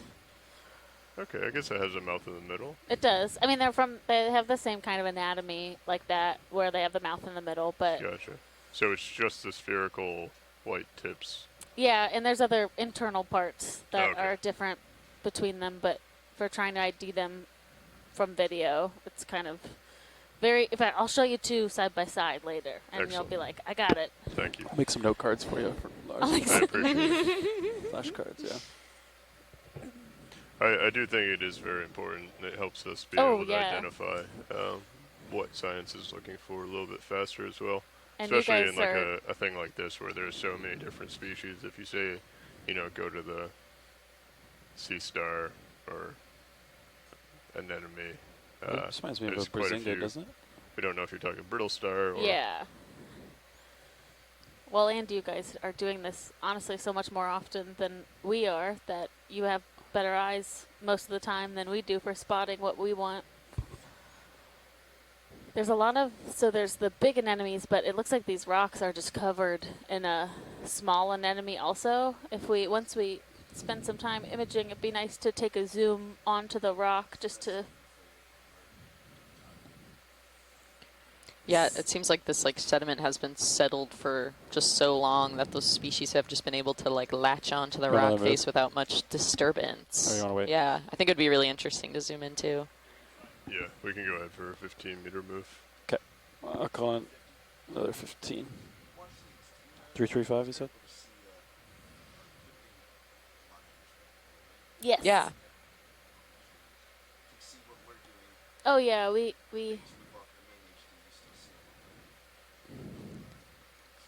Yeah. Yeah. Bridge is RV Yeah, we're looking over Art's shoulder.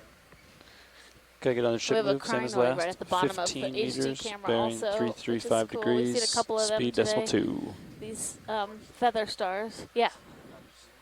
Yeah, would you mind just zooming? You can just zoom right under that Brisingid sea star. We want to look at the surface Good copy, Bridge, thanks. of the rock, which...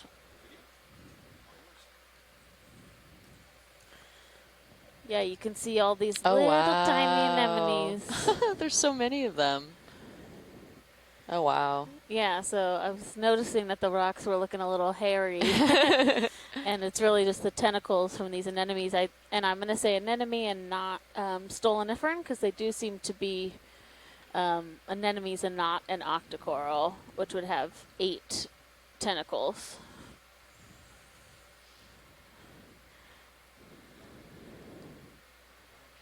That's great. Thank you.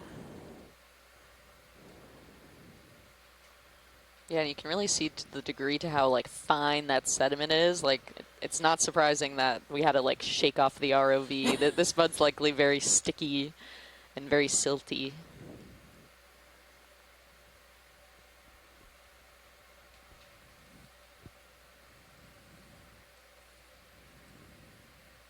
I just call the move in, pilot.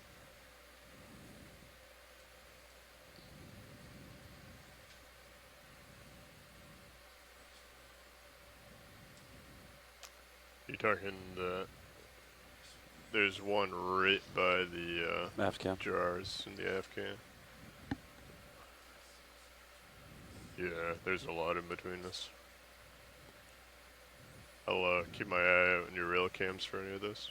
So we started today's dive at about 1,730 meters, and we started to work our way up this slope on the south-facing side of part of a canyon wall. And so we're now currently at 1,660 meters. Ooh, There's that big large sea star that Oh, Chris wow. was talking about earlier. What's Yeah. sea bass today?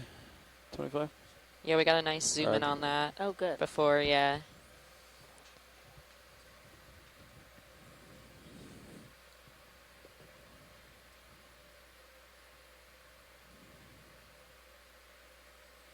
Oh, Meredith says, and Chris also, that they think those growing on the rocks are zoanthids, not anemones.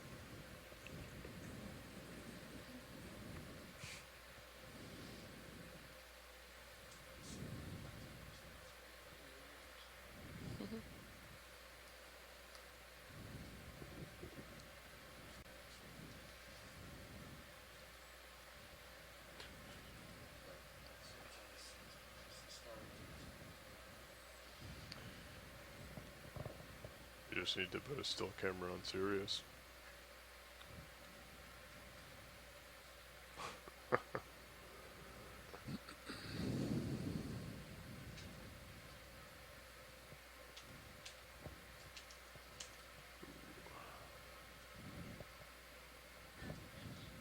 Go ahead, Rich.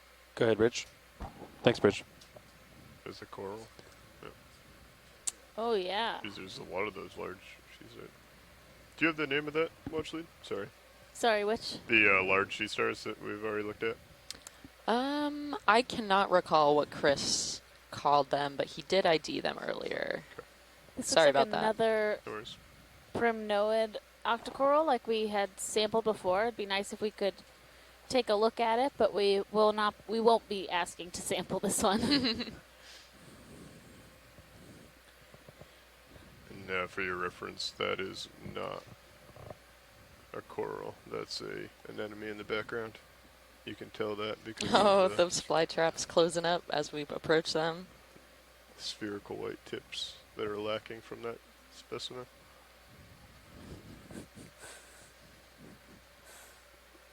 Is this the coral we saw and snipped?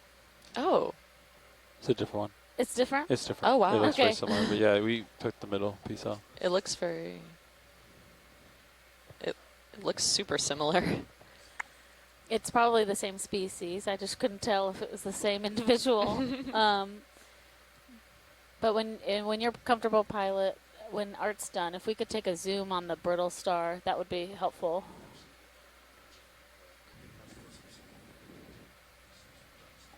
Awesome. Thank you.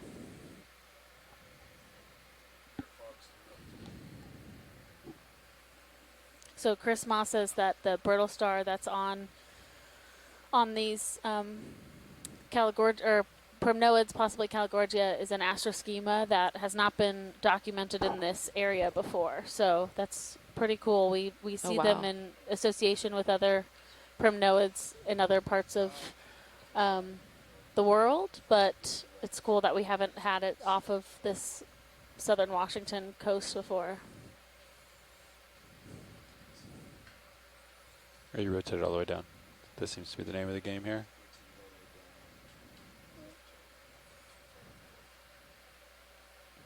And this one, to me, does... Yeah, 'cause it's we already were on the bottom talking of when the Meredith frame, was yeah. on the line before, kind of about the regularity of branching. This looks much more like what I'm used to seeing for Calagorgia than the other one. And it does look a lot more regular and branching. We've got a little squat lobster. Oh, yeah, underneath just beneath. also.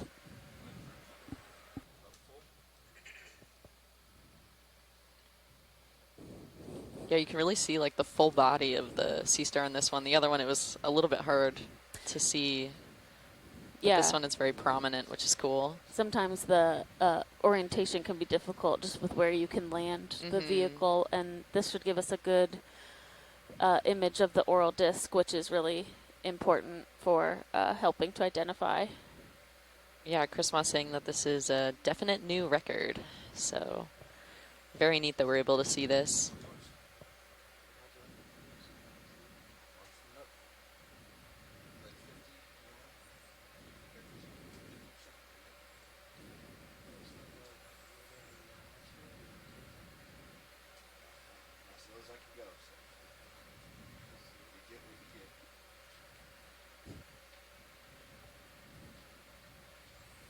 Yeah, we Oh, can see wow. that little Galatheid squat lobster hanging out down there. Yeah, he's got a big red eye. Nice big anemone. This one's different than the flytrap ones.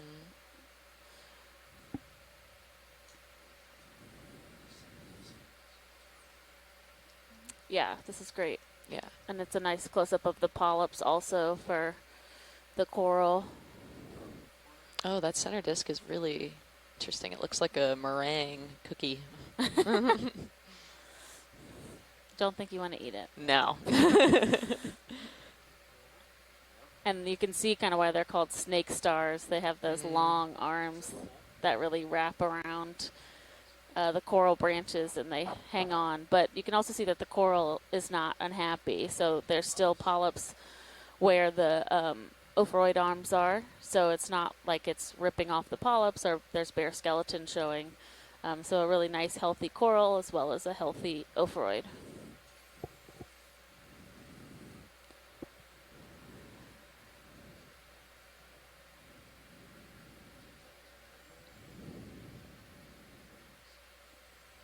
Yeah, that's beautiful. Yeah, that's a great shot.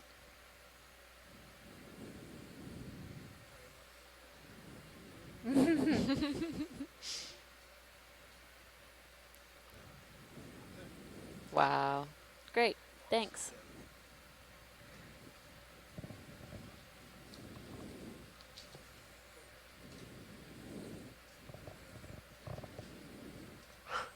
I think he's up high. sorry. We got an hour or so. 2 hours. We'll find one.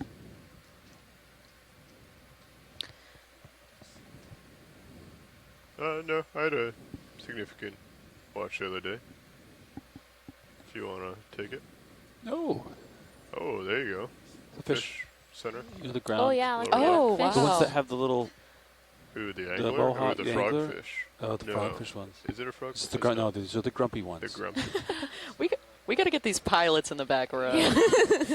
All I see is Nav making an anglerfish motion. No, I think I take that back. I think it might be the grumpy variant. You know what I'm talking. You know what I'm talking about. They look I do grumpy. know what you're talking they about. look grumpy. Oh, and they have Meredith little says beard a jewel, little blob bits by their sculpin. mouth parts. A it's a blob sculpin. sculpin. Did Lars? Just look very blobby. I just heard her say it, so I repeated it.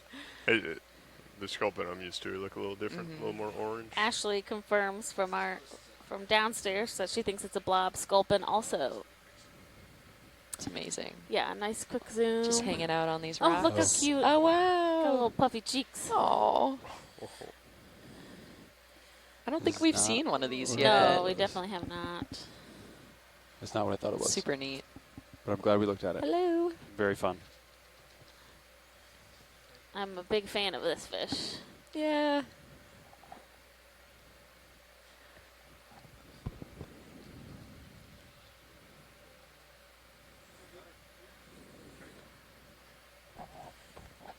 Great. Do you think this is more consolidated than yesterday, Paige? Like, Yeah, I've been taking a look as we've been kind of traveling another around. fish coming up It definitely for does look like a left. harder Might be in between us. substrate than Looks what we like were a looking at, decent-sized and fish. Oh, it's above what's your kind left of arm, never mind. indicating that to me, especially, is just the degree of kind of like weathering that's been might going on swim on the back around. outside, which suggests that it's likely just kind of been like sitting here and able to just kind of Ooh, like we're in video mode over here. Be advised. remain intact, I guess. That there's not as much like Keep it smooth. erosion as we saw yesterday. We saw like smaller fragments that were kind of dismembered from the Ooh. original outcrop. we have a cool glass sponge on the left coming in, the kind of lacy looking sponge on the side. Thank you. What's also kind of different about these rocks as opposed to the ones that we were seeing a little bit further south is that these kind of have like a little bit sharper edges and almost look a little bit blockier. I still definitely think it's some sort of sedimentary rock, but can't know till we take a closer look. Oh, wow. Yeah, so That's this is really cool. a glass sponge from the group Ferreira. So they have this very like lacy and kind of fabric looking morphology, and the white parts are alive, and then if it's kind of sedimented, sometimes that's parts that have been kind of are starting to degrade from the sponge.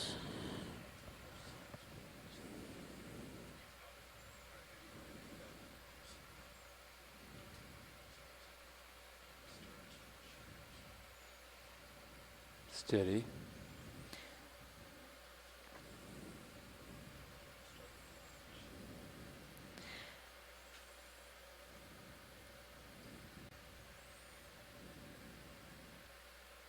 And just recently, we got an email from Jeff Beeson from NOAA, and he's done a lot of geologic work, kind of around some of the submarine channels in this region. And I was just kind of looking at his work, and he said that some of the sediment that's deposited here is from the Missoula floods that happened about 12,000 years ago. So What? I know I can talk about those more after we look at the sponge. Yeah, so we have that sponge, and then Chris Ma identified this sea star as a hypsteria, and he says it's very likely feeding right there.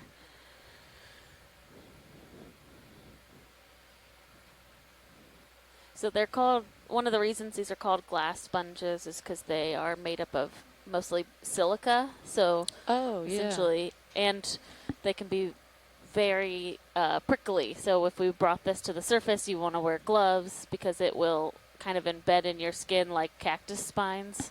Oh, wow. Which isn't very fun. No. And it takes a while to kind of get them to work their way out. But they're really intricate and fascinating. There's a lot of different groups of glass sponges that we see in the deep sea. And so I don't know a lot about sponges, but they just primarily just like filter the water around them, like through their entire body. Is that kind of so what they are filter feeders. So we've talked about there's a group of them that are considered carnivorous, so that actively feed, but for the most part, sponges just pass water through their body and they filter out nutrients from the water. Oh, wow. They're one of the most primitive groups, so they are they're relatively simple in their body structure, but what they do is really complex in a way because they're able to utilize nutrients and they can create habitat, but they don't have quite all of the organs that other animals do. Right.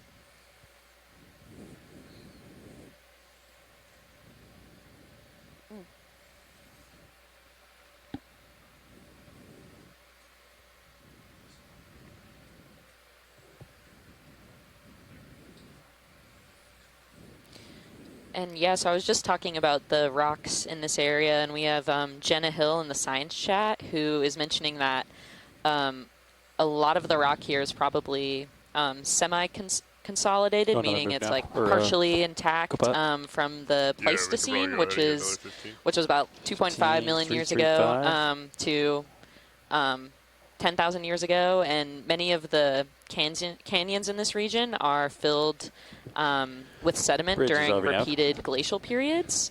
Can we get a move same as last? Now they appear to have cut 15 through repeat channels to that infill. So like Quinault Canyon, like we're in now, is one of those channels that is kind of incising or cutting through those sediments, which is super cool. You know, I think the most interesting part of geology is kind of connecting the past to the present and what we see now, which is this is a great place as like a representative example of that. So thank you, Jenna.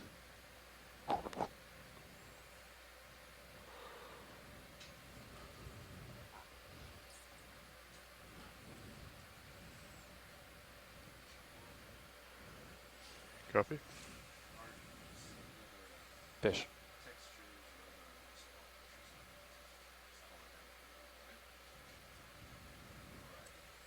I think this is one of those zebra hake that we saw yesterday. Amora fish. Or cod. If I remember how to spell that. You shoot video. Keep it smooth. Oh, he's back to photo mode. Oh, Meredith's saying Pacific flatnose. Yes, that's the common name. Ooh, look at it move its eye around. It's kind of spooky. Whoa, those have big Hello pupils. there.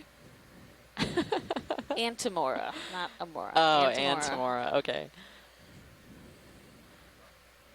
Man, just when I think I am good at identifying fish, that's tough. They're so unique. They are not easy. There's a lot of different groups of fish.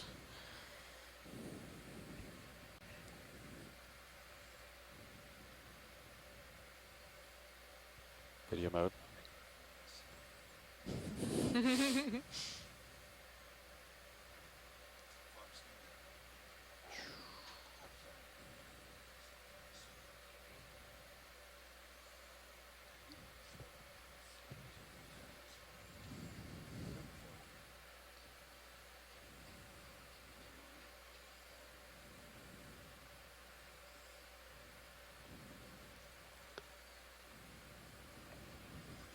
What's on the white left? ball over there? Oh, yeah. Is Octopus? that a octopus? Is it? Oh, I'm seeing tentacles.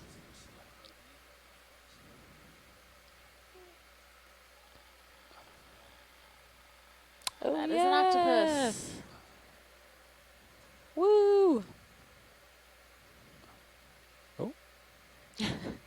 Yeah. Looks like we just like woke it up or something.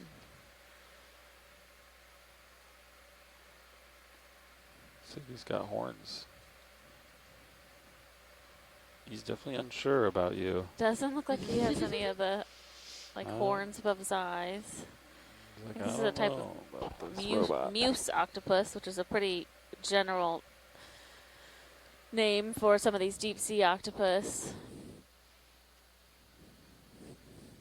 Let's see if we have Mike on the chat. I think he had to step out, but he's our cephalopod expert, so maybe he'll feel the call of a cephalopod on screen. This is our first octopus for today, but we've seen at least 3 or 4 or 5 over the expedition. Oh, there's another skate/shark egg Go ahead, case Bridge. on the left. That Oh, black yeah. powder. Please, thank you. Which is the second one of those we've seen today. Cool. That was fun.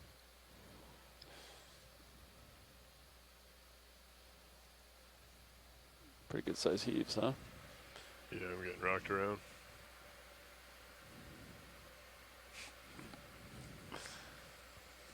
Gotcha. Every time.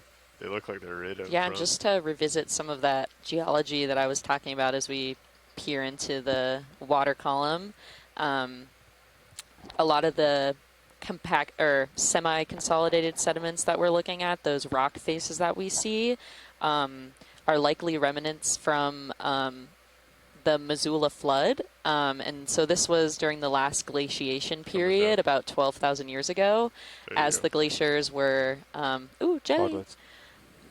Retreating up north. It kind of created these massive floods that transported sediment through the Columbia River and kind of deposited to where we are now. And so we can get a zoom on those rocks and see what we can see there. But I started the move 5 minutes ago, Lars. looking at some jellies now.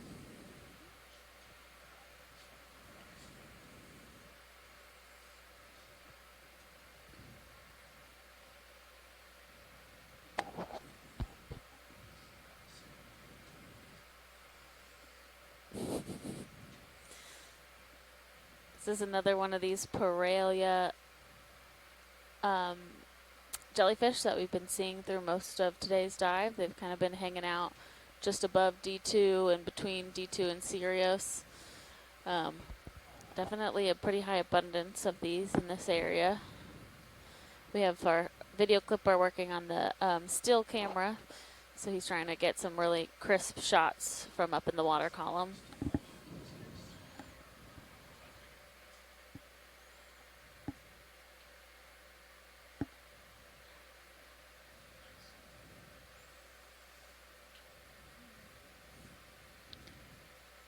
It's very textured on the surface of this bell. Yeah. Oh, there you go, Art. Nice. Yeah, so viewers at home, this jellyfish might be out So of he takes the view shot, you fly by the to minnows. the HD camera, but it's in pretty much perfect view for our still camera, which is angled a little bit higher up. So that's likely why you're seeing the photo out of range.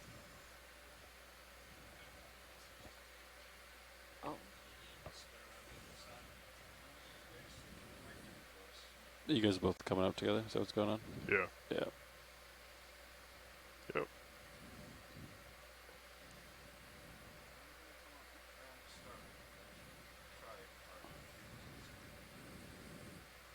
There's another one on your starboard wing, be advised. Starboard side. See him down there on starboard, lower starboard.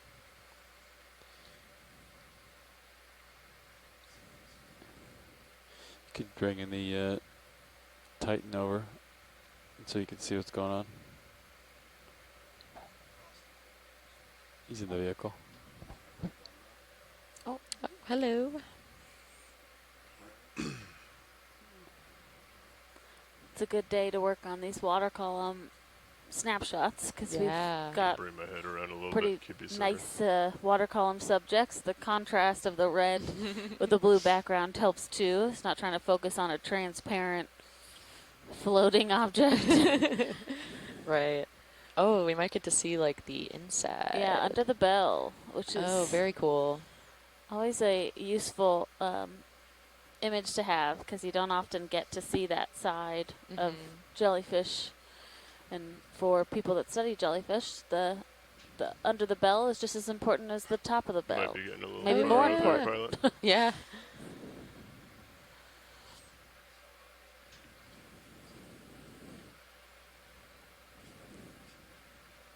Copy. You're coming down now.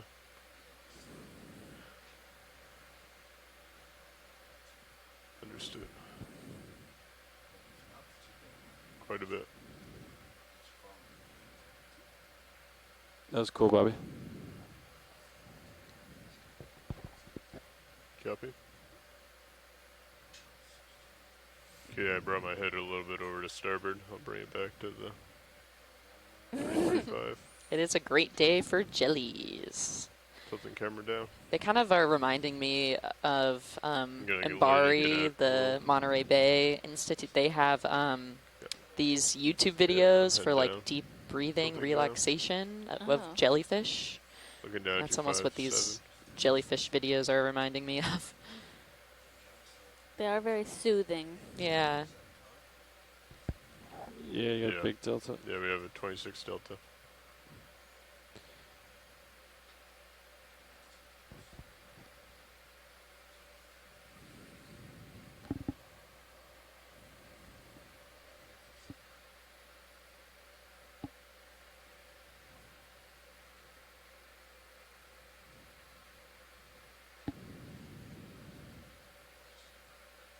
Yeah, you guys really came out for that one, didn't you?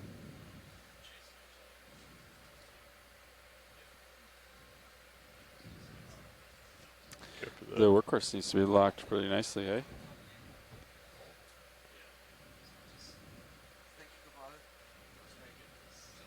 Nice job, Nice Bobby. shot.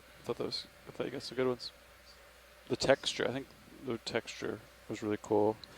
It's basically like you want to there's get our as close to octopus light as you friend. can, but Hello. if you bring too Hello close, you lose again. the fog light, and then you're too Oh, we far. have another and also, it seemed coral. like Or is that the when same that happens, coral? it also gets stuck in Oh, your on vehicle. the right Funny, there? And then coming come back back out. from being up in the water column, you get a little Yeah. disoriented. Yeah. Pilot, if there's an opportunity to zoom on one of the tubes that's like at the bottom of our screen right now, that would be really cool. Still coming down a little bit.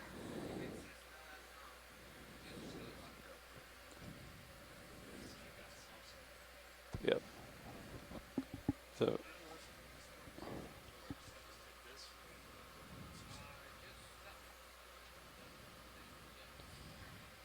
Yeah, these look like tubes. Oh, interesting. Like tube worm tubes, which Getting steady. Looking 6'5". might indicate past chemosynthetic seepage. So normally you have these lamellibranchia tube worms in areas where there is active seepage happening, and these don't look to be alive anymore, but it means it's kind of like how I saw the acroax shells in some of the other places. It might mean that in the past this was a habitat that had some chemosynthetic communities. Yeah, and there's been a recent cruises along cyclone R3. this part of the margin, not exactly where we Coming off are, our- but a little bit further north and further south, that have shown evidence come for back on. methane seeps along the margin. Yeah. So that wouldn't R3 be is back super on. surprising. Clipper.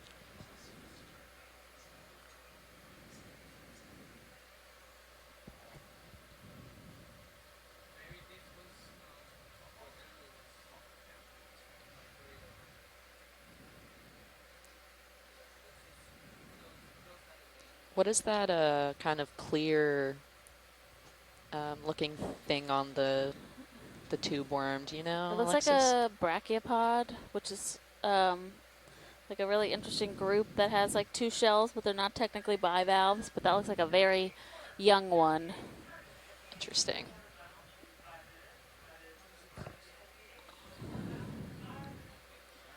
That's good. Thank you.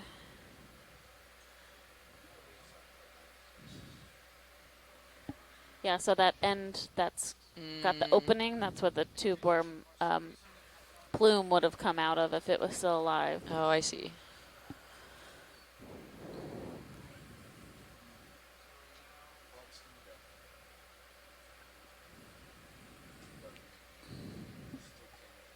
Looks like he's got it back.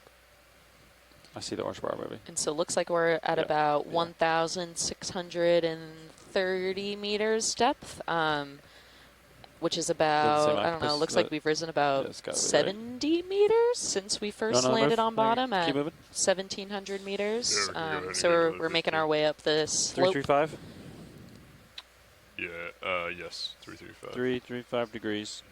And pilot, if we go for one of those water column once again, just Pretty let me know if just you're gonna over chase, and I'll like have You'd a like to little bit move of things flexibility last on the- 15 meters, bearing 335 That degrees, speed egg decimal case 2. was actually pretty big. Oh, yeah. It's a good copy, Bridge. Thanks.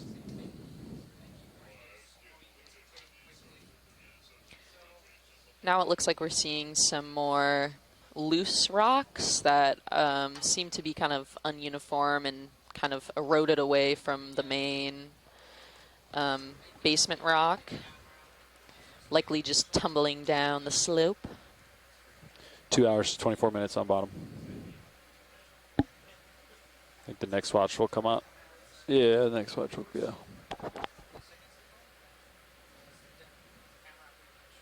Little green lights on the fins. Is there a type of rock collection that you would want to try and make today? Yeah, that's a good question. I would be interested to Ooh, do it. coral. Oh, our two interests aligning. Pure red practice. See what you got. Yeah, maybe a bit later we could do a toe test to see if these are just as unconsolidated as they were, but I am a little bit worried that they're just going to kind of implode as we try to pick them up. So this looks like another Caligorgia, which is the primnoid octocoral that we've been seeing. And then right behind it, you can see a black little case on the That's not a edge of the normal rock, and that looks like another one of these, like either skate or shark egg cases. That'll be the third one that we've seen today. And what's interesting is that in the Gulf of Mexico, we see those egg cases actually attached to Caligorgia.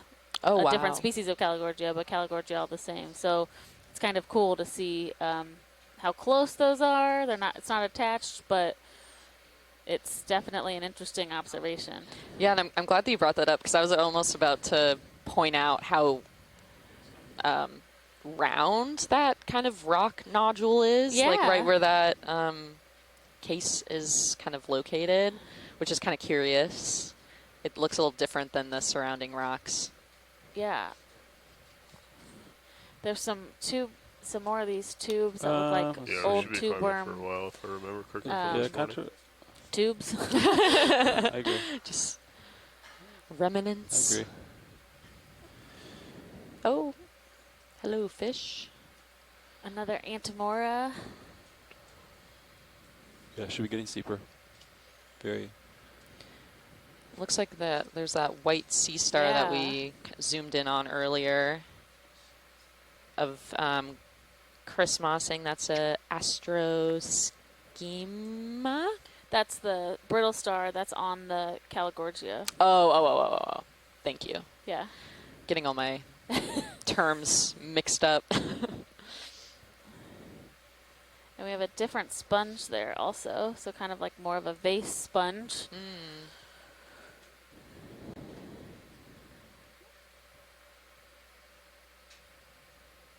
The white sea star, I think, that was it. The slime. Paraster, yeah. Yeah, the slime star. Thanks, Chris.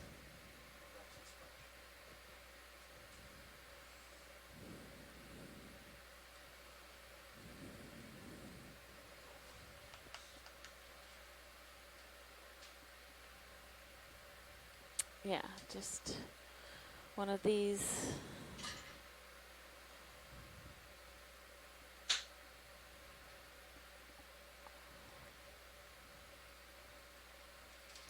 So do the sponges change shape, like as they or like throughout time. I don't know if that Do you want me to makes sense rotate as a my question, but that one just looks like Do a you want me to vase, and I'm rotate my curious if head it to join you? holds that kind of I structure think throughout its probably, lifetime. yeah, and it just grows larger. Okay.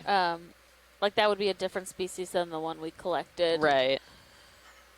There's so much turbidity. I keep thinking your fog lights are on. I'm sure that it's not fully understood as far as like the from first settlement stage. Like I don't know if it starts out in that, if it's like the world's tiniest little vase and then it continues to grow. But I think once they kind of form that shape, they kind of keep growing in that formation. I see. Copy, coming up. And another nice rock outcrop, and we can see What those was kind that of last move called?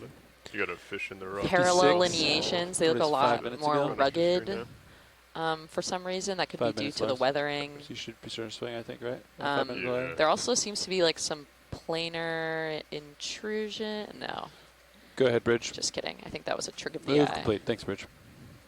Completed it. 2001.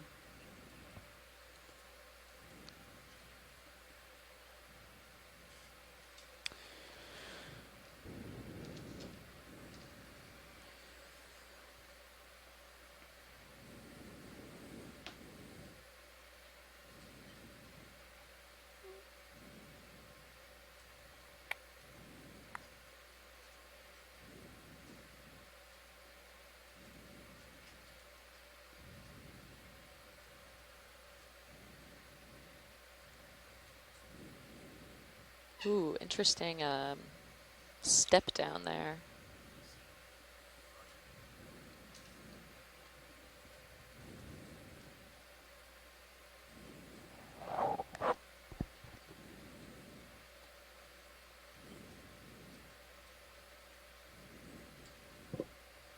You're going to be tugging on the tether here in a second.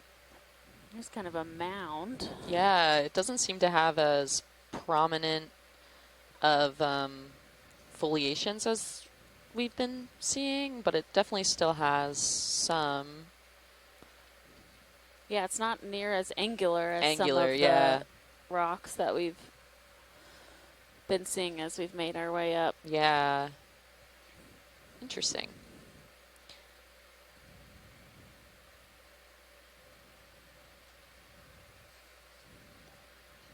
Serious bottle, 8%. We did pretty good on that bottle. I mean, 7% even. Ooh, what's that? White. Coral. The gasp. What could it be? I do think that's a coral on our right. So there's a different kind of anemone with the white base right there. But then there's a coral with some of its branches kind of hanging down. Maybe.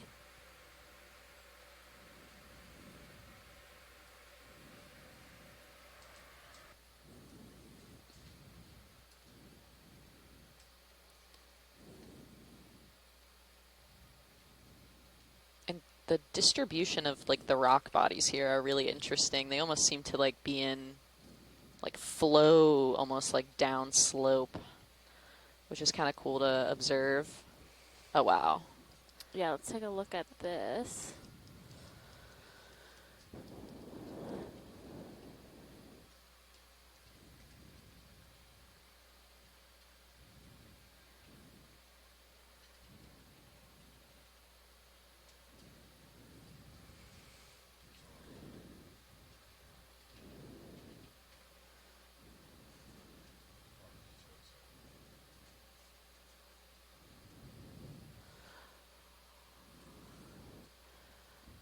So yeah, I think what it's doing is after it takes the picture, it shows you the So JPEG. once we get some stills, we'll I get don't a know. closer I don't look think at so. this coral.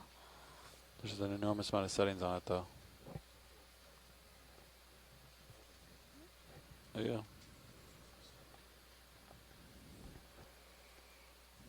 Preview, maybe like preview. You could disable preview or something. Okay.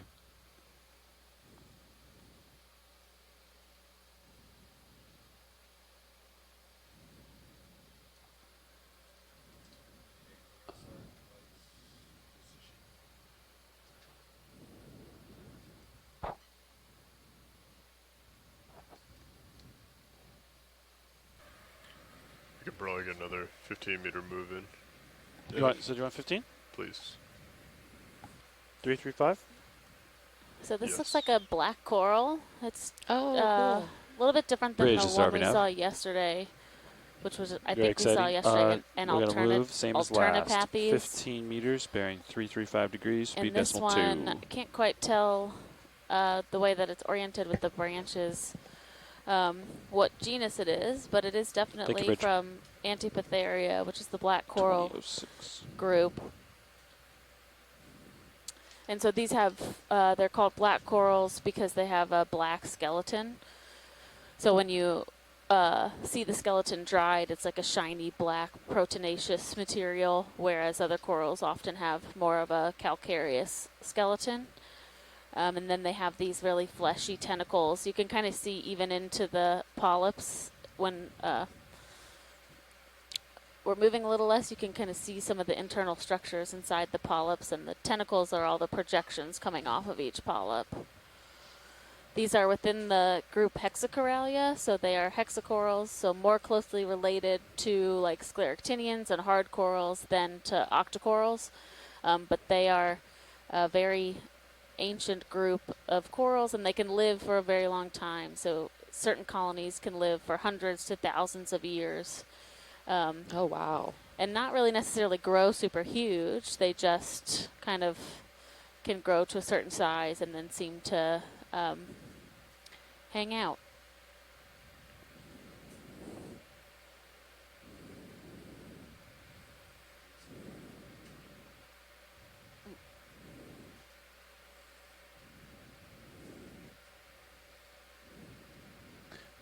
Which is the analog camera that has the LED integrated? Nova? It's actually pretty nice that it has that for the Sirius aft, isn't it? Because we're going to lose that if we remove it. Maybe we can do like a nano light there. So far we've seen some permnoids, likely Caligorgia, and then we've seen that black coral. And we'll keep moving up and see if we have any other coral diversity. We've seen quite a couple different sponges, and definitely a lot of anemones today. Ooh, what's that up on the left? The white? Oh, I guess maybe that is just a rock. For some reason, I thought it had little arms. I've been staring at this. I know. It's tricking me. The shadows are tricking me. Yeah, that's a common theme down here. Yeah. Thank you. Oh, this perspective kind of gives us a better view on some of those kind of rock lineations that I keep talking about. You know, I keep mentioning them, but that's mainly just because we can look to the angle of those orientations to kind of give us an idea of how maybe they could be uplifted, because we always assume that things are deposited parallel to the ground, so with no angle. And so when we see them kind of at a different angle, that's indicative of tectonic activity. Oh, cool. Yeah. And these ones aren't super continuous, so it's pretty heavily set. It has a bunch of sediment on it, so it's a lot harder to see the actual basement rock. But this is an interesting mound. Yeah. I'm curious why it's so moundy. You just mark down 2009, like 30. Something kind of splashed in my screen. It looked like biological. We have another crab. And then the thrusters went to like, I think it's the same kind of crab from we've been 14 seeing. and 14 Oh, is there an to, octopus in that like, cave? -1, Oh, -1. he's hiding out. I kind of hesitated. I don't know if we hit something biological or. Okay. But both of them went low. I don't know if we can go back and look at that detail, but it was just a split second and then it came right back up. Go ahead, Rich. Move complete. Thanks. This is a kind of cool perspective on the rock face. You can kind of see, it almost looks like parts where the rock is just kind of like slumped off in like kind of sheets. And this is pretty common in sort of like sedimented like mudstone or siltstone. A little crab. So likely as the rock has been uplifted, it's slumped away. Yeah, we'll take a look at this crab and then kind of crawl over and see what is up with that octopus in the cave. It might have some eggs with it potentially, or maybe it's just kind of hanging out, hiding out.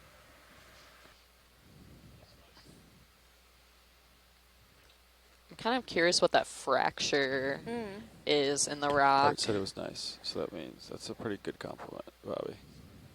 It doesn't seem linear, which makes me feel like it's not some geologic thing, but it's okay. I'm not quite sure.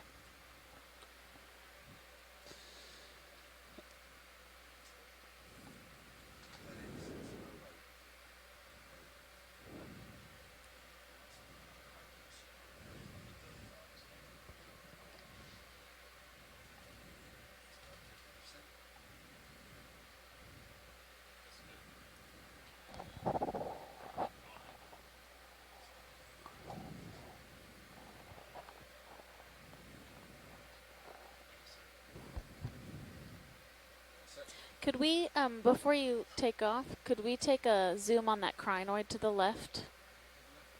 Thank you.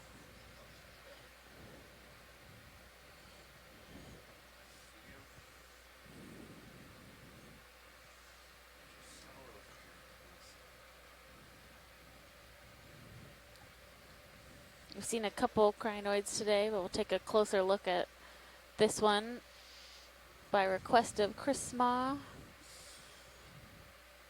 These are echinoderms, so related to sea stars and urchins, but they have these very delicate arms that they're able to. These are unstalked, so they have they hang on with essentially like little feet underneath, and then they are able to release, and they can swim also using their arms to undulate through the water, which is a really cool thing to see when they decide to take off.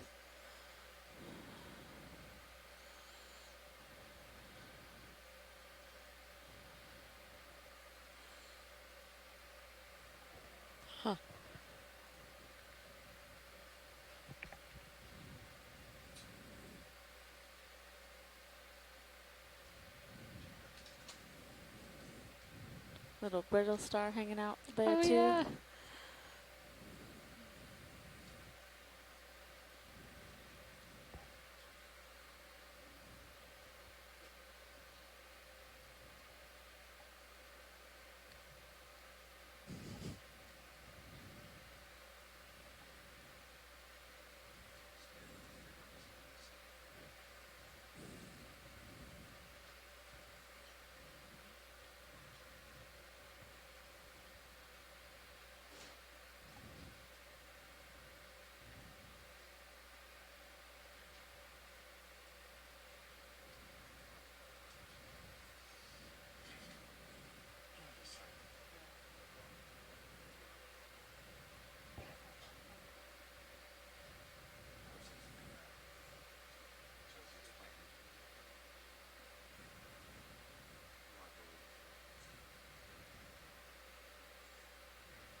I feel like I'm like staring into a vortex. I know, I just got like hypnotized for a second.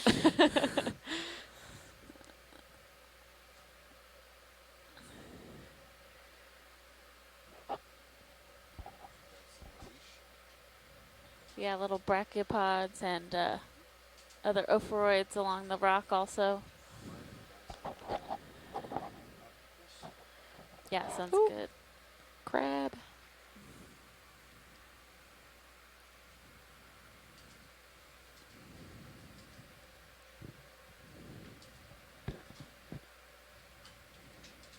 Yeah, the more we look at some of these indentations on the rock, the more I'm convinced that that this rock is really soft and easily eroded, and that these creatures here have just kind of burrowed into indentations in the rock and created kind of these crevices. A lot of times they like brood their eggs. This is a sweet little cave where rock has broken off. Octopus has found a very good hiding spot. Oh yeah, this is sweet.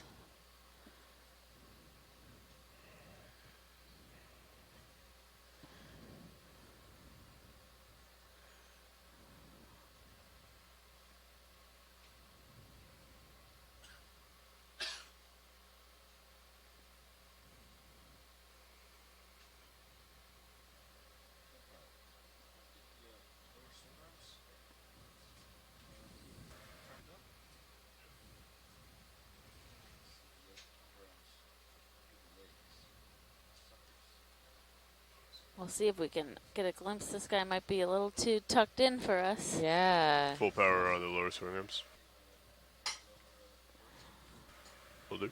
Looks like that fly trap anemone is kind of collapsing in on itself. Yeah, they'll Getting a little retract scared. when they are disturbed.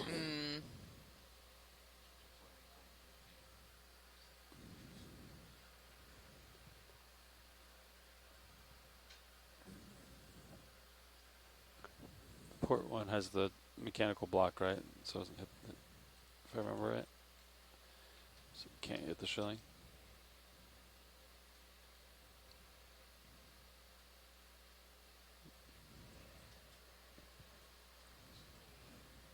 It's full inboard. There we go. It's pretty slow. There we go. That's all you got. Go ahead, bring. It's odd. Sometimes you got to get off the stick and then get back on it. You know what I mean?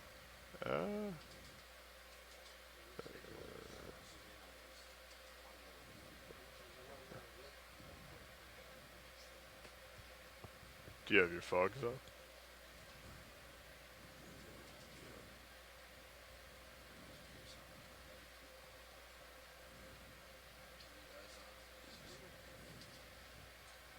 Getting pretty close to the shilling. Yeah. Copy. Taking it.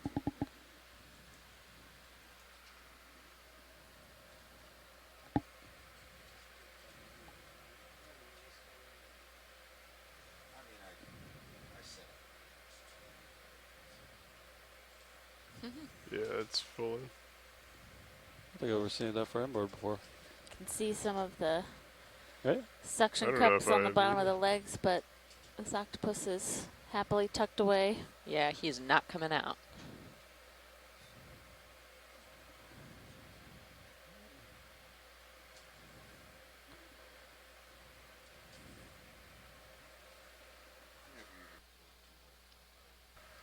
Put it back.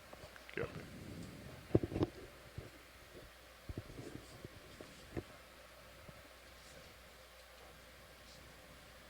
He's really nicked in there.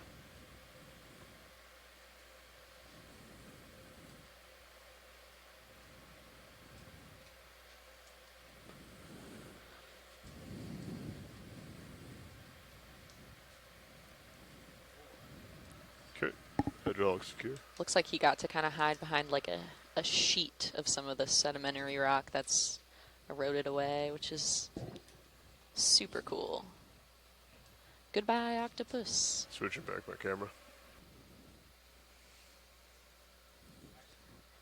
Yeah, one of the reasons, or something we've seen in the past with octopus that are kind of tucked away like that, is that they might be brooding eggs, so protecting eggs, but we couldn't really see into that crevice, so we can't be for sure. Could have just been taking a break from walking around.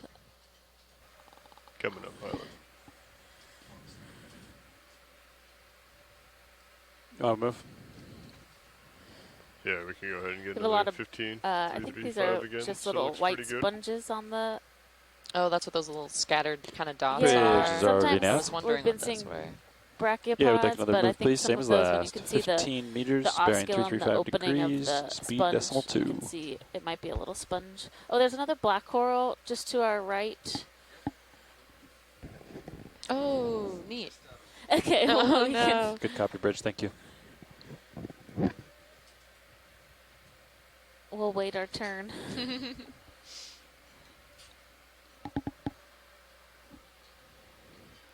This looks like a similar coral to the one we imaged earlier.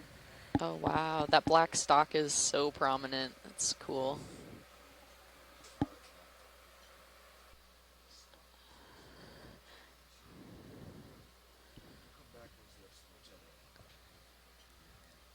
Sounds good. And Pilot, once we do images of that, that would be a collection interest if it's possible. I think there's another little coral right to the right of center under the fish. BioBricks. I think he was asking about BioBricks.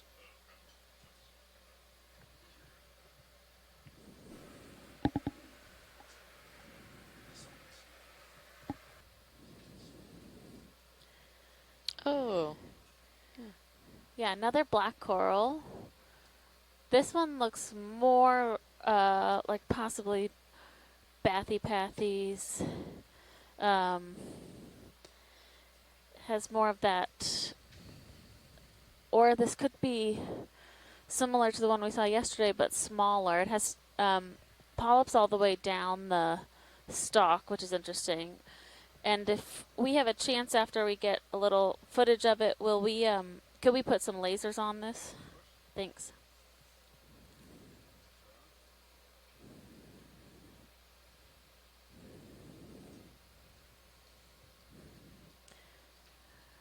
Yeah, so just maybe between 10 and 20 centimeters across.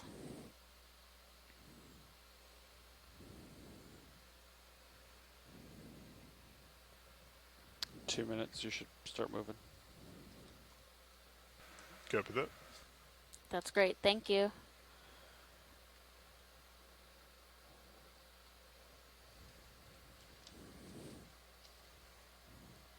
Wow, this is a pretty nice wall. Yeah, it's super steep, sheared cliff.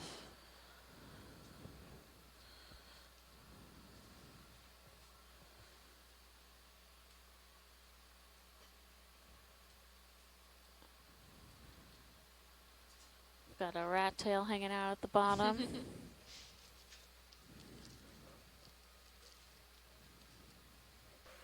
Copy.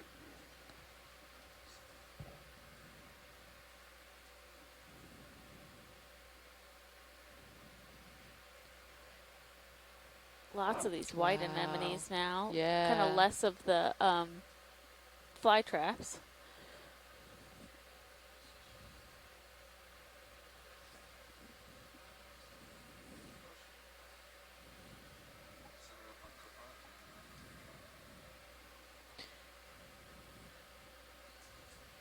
That coral you on is directly ahead of you now.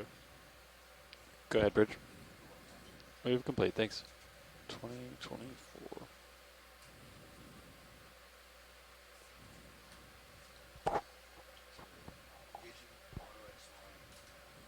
Oh, he said no, don't do it. Oh, he's back there. I wasn't listening to survey one. I'm with you now. Sorry.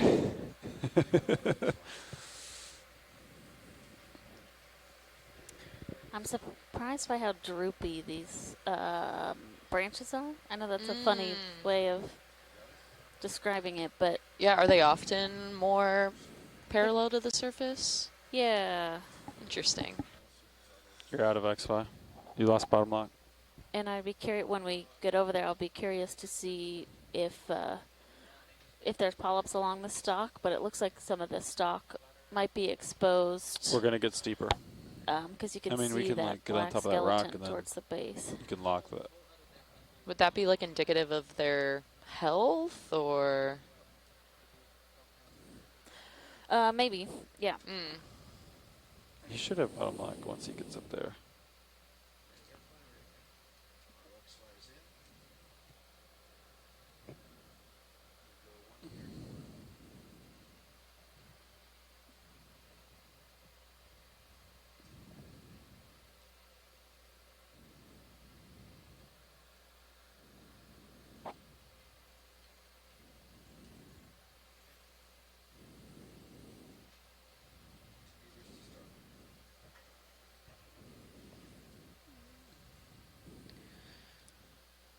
Looks like now we're at about 1,609 meters depth. So that means we've traveled about 90 meters or so. So look at the depth to the far right where it says 625. Oh, sorry. I'm looking at Sirius. I'm looking at the Sirius depth. That's totally my bad.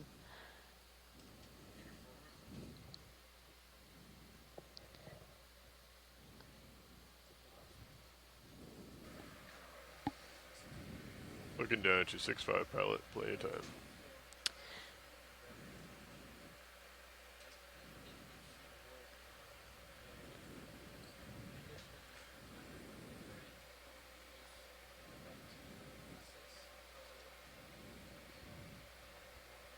You shooting video? Yep.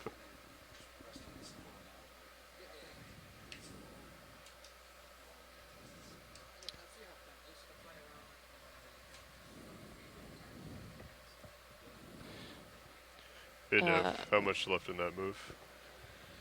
Move was completed at 24, so 3 minutes ago. So maybe like 4 more minutes. Yeah. Okay. Alright, pilot, you're ramped up.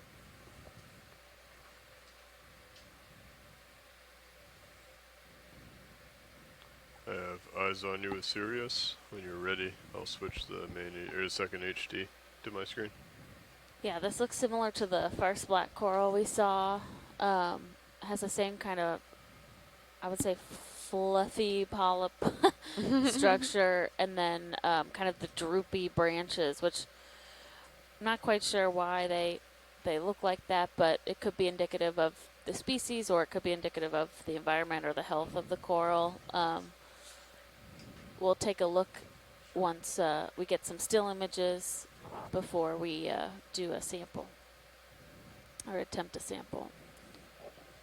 Yeah, you can see the dark kind of hard rock that it's latched onto. That's cool. So that might also be the base of the coral. So Oh, they neat. will grow their It's skeleton also dark? out. Yeah, so it's black. Nice.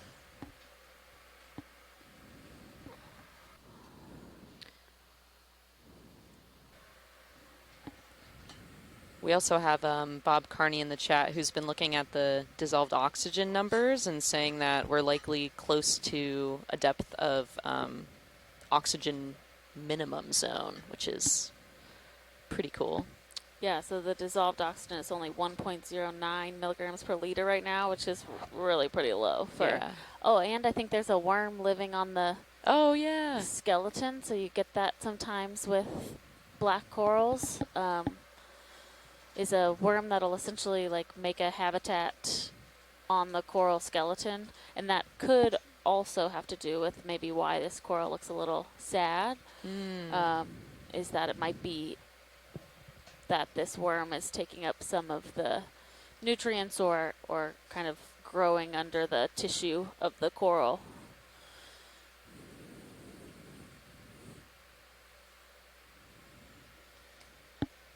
Whoa.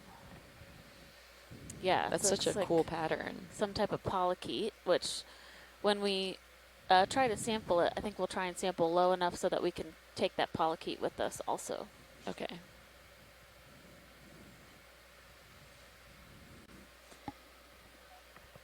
Ready for camera switch? Video, when you have, or pilot, if we can get just a view of the base of the coral also before we, thank you. Yeah, so we can see that some of the branches towards the base have been stripped of their polyps, so there's no polyps growing on the left branches. Can you come up a little bit into the left? Okay, then don't worry about it. You're all good. Yeah, that's good. If we can zoom out a little bit and keep those, yeah, that's great. We want to see those bare branches on the left and on the stalk. Oh, yeah. Yeah, just to see how there's no pink there's no tissue. Yeah. Yeah, so something can't be sure why that's happened, but for some reason those branches are dead, and the base also looks like the there's no tissue on it. So not the healthiest, but still has a lot of active polyps. That's great. We can set up to sample when you guys are ready. The advice pilot, you have your starboard bins left, and I don't know if we'll have enough room to draw out set up. Copy, I'll follow you out.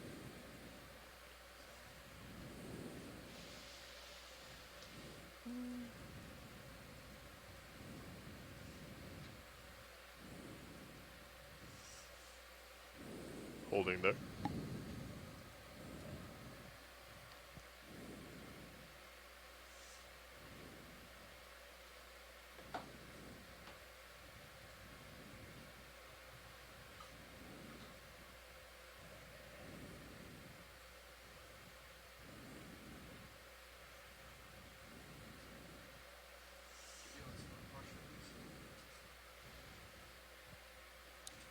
Okay, I'll spell it. Here we go.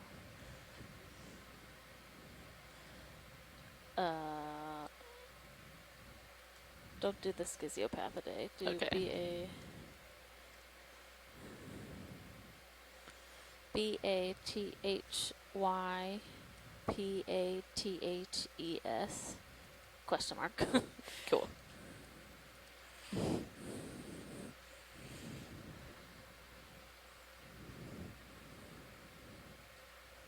And this is our third sample, right? Yes. Okay.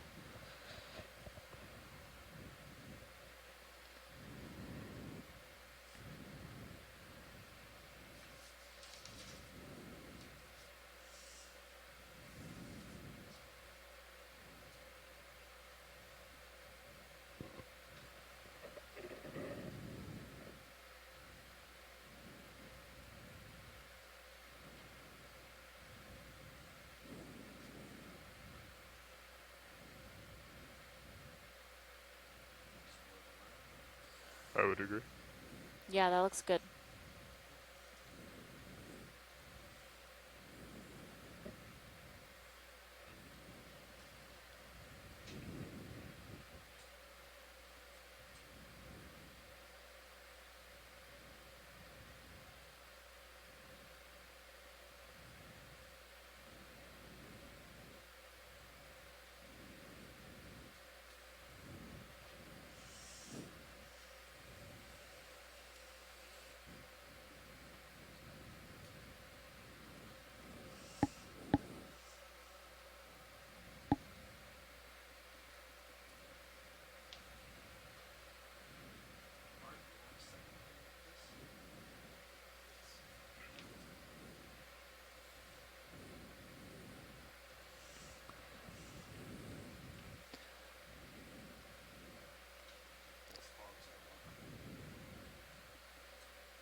Looks like we're getting some still cam shots.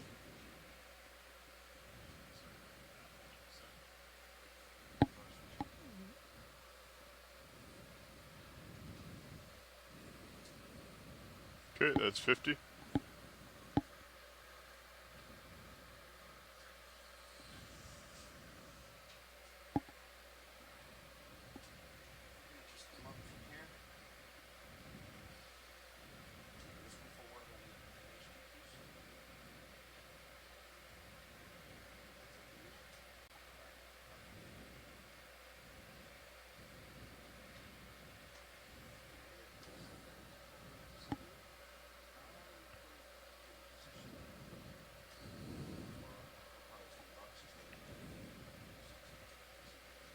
Boxes are ready. Starboard side is open.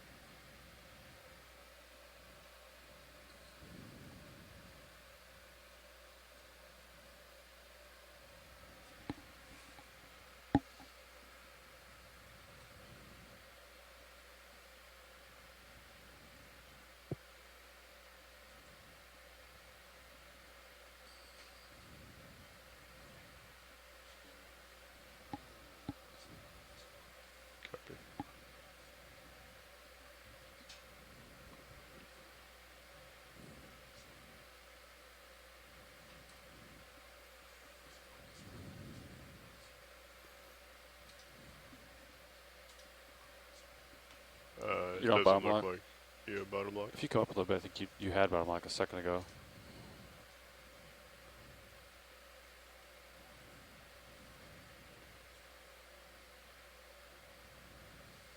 Alright, looks like you can get in now. You're just in XY, be advised. Do you want depth or altitude, or you good? Okay, ready with the drawer.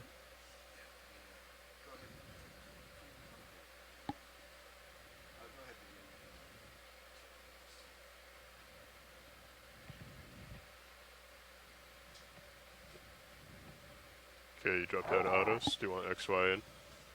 Okay, XY is in. I'll keep an eye on it for you. Locked out, dropped out again. You don't have solid bottom lock, pilot. Okay. Yep, sounds good. Ready for drawer when you are. Coming open.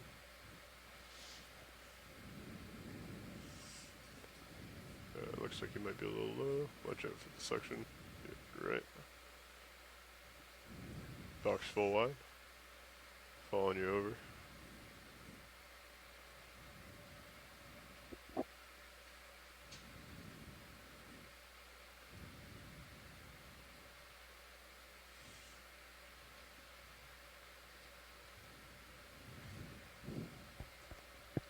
If you want me to fly, I can pull you back. Are you good? Okay. Alright.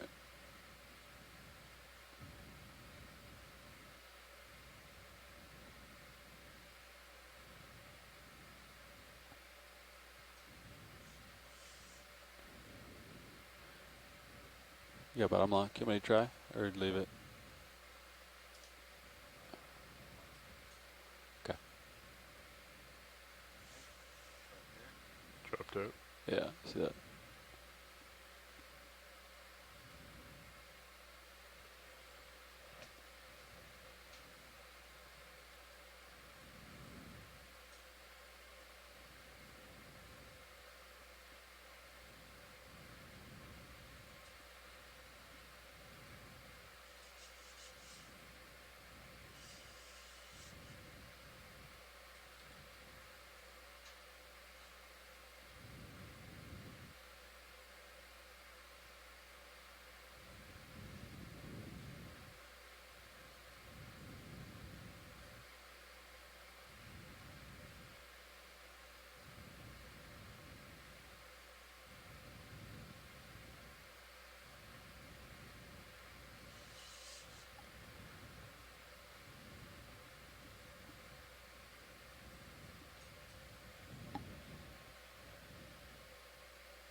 Yeah, you might have to spaghetti it.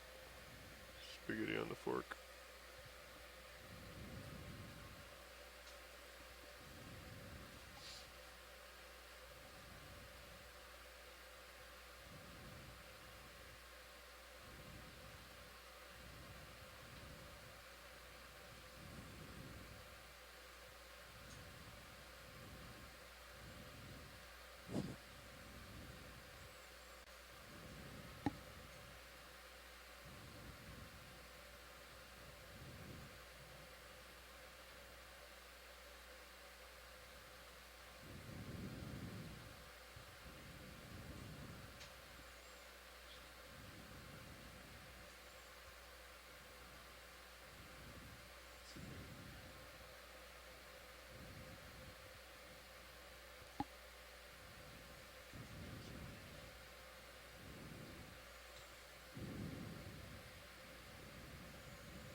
It's like it's got a sticky factor to it. You know what I mean?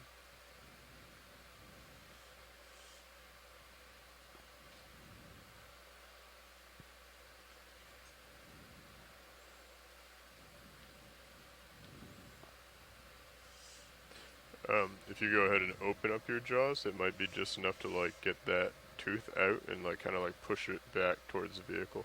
You know what I mean? Where you're not. Let it drop, and I close the drawer.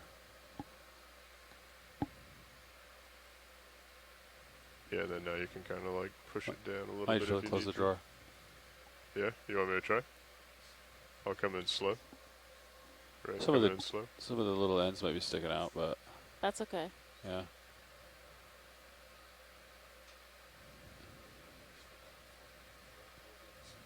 Coming out. Yep. Need like a little vacuum at the back of the drawer. Just a Almost like a.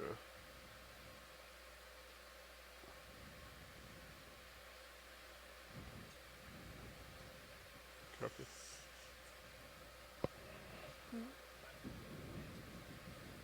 Full extended.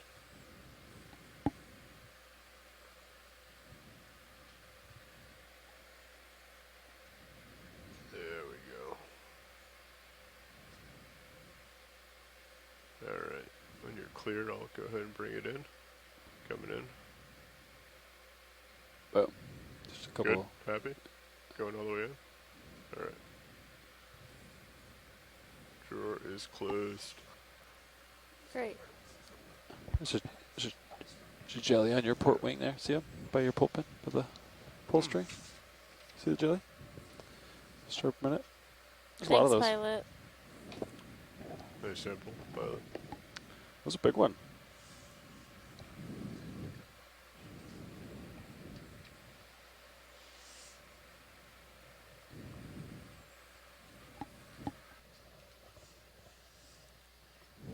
If we have the chance, we have a request to zoom on that star that's just to the left of center. Thank you. All right. Oh, of course. So that was Yeah, great job. Starboard inner. That was Switching back, monitors, pilot.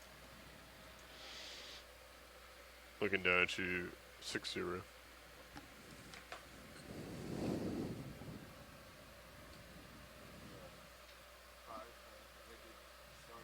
Yes.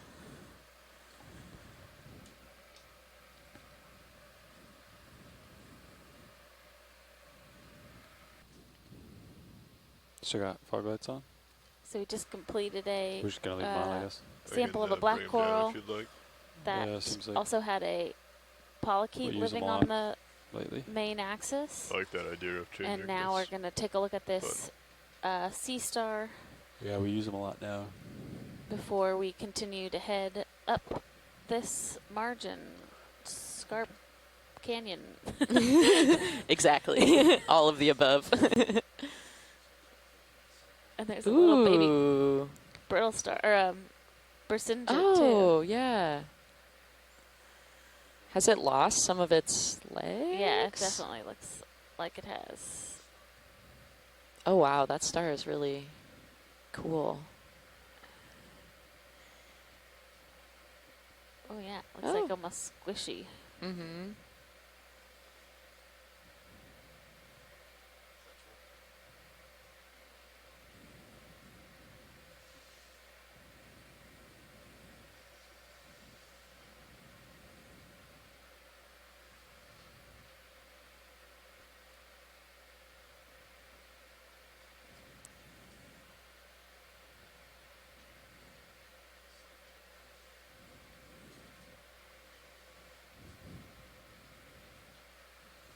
So Chris Moss says this is possibly Amphoraster. Amphoraster. Oops. Interesting.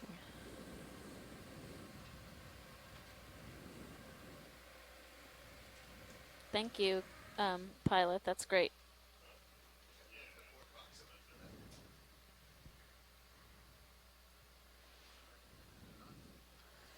Oh, and Chris is saying that these are very primitive forcipulates. Oh, we have a dead bivalve shell. Oh, yeah. Which I think Bob said something. Oh, yeah, those Sure, it's are fine. indicative of a old seep associate. Or they Still are fender bender. seep associates, indicative of old seeps. You want 15 meters? Yeah, I'd say so. 335 still looks good to me.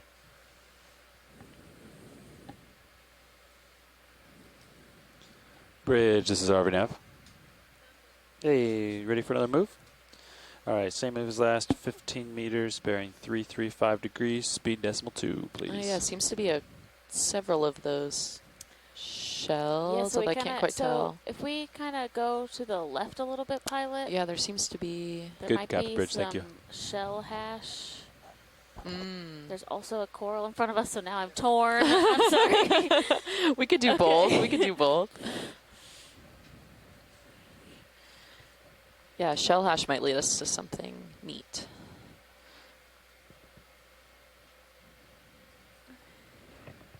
Here's another octocoral, it looks like. We'll take a zoom and see if it looks...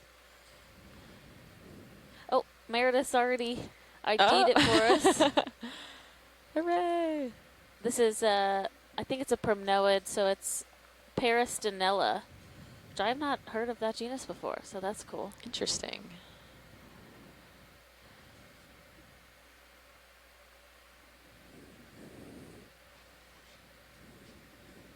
Ooh, it's so pink. Yeah, and bushy. Yeah. Fogs are at 50% right now. So we're going to have some stills taken, and then we'll come in with the video on the main HD camera.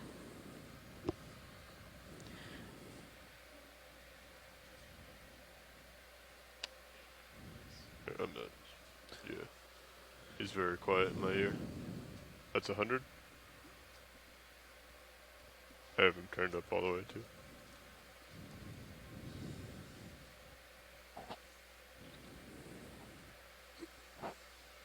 There also seems to be a lot of kind of loose rock in this area that could be interesting to attempt to pick up, but I'm worried it's going to be too soft to take.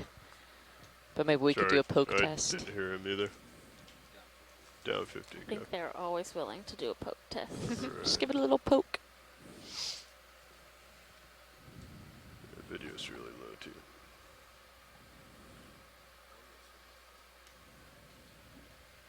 Oh, wow. I love that color. That's really pretty. The pastel pink.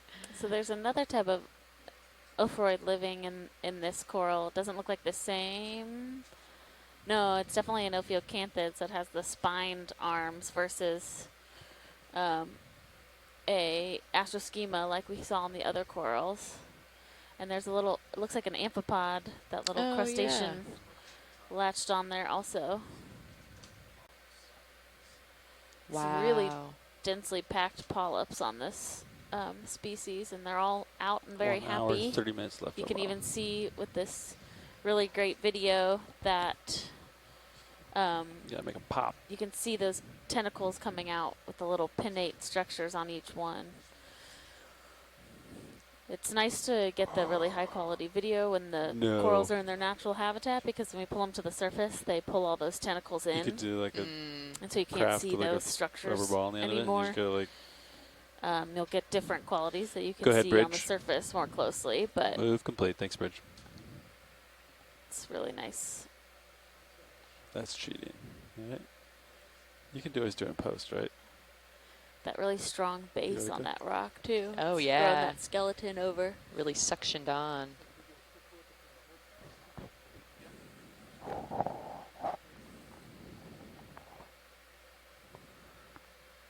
So Meredith says there's 3 species that it could be at this depth or latitude, but you can only tell with either a microscope. So that's looking at the sclerites, these small calcareous structures that are in the coral tissue, or with genetic analysis. So I think we're going to pass on sampling just because we've already sampled a couple times today, but we will keep it in mind for if we see it again Should towards start the end moving of the pretty soon, dive. Lars. The move just completed, so Alright, sounds good. typically when you start moving. Thank you. I think. What's that? It's roughly 7 minutes. Let's go to the shell hash trail. Yeah, I let's love follow the trail. Yeah, you can see it might be. Where There will goes it lead pretty us much straight up. to? I really do. I love a trail because it always, like, you can get coral rubble trails, you can get shell hash trails. look at that. Sometimes they lead you to something really cool, sometimes they don't. But Yeah. it's just like the sense of adventure. The mystery of it all. Oh, this one's really prominent too. There's another, That's cool. like Bathy Pathy's type black coral on the left, and then this larger Oh, sea yeah, star sea that star. we've seen a couple times Yeah. that Chris was talking about. And then so many more of those fly trap Yeah. anemones.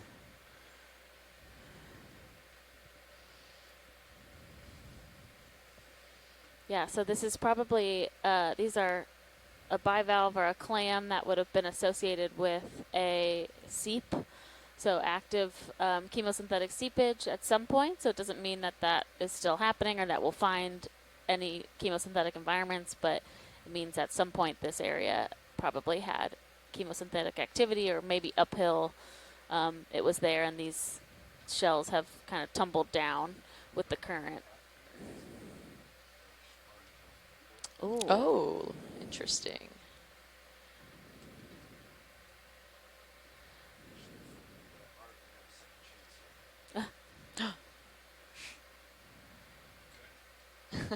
Jellyfish and jellyfish and jellyfish. Oh, yes. That is a large sponge, too. Nice, yeah. More lumpy rock. Ooh, crab. Fog's coming up 100%.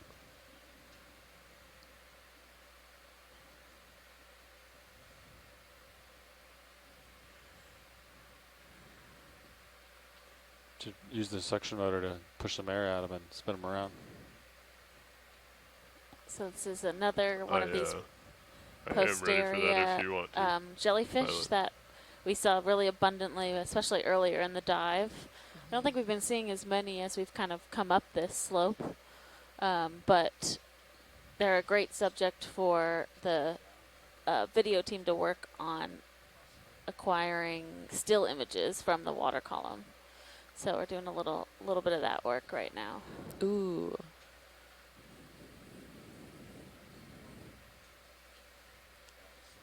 Wow, this level of detail is so cool. Yeah.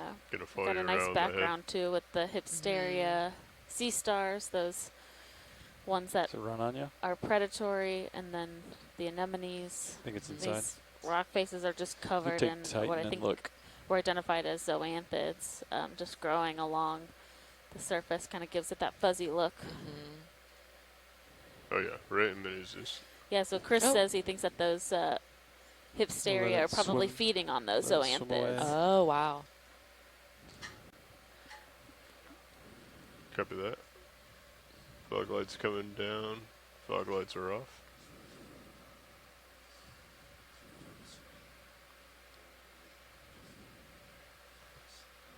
Be advised, I came 20 degrees to port to follow you, coming back to the 335.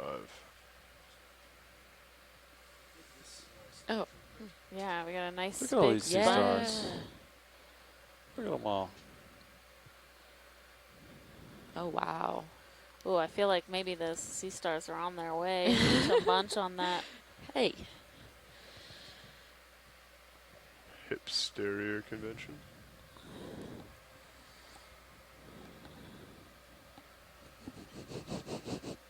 Lars.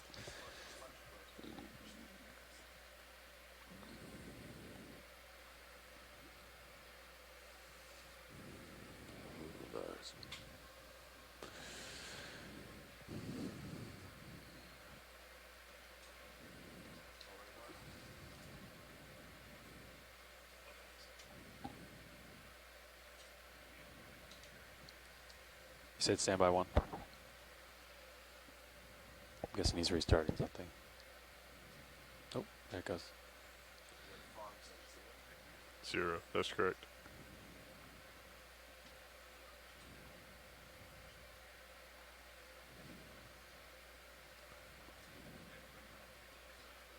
Copy. 50. Fogs are at 50. I think we can turn the preview off. I think that would definitely help fly by it. Fog lights coming up to 100. Because the Fog lights are at JPEGs 100. go straight to his computer anyway, so he can pull them up. We don't need them, right? Want to crack the bottle tonight? I know. Yeah, but it sounds more fun. Fogs back to 50. Gotta have some fun every night. Fogs are at 50. Right? Yeah.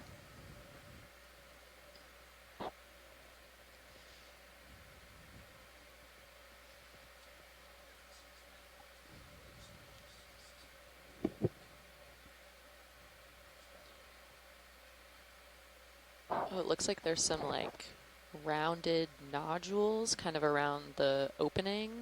I believe those are snails. Oh my gosh, they do look like snails. Interesting. Yeah, they're like tiny little gastropods.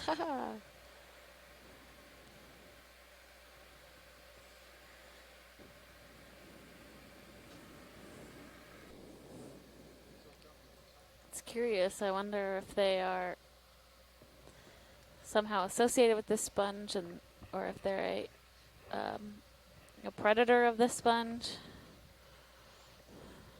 Yeah, it's interesting that they're all by that opening. Yeah. Curious if that has something to do with why they're there. So Abby Powell, who is someone that works on sponges, says she doesn't recognize this sponge. So that's always ooh, exciting. Exciting. It is very white. Yeah. So intricate also with all the Like, structures yeah, like, underneath. Yeah, like the fiber spinules. mesh kind of. Isn't the opening the valve of the sponge? So if it's like inhaling water, isn't that where all the stuff would kind of be filtered first? Which would make sense why there's a congregation of snails. Yeah, I don't know which way the flow is. I'd assume it's in and then it gets like filtered out through the body. So you think that's the intake? The hole is the intake?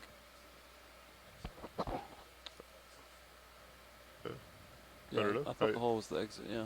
I thought it was the inhale.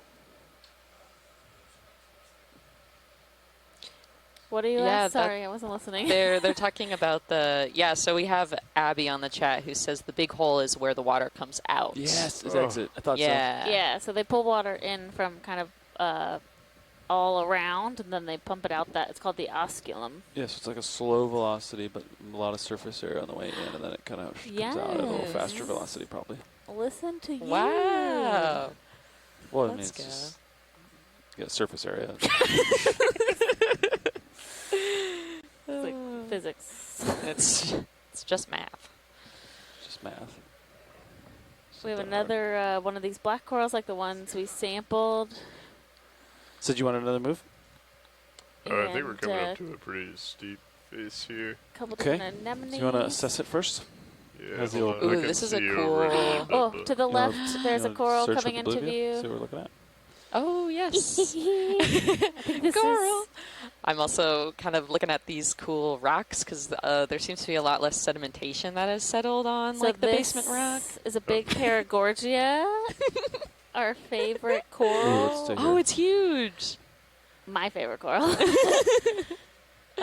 This is a type of octocoral also, but it's a different group, Paragorgidae. Oh, like 5 and meters, they're something? pretty Just well a- known along just a little closer? the Pacific coast here, Tuck in but 5, copy. this is definitely something that we would be Will do. interested in seeing closely, and then Bridge is also RV now. possibly Do you want me to just sampling. Yeah, like What a are short those little, move that's only 5 meters. I don't know, there's bearing like 335 degrees. steep decimal strings two. coming out of it. So those are brittle stars. Oh, okay, so those are those brittle stars again. Yeah, so those are lower ophoroids is that the- are It's a good also count, Bridge, thanks. associated, likely just up hanging out on the coral to get up into the water column.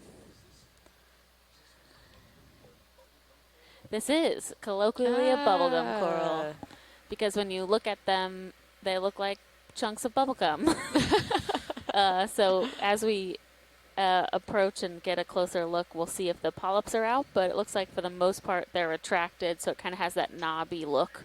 If all the polyps are extended, it would have a lot more of a kind of feathery look, because the polyps, the tentacles would all be out and about.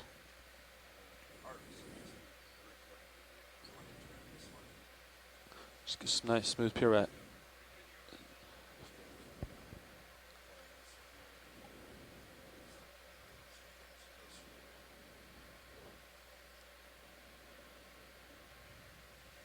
Just a nice light. So there's a couple species of Paragorgia, so I'm just going to leave it at genus, just because. No, But I think these it's good are. to keep the big one up. This is a really healthy, nice-looking colony. Means there's probably lots of current flow I and think food coming down through this canyon. So we don't get too narrow-visioned, especially on a cliff.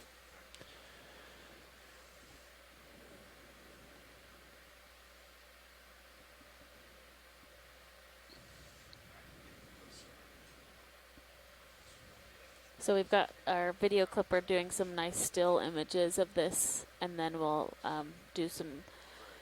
Go ahead, Bridge. Closer imaging with the HD camera.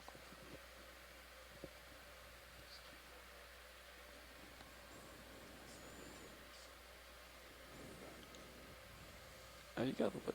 Look at that. I'm just picturing. You got a crab coming in as well in the background. Hello, crab. Oh, you're great. Yeah, you're totally fine. You could probably nudge it up a little bit. You want me to stow it? Okay. Stowed. Oh, you even got a little crab in the background. Good. Clear.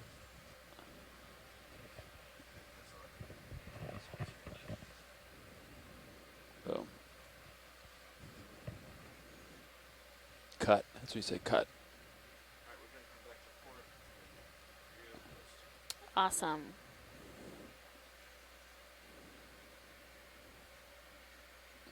Try to get that crab in that background. Director, nav, yeah. Yeah, I want the crab in the background. Yeah. Oh.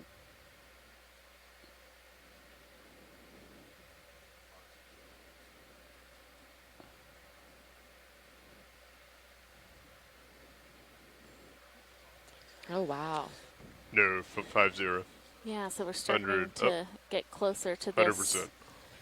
And there's a lot of, there's the brittle stars, but it also looks like there is something else, that purple, which might be aplacophorans, which are a type of mollusk, but they look like worms. So fast right sometimes inhabit on corals, but So there's a exciting. lot of them, so I'm not quite sure, and maybe we'll be able to take a closer look. Ooh.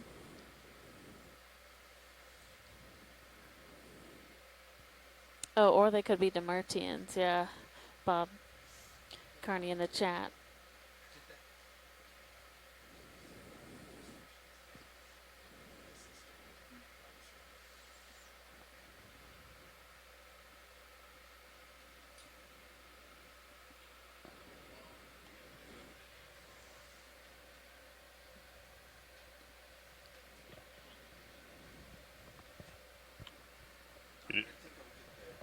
Do you need another power cycle, Art?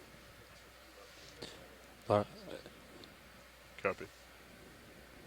Your photo is too good, Bobby. Got a lot of data coming up the pipe right now.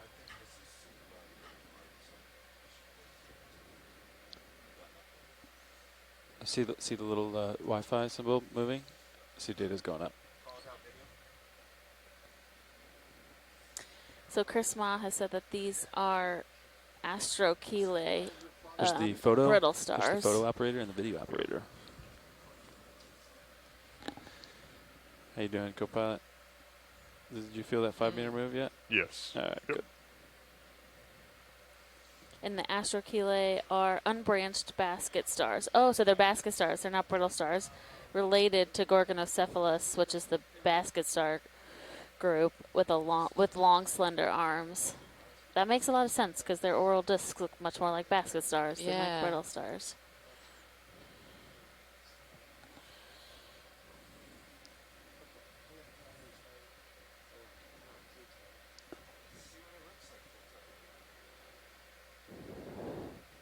Could look at it with mini Zeus if you want. Go out. Wow. I think they record mini Zeus all the time. Yeah, I love it. So you can see some of the polyps a little bit out, but you can see where most of them have retracted, kind of where the little star shapes are on the surface of the coral. So these are octocoral, so they have those 8 tentacles, so you can kind of see the 8 pointed star. Wow.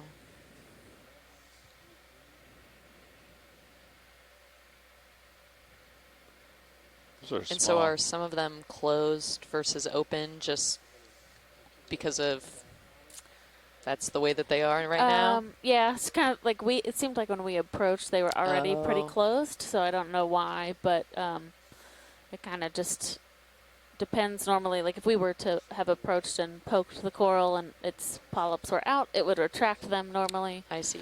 But this one seems, and there's a lot of these. Yeah. I think they're polychaetes actually, or some type of that are like wrapped worm. around. Yeah, and actually some of the tissue almost seems to be growing over some of them. Oh wow. Which I haven't really seen with Paragorgia before. Huh. Does that mean that they could have been just be sitting there for like a long time? Yeah, I mean, wow. and there's a lot on this colony. Yeah. Like there's all those purple stripes seem to be some type of worm. Wow.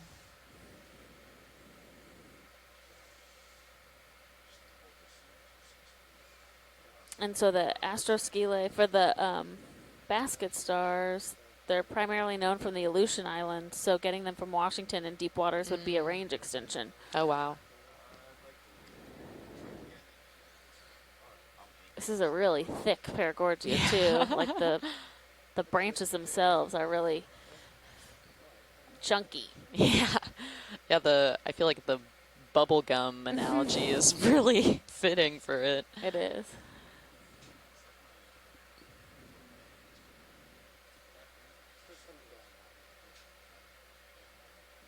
Yeah, I think so. Oh, cool. Jenna Hill gave us some so close to interesting information about a project that she has in this area that's a joint USGS and University of Washington NSF-funded project where they just put out tripods and moorings in Astoria and Quinault Canyons to examine the oceanographic triggers, so waves and currents and tides of sediment gravity flows. So how oceanographic conditions resuspend and remobilize sediment in and around the canyons and move it down the slope. So in about a year from now, we'll have a lot more information about the current flow and sediment flow through these specific canyons. Yeah. Yeah, and this will be really interesting to look at, like the bottom currents and turbidity currents that we often see along the continental slope, as long as possible earthquake-triggered events that we know can happen along this margin.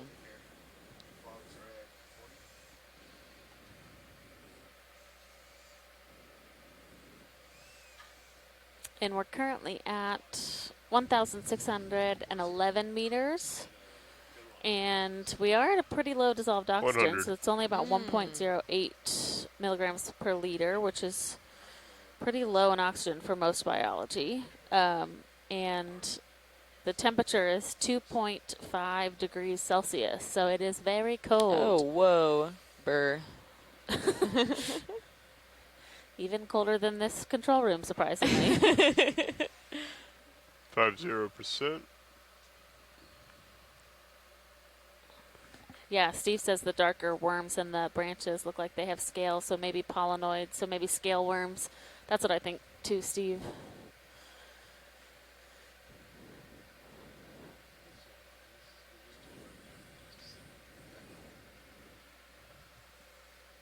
Lars, Chris Moss says your instincts are correct. Excellent. Glad to hear it. I don't know what that's about. I wasn't listening. But I just wanted to communicate it. He's shooting a lot of photos with different focal distances, so he might do an HDR probably. Do a pile, a stack. Yeah. So don't move. Don't even breathe. This is an opportunity to really use the still camera. There's a lot of depth of field within this view, and this is a really spectacular coral, so we were spending a little extra time working on that objective while we're here.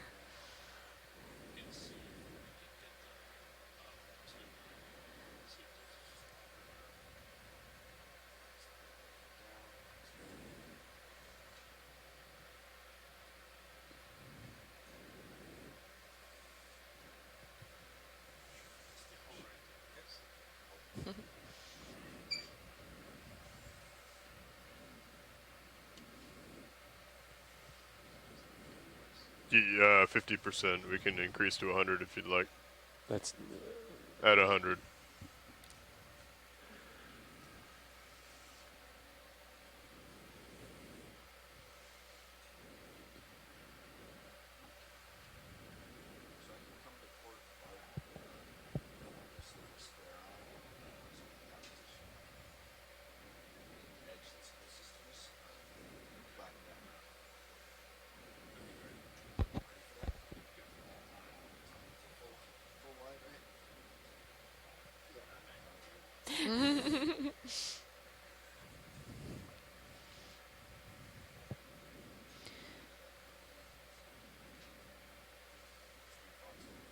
Coming down to 0. Fog 0 0. It's really cool at spots like this, how it's kind of like the intersection of all of the people working on the boat. You know, we have the engineers who are helping navigate the ROV around this bubblegum coral, but then we also have our video team able to capture some like really amazing stills, and also a scientist in the back who are interested in examining this coral. I just think it's like a neat example of everybody working together. Yeah, there might be some areas of the coral that have the polyps out a little bit more towards the top left.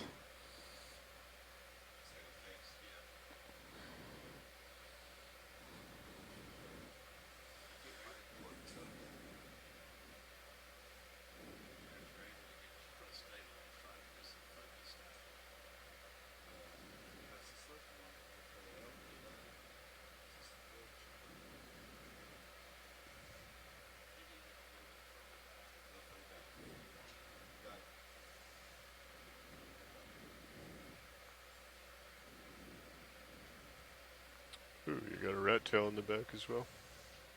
Oh, yeah.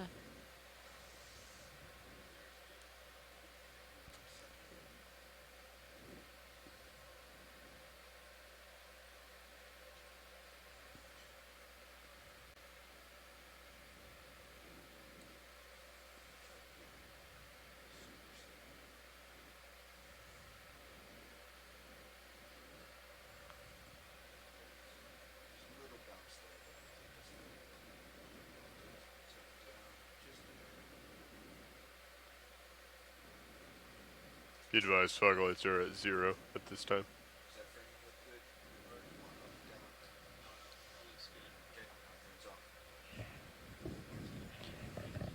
50 coming up. Got 1 hour left on bottom. So there's a couple different species of Paragorgia, and it really does take bringing a sample to the surface to be able to ID them, especially if we don't have a lot of samples from an area. So we are considering sampling this, and because we would be able to do multiple collections at once, if we can take a snip from the top, then we might be able to also get one of those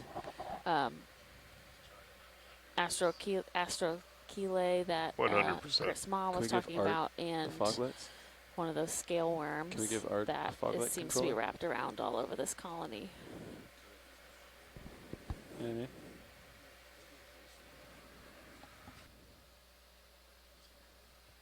That'd be dangerous.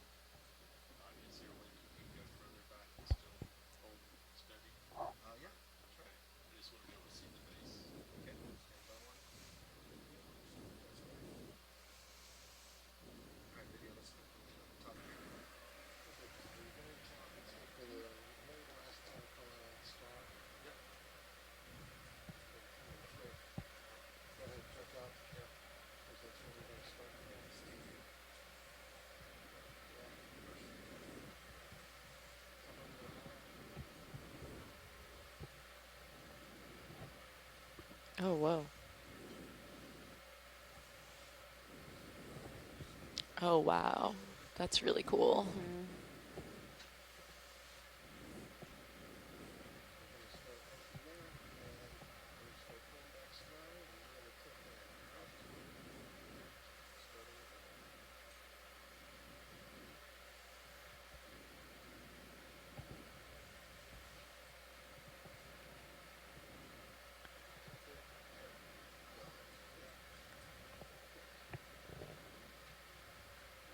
Wow. Yeah, wow.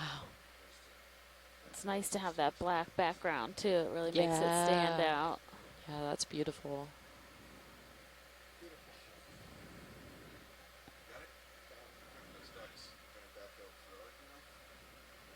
Fog lights are at 100, Bobby. Look how nice the color looks on this one. Oh, wow. You know? Yeah, it's like such a vibrant pink.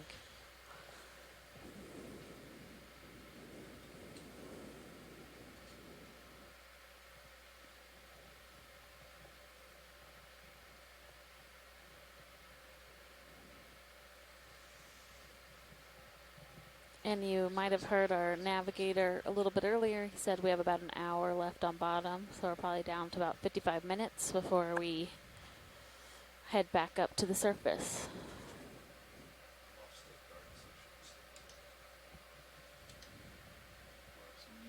Oh, 100 right now. Mains, bring your mains up. All right.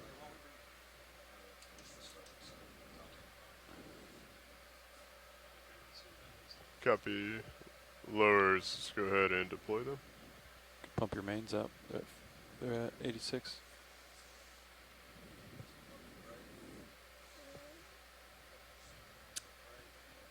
Bring in a main board. I got up to like 40 C when I had the aft-flight bar and poles. Now that like I've been looking really at hot. kind of this rock I brought face, those I am down to, seeing like, more of those yep, like. I Look at brought this the little aft-flight bar and octopus poles down here. down. We can't see it in the And then I HD, really but cooled it off. Oh, he's hidden. I mean, they. Wait.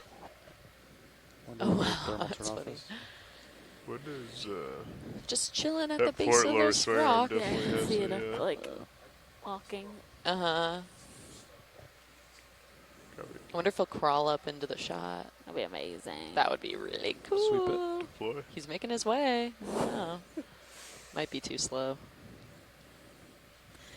Paige and I are talking. There's a small octopus at the base of this rock that we can see in one of the other video feeds that is maybe not displaying out to YouTube, but Oh, there's starboard uppers.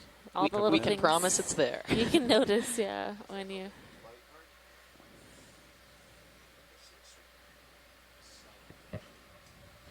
Right there, Lars. Right there. Holding. Yeah, I think that's aimed right at it. Right?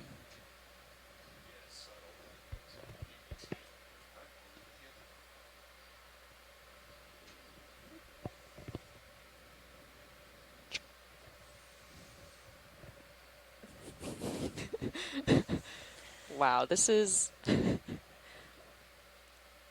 such an amazing shot. Really cool to see this bubblegum coral.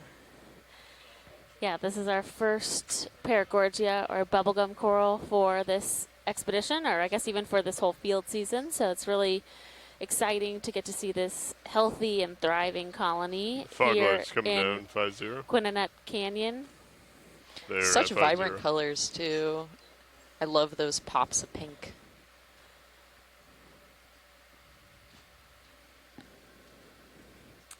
This is also possibly indicative that as we move through the rest of our day, we might see some more corals as we keep heading up. And hopefully this is foreshadowing for the rest of the season so that they will have lots of luck finding happy, healthy corals all the way up through Alaska.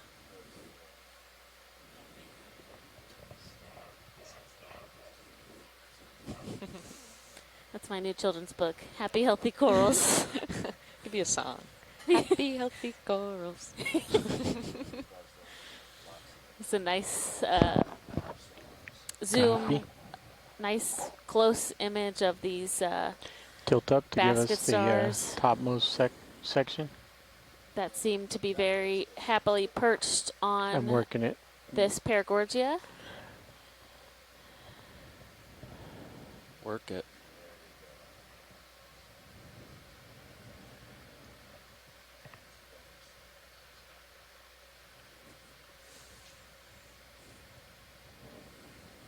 The abyss. It's so interesting too how their arms are always Little up in the octopus water like column that. like this. This is pretty Let's get characteristic a where they full screen. stretch out, possibly to be catching little organisms that are floating by, or just to be aware of the current. We're not really sure, but it's also always amazes me that we don't see. And I don't know what you guys have these seen species yet. on the seafloor. We always seem to just see them Okay. perched on coral. So there's kind of a continuous question of like why and how do they get there? Oh wow. Fluffy right. Do they settle when they're really Fluffy young? Do white they on the make their right way will be what we'll at some want to point? get And once they in a find bit. that, Actually, there's one coveted dead coral, center. they stay for a long time. Hold that. That's No, something the, that's still relatively polyps. unknown as far as the relationship, just because of the lack of ability to continue to study the same place over and over again. Oh, that's really interesting. Yeah, it's so difficult to get down to this depth that we often can get eyes on the seafloor for essentially a glimpse, and we don't necessarily get to come back very often. So while we get the chance to make these amazing observations now, we might never see this same coral again.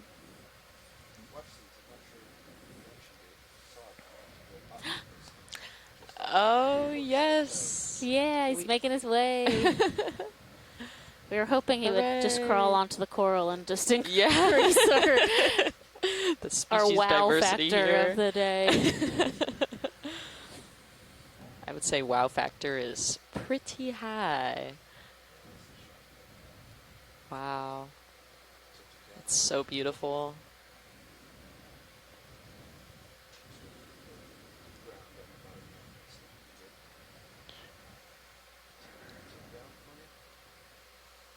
My iris is getting not And responding this is to our my 7th request. dive for this Shakedown and Express expedition.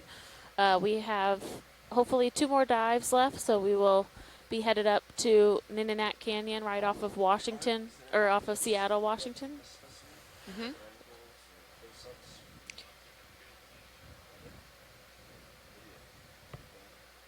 Let's see if we can get those 2 brittle stars on the right. Got good discs showing.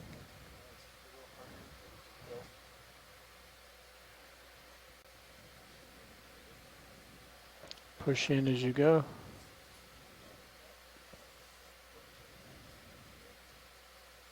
Wow. Partial.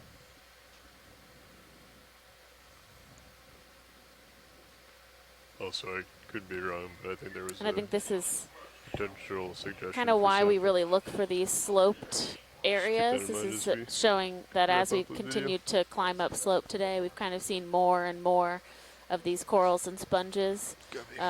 On the sediment, we still have a lot of life, but it's different types of life, and I'm the trying corals to and sponges decide. provide habitat for a lot of other Let's go with the animals, so right-hand they star. serve an ecological purpose that is really Get important for that in the lower management as worm. well as just scientific inquiry. Yeah, and it's also really nice geologically because we're kind of able to dig below the sediment when we're on these sloped features and see kind of the hidden bedrock that makes up these steep slopes and that these creatures are able to latch onto. Max zoom.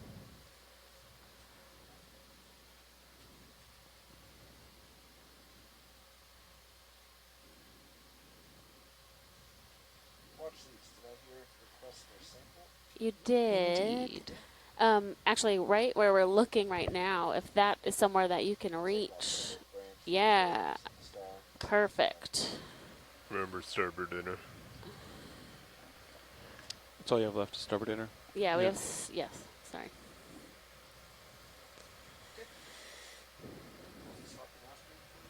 Yes. Looks like you're taking it. Or are you going to give it? Who's next? Let's get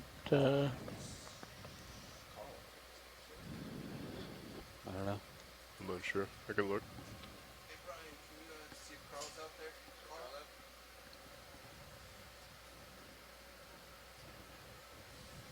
Yes, it is, Carl.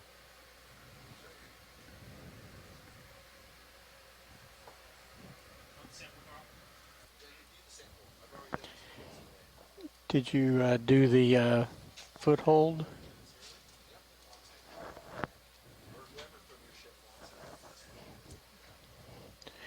Bobby, did you guys look at the foothold? I'm about to swap back out with Brian.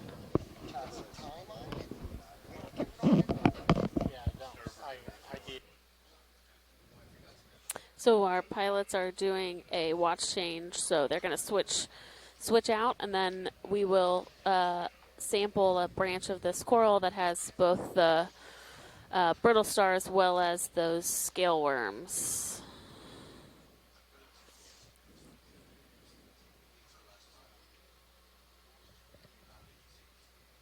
Mm-hmm. And then for this one,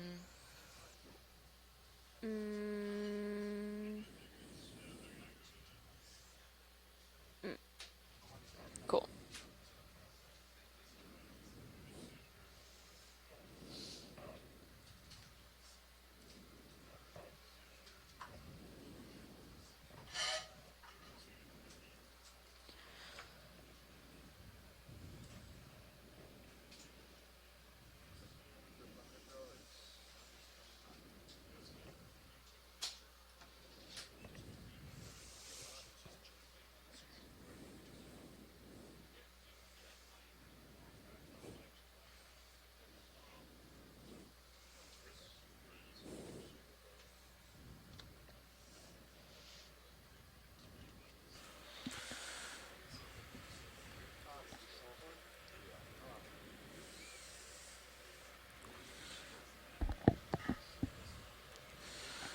All right, pilots, so what's the plan here?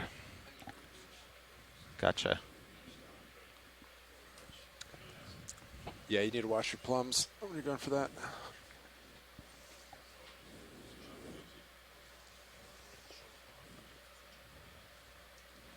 Pilot, did they point out to you where we were thinking of sampling?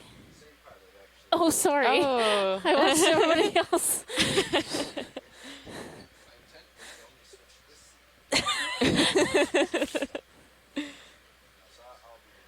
Okay. Okay.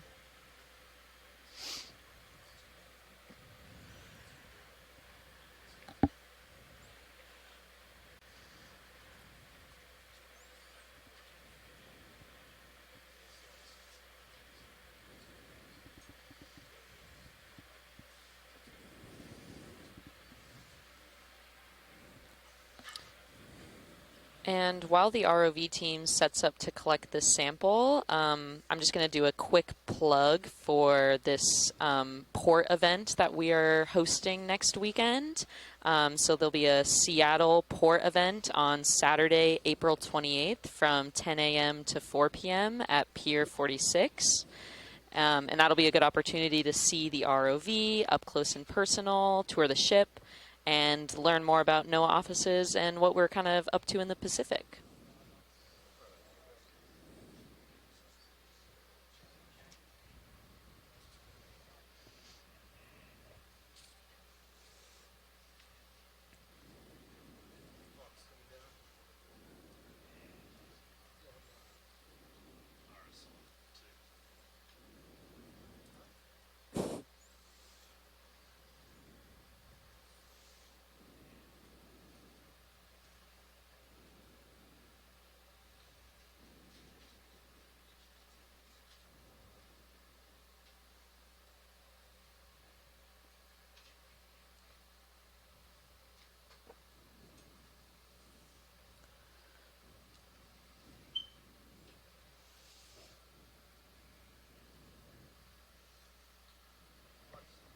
Yes.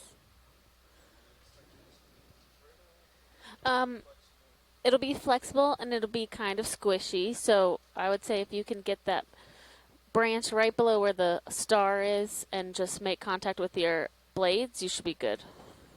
And pilot, for your awareness, if you're going bio, this is going to the armpit. Understood.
Yeah, that does.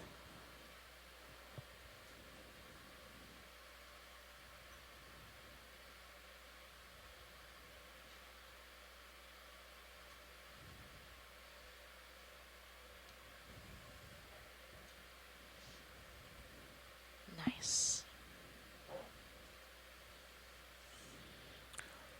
Nice snip, pilot.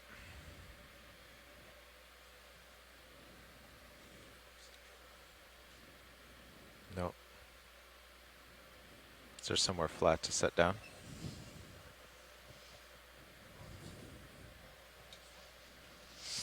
Oh, you do have autos? Nice.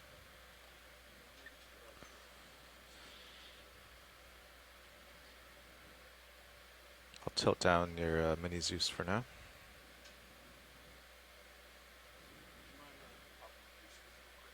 Yeah.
Okay, you want your mini Zeus?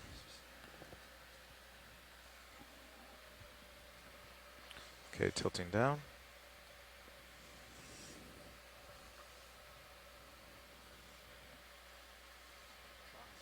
Okay, Troy coming out. Oop, there's a Autos big out, coral in autos there. in. Okay, it's all the way out. Yep, following you.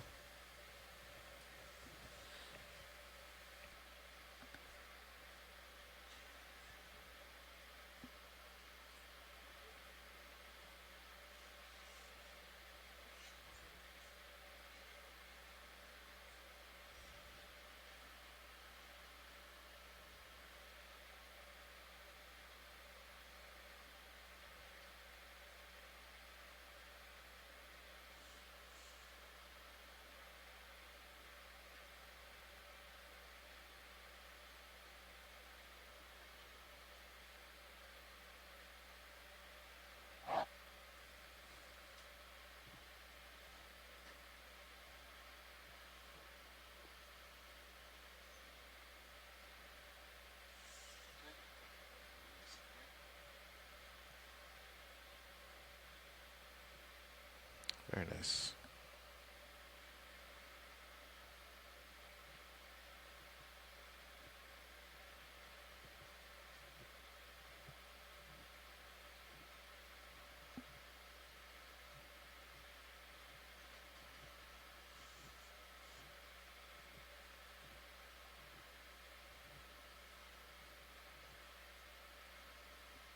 Okay, drawer closing.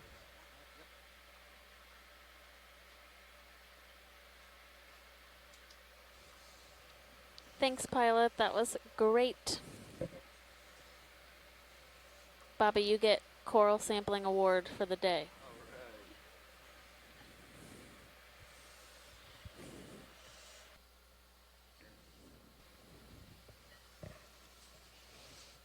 So this has been an exciting dive for us. We've collected 4 biological samples so far, which is the most we have done so far on this expedition. XY went out both times. Drawer went in and out. So we have 3 So the different hose types must- of coral, and we have a type of sponge.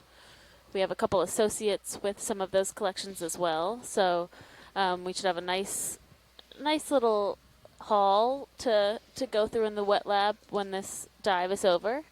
So at the end of these dives, we come back to the surface, and the ROV team brings the ROVs back on board, secures them, and then we collect the samples from the boxes and from the Niskins, and then we bring them into the lab and we process them so that they can be preserved and taken back to shore, so that scientists can access them from either the Smithsonian, Natural History Museum for the biological samples, or Oregon State University for the geologic samples. In and out, so the hose must the geology in this area has been hard to. It's been hard to gather samples here, just because these rocks are so unconsolidated, meaning that they're so kind of like loose that whenever we try to pick up the rock with our manipulator arms, the rock just kind of becomes obliterated, which isn't much help for us once that happens.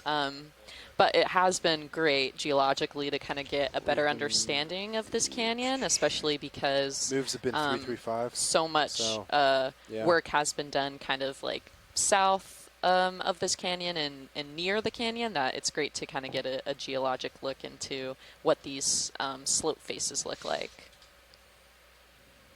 So I'd say a geologic success as well.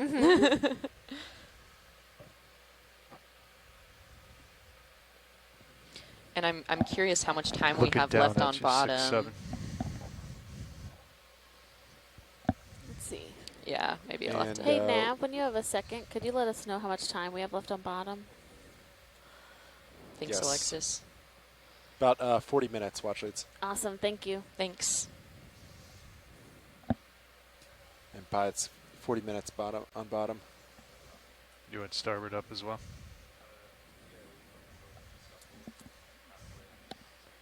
I think port's all the way up. Do you want it back down?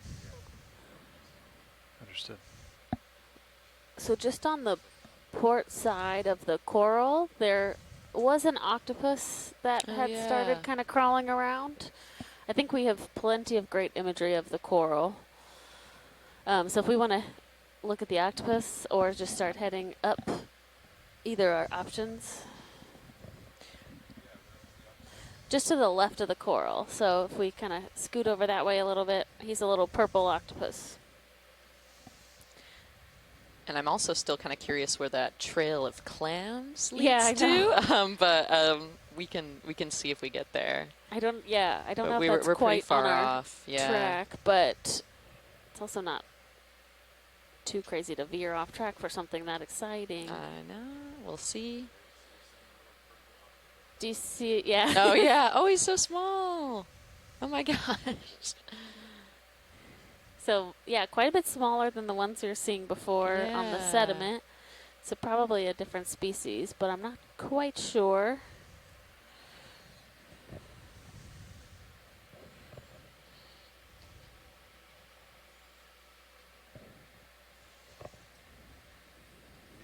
Be advised, most of your lowers are deployed now.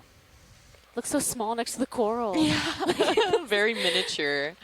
Oh, just about 10 centimeters across. Kind of cruising over to where that coral is. Yeah, that's where all the activity is, supposedly. So there's also, it looks like possibly a pycnogonid on the left, so a sea spider crawling up the face of that rock. Oh, that orange one? Yeah. And sea spiders like anemones, so he might be hunting for his next meal. Well, this is a paradise with all these fly I trap mean, enemies. seriously. I'm surprised we haven't He's seen eating more, good. honestly. Like, yeah. They should be trying to find this neighborhood. Yeah. Oh. Yeah, what a cute little Oh, octopus. wow. I love watching them like crawl around. It's so fascinating. So we had the lasers on a minute ago, which are 10 centimeters, and this octopus looks to be only about 10 centimeters in length. So that's a pretty small little guy. Yeah. It's really cool to watch his kind of like head, almost like inhale, exhale. Yeah. What do you call that top portion? I The forgot. mantle. Mantle. And that's how they breathe. So they're using those siphons to bring water into the mantle. They also don't have bones. They're invertebrates, right? So they puff themselves up What's the slope where we're at with right here, Sean? water to move. Is that a sponge over on the right? It does look like a sponge, 35-ish, yes. based on IPAC. Woo. That white Just under sponge, and then there's, looks like a feather worm. Which I guess and average a is couple 36, other so anemones. yeah, about that. Oh, weird. There's like something hanging off of So its I've got eye. the wall The 25 octopus's meters eye. off my That's strange. bow here. Yeah, so you're 25 meters out. Looking They've been down. doing 15 I meter bet he moves for can reference. fit in some of Yeah, these I little faults think and I'll let him crevices. come Or up Oh, before I definitely. move anymore. makes you wonder how many of these little Since I'm octopus might be staring right just down at hanging out where we can't see them. Yeah, fully, especially this small. Yeah, yeah. Let's see your, nice delta. Yes, that was great. It's Thank beautiful. you. Yeah, we can start heading up slope. What's the plan for Niskin, Sean? Do you know? I do not. Let me find out.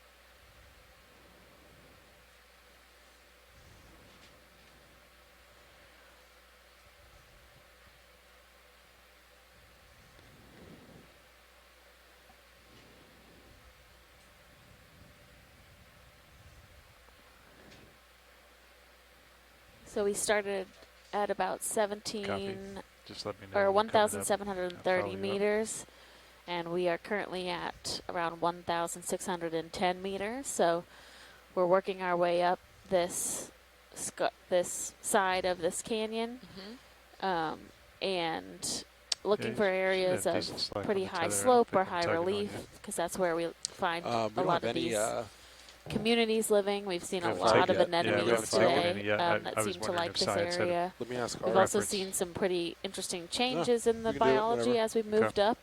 Yeah. You want to fire So one here? definitely a different And we community get that was Art. living Copy. Real quick. kind of in the flat area Art, are you at in the survey base. one? Yeah. Are you talking to me? No. Oh, sorry. That's okay. I think it's survey 2.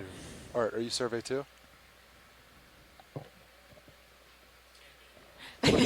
What headset are you on?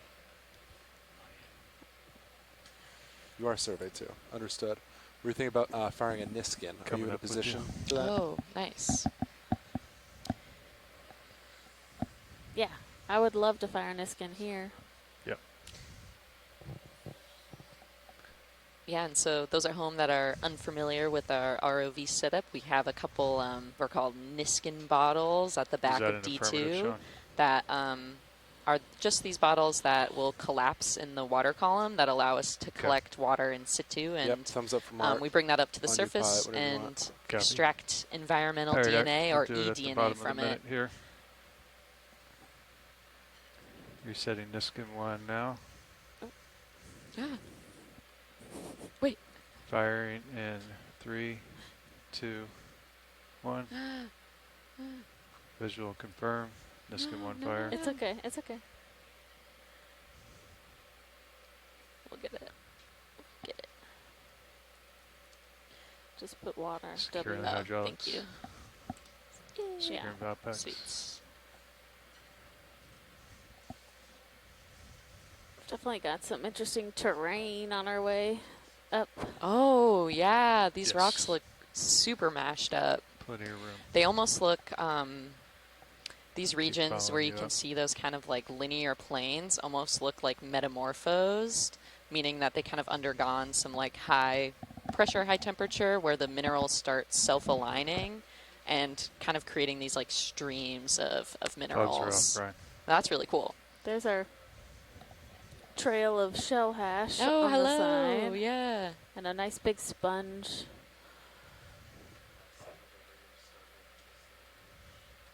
Yeah, that's a good idea.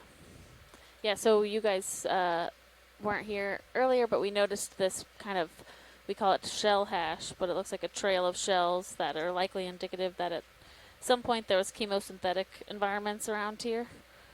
So it's interesting sometimes to follow those, but if it doesn't work with our track, that's fine too. Cool. Great. Yeah, I like that. Yeah, definitely. Yeah, that's perfect. So much to observe here. It's sweet. There's a couple of different sponges here. It looks like, or is that a sea star? Or sponge? Where? This That white one? thing? Looks like it has that like central It does. mouth, which It's just kind of slumpy. Looks-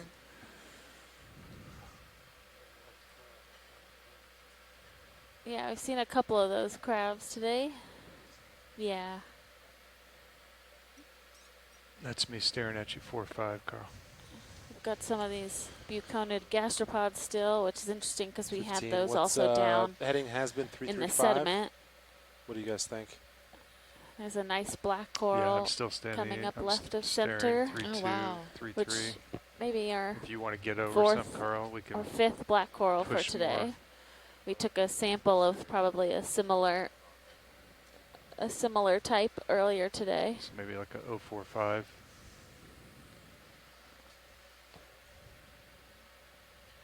Say again? 045?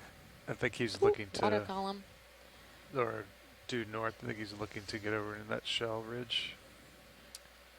Hey, pilot, would you guys be okay with doing another Niskin right here? Yeah, of course. Art, are you good for Niskin number 2?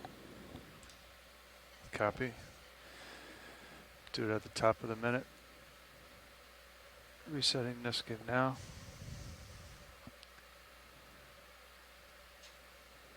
Firing Niskin in 3, 2, 1. Fire. Good visual. Niskin 2, Acquired. fire. Heck yeah. Securing hydraulics.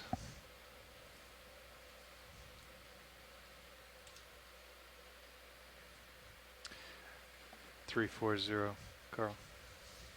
340. Okay, that sounds.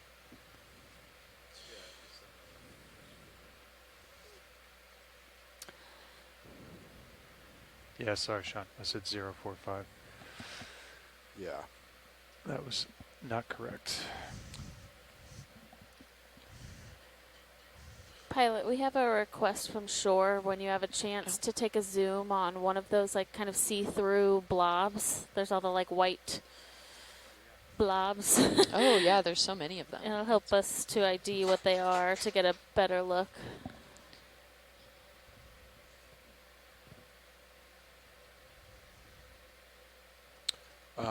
Are you ready for a move, or do you want to pause? After this, you got it. 3736. What's time remaining on bottom, Sean?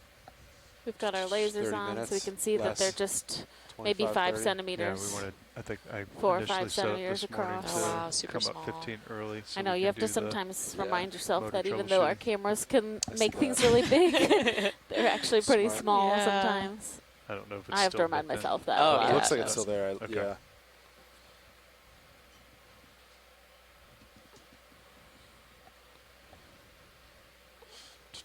Yeah. 50 meters is 1615. Wow, look at all that. Yeah, we want the blob. Oh. Yeah, this is a great perspective on the sediment that's kind of Yeah. So tubular. it's probably Fecal wow. matter? These look like Oh wow, they look like filters. yeah. Fully. Yeah, fecal matter. So the two like that would be the mud coming out from something that Oh. would have eaten what was in the mud. I see. And then this is either like a sponge or it could be Abby was thinking it might be an Ascadian. Oh, Ascadian.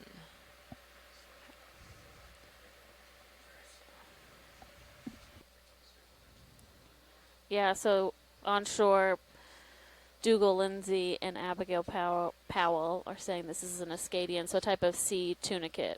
Oh, tunicate.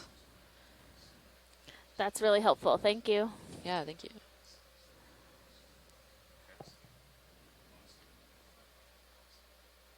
Serious sonar. Looks like it's getting some interference. Yeah. It's also really cool to see some of the breaks in the rock. There's so many like almost perfectly vertical breaks in the rocks here, like just seen here, and I think that's an erosive feature given the fact that these rocks are super unconsolidated.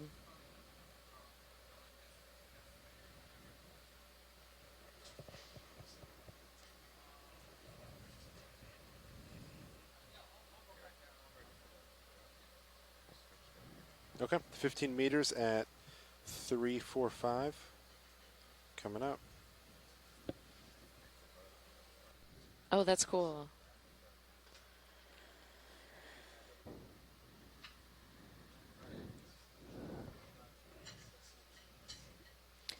Abby was just saying that the two holes on that Ascadian that we were just zooming into, one of them's an inhalant and the other one's an exhalant for siphons.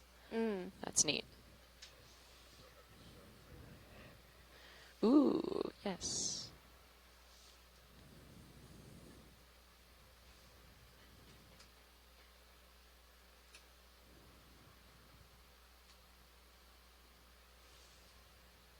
Oh, it also looks like down below there's a old stalk from probably what was either like a bamboo coral. We don't need to, it's not alive, so we don't need to zoom on it, but it means that there might have been a coral here.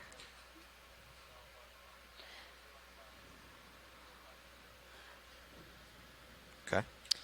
It's also really interesting in the geology. You can see kind of at the top of the screen, the top left-ish, you can see there's like a dark block material that's kind of stopped as you go forward or as you go up in the camera view, and you can see more of that like lighter sediment, and it almost looks like coral. Oh, that's sweet. Sorry. That's a great shot. No, that's a great shot. And it shows more of what I'm talking about. It almost looks like two different types of rock there, or it's a place where I can't tell whether it's just sloped and the sediment is just accumulating there. Coral. Coral. So that long stalk is a coral that we'll take a look at when we have a chance. Yeah, we're waiting on a ship move here. Awesome. It looks like it's a bamboo coral. Pilots, are you good to put your blue view up so I could scan? Guessing right now. Yeah, that was left over. Meredith also looks like a tall bamboo. So we will see once we get to take a zoom, and we'll talk about why we call them bamboo corals. Oh. How's that? That's great. Goes Thank all you. the way out. Yeah. That's nice. It's also funny because we just saw a stalk down below that I said was probably a dead bamboo. So now we have a live bamboo. A nice compliment.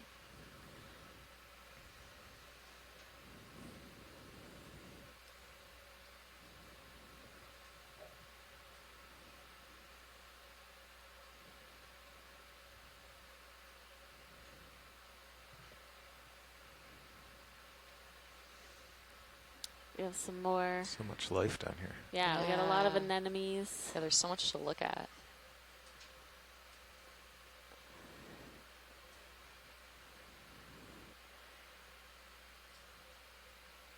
And we can really see, like we talked about at the beginning of the dive, on the soft sediment that's flat, you have a much different community and these kind of upraised or how is that uplifted? Uplifted. There yes. we go. Uplifted features create a different type of habitat. So you have different animals that might prefer living up on these rock features, or at least more consolidated mud than in the really silty mud that's down below. Yeah, and we were kind of talking about this earlier, but there's been some work done on the types of rock that are in this area, and they've actually found that a lot of this sediment is from some of the glacial movement during the Missoula floods. So a lot of this is kind of from that offshoot of water coming from the Columbia River off coast, which is pretty sweet. I was just bumping these rocks to see if they were loose, but yeah, all I accomplished was scaring the anemone. Thank you for checking. Yeah, I have a feeling that these are some more crumbly guys. Oh, have you tried to sample one and it crumbled? We haven't yet, and I would be interested in seeing if we have time to do that, but I haven't quite seen a loose rock on this face yet. I'll keep my eye out. That's why I was just bumping those. They were not loose. Cool, that'd be great. Thank you. No. Yeah, one of the real challenges of working down here and trying to sample is that for geology, we can really only handle sampling a loose rock, so something that's been dislodged already, and that's not always easy to find. Yeah, right, and because that's one of the things that you kind of want from a geologic sample is you want to understand the environment that it came from, and you want to essentially just kind of pluck it from the space that it came from, and that can be really hard to do with just manipulator arms, like the ROV has. Gotcha. But it's still really great to have any sort of sample from the seafloor. So we're coming up on this tall bamboo coral or family from the family Isididae. And we call them bamboo corals because they have what looks like, their stalk looks like a stalk of bamboo. So there's a calcium carbonate section, and then there's like a proteinaceous node that's like a darker color. And then you have a calcium carbonate section, and then you have a darker node. And so it kind of looks like a bamboo stalk when the skeleton is bare. Oh, interesting. Yeah. And those like proteinaceous nodes give it some flexibility. So it makes it to where it could probably move a little bit more a little bit out there in the water than if it was just a solid calcium carbonate structure. I'll give you 50. Where it might snap with like too high of a current. Yeah, stand by. Just getting a toe in.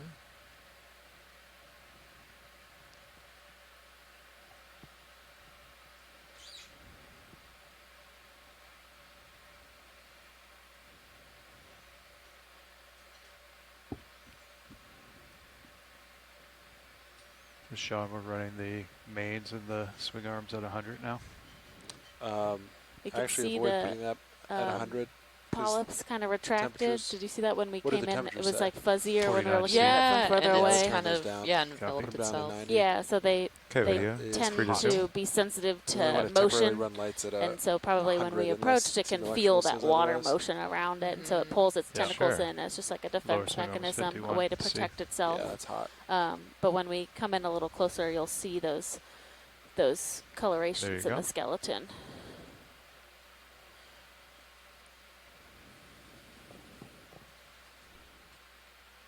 And a nice big orange anemone down at the base. Oh, yeah.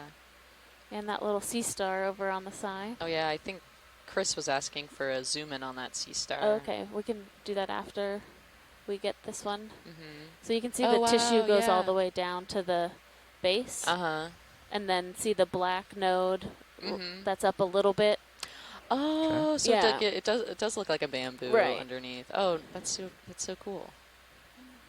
Wow. And I think this might be Lepidopsis. That's one of the ones that I know that's unbranched, but the bamboo phylogeny is not fully resolved. So really? Sometimes we don't know exactly what something is. Yeah.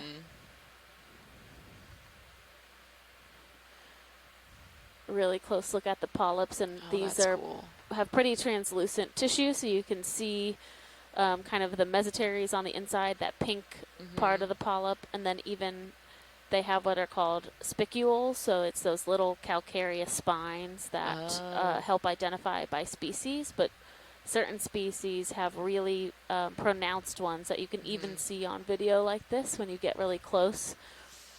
And yeah, when we so see how the polyps have like a ring around, there's the spines. It's kind of like a crown of thorns that comes out around the polyp Yeah, mouth. I can see them. Yeah. And so those sclerites are diagnostic for determining species. So that's one of the reasons tilting that in inside the light. it's important to collect certain corals, because we can't look at those without looking at them under a microscope. And we often need even a scanning electron microscope. So oh wow, you super can't, small. Yeah, super small. I think that's all the way up. But we've done some really good collections today, so we're not going to collect this coral, but this imagery is really helpful. And he's tall. Yeah. Is he taller than D2? Well, let's see. It's taller than I can tilt zoomed.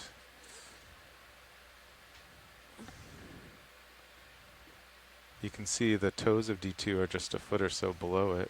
Okay. Is that full wide video? Yeah. That's a pretty tall coral. That's, yeah. Copilot, can you do the mini zoos up to try to see? Sure. Top of it? Yeah, and Meredith Everett's letting us know that they have what's called B1, so which is a clade of corals that's typically has this whip form from the west coast, and they have some collections of it. So that's really nice to know from shore, so that we know that it's not as vital of a collection to do while we're out here. Wow. And we can sample specimens that we know haven't been try it collected yet. No, that's good. PTZ. Yeah, it's about the same height. Okay.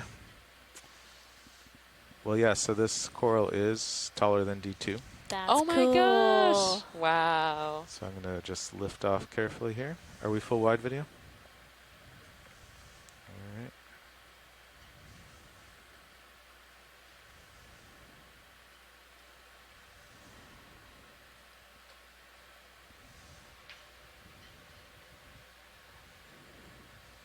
Yeah, so we like to try and understand how large something is, so we use the lasers, and other times we use D2 as a measuring tool. So it's cool to know that this coral is taller than D2, and if you've had the chance to see the vehicle on deck or That's me next to a looking at person, you, you know that 70 D2 is a pretty copy. large I think that he robot. exacerbated that. Yeah, but isn't it? It's like a small sedan. Yeah. I've heard that comparison, and that feels pretty right. I always say, like, size of a car. And if you happen to be in Seattle or close to Seattle and you would like to come visit the ship and see D2 and Sirius, there will be a port event at Pier 46 in Seattle this coming Saturday, which is open to the public, so you'll get to be able to kind of walk onto the outside of the ship and see the vehicles and talk to some of the people that are involved in these expeditions. that wall behind you is not that far back there, is it?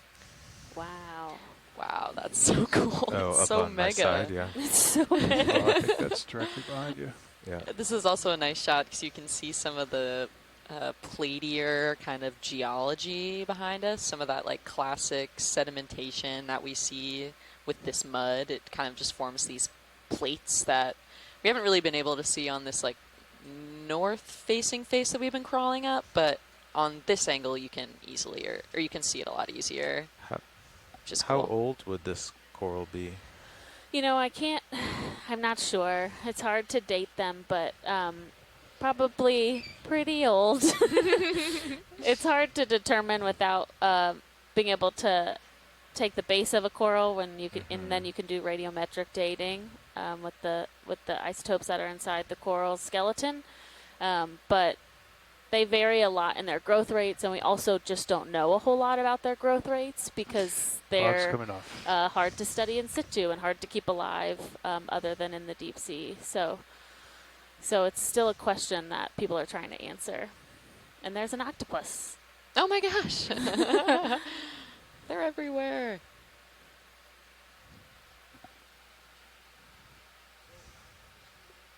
It is. Indeed. Yeah, it's funny. I feel like when we first descended, we were like noting how much marine snow was kind of suspended in the water column, and we were like, this is indicative of maybe a lot of nutrient availability and a lot of creatures. And now that we're upslope, you can see that was in fact very true. Is there any there's so interest many. in this octopus, or is it one we've seen? I think we should snap on it at least. It's definitely bigger than the last one we saw. Okay, I've got lasers on. Video, you want to snap? I'm just hovering here.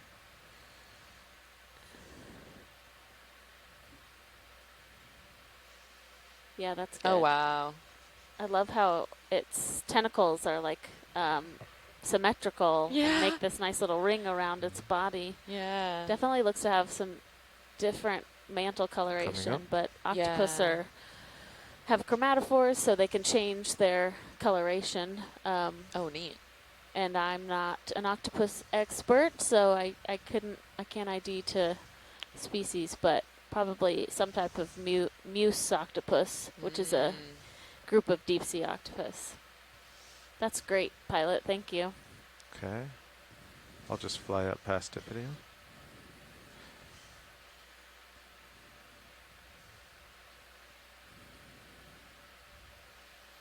This has been a really fun Yeah, dive. we can go wide. Yeah, this is really fun. This is why I like canyons. I know, in each one I'm like, I could talk about this, but maybe not this one. Well, luckily we'll be tomorrow we're heading to a different canyon up north. So right now we're kind of outside of like central Washington, closer to the Columbia River, but we'll be heading north to northern Washington, and we'll be closer to the outlet where the Salish Sea comes out. Actually, and we'll be in Nittinet Canyon, which is also part of it is also protected by Olympic National Marine Sanctuaries. My head if you just want kind to of like stay here, we're just outside of the sanctuary here, but yeah, it'll hopefully provide some cool biodiversity. Yeah, and it's really nice to be able to get these views of what's outside of a marine sanctuary as well as inside a marine sanctuary, so that you can kind of have that understanding that just because there's a line there for the sanctuary doesn't mean that the biodiversity ends, right? We have a lot of things that are still oh wow. What is that? Wait. Concordia. Oh, wow. You can see them in the cam up top. top. Opa. Oh, I thought you were talking about the one on the bottom, but it's the one to the right. Look up in this cam. Oh, wow. Yeah. I feel like we're the ones that get the sneak peek I know you do. You get a before sneak everybody peek. else. So we sit in this room where the pilots have all their screens in front of them so that they're able to navigate, and so some of them give you a little view of what might be in front before the HD camera actually gets to see it. And these are a couple more nice big Paragorgia or bubblegum corals like we saw earlier. Looks like there's a crab at the base of one of them. That's cool. Oh, they're huge. About 9 minutes, pilots. Yeah, so 10 centimeters are those lasers at the in the center of the screen, and you can see on the base. This base is probably at least 30 centimeters. That holdfast is really how that coral is able to attach and continue to grow off of this side of a cliff, essentially. Oh, and we have more stuff above us. This is so exciting. Oh my gosh, this is really cool. These are the days where you're like, this is what I get to do for a job. It is pretty unreal. This is also a great shot. You can see kind of up ahead some of the different rock layers that show different degrees. Yeah, go for it. Sorry. I know you want to talk about the coral. I'm going to let you talk about the coral. There's another coral behind us in the what is that called? Foreground. Foreground? Background. Yeah.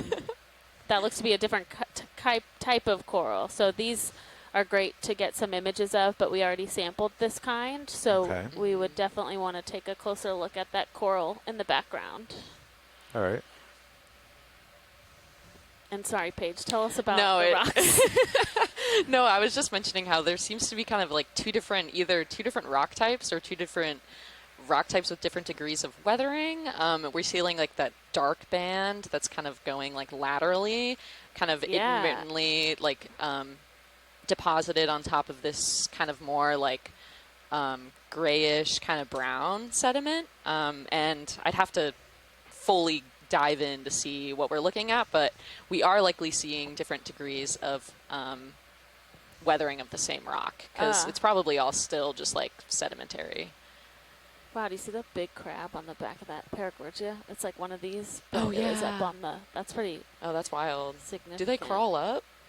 Something like I mean, yeah, this? they must. But oh, yeah, I guess since he's there. But that's not necessarily super normal to see. Mm-hmm. Yeah, we'll get a closer look at this before we try and ID it, but it's definitely not a Paragorgia. But it's a beautiful looking bushy colony.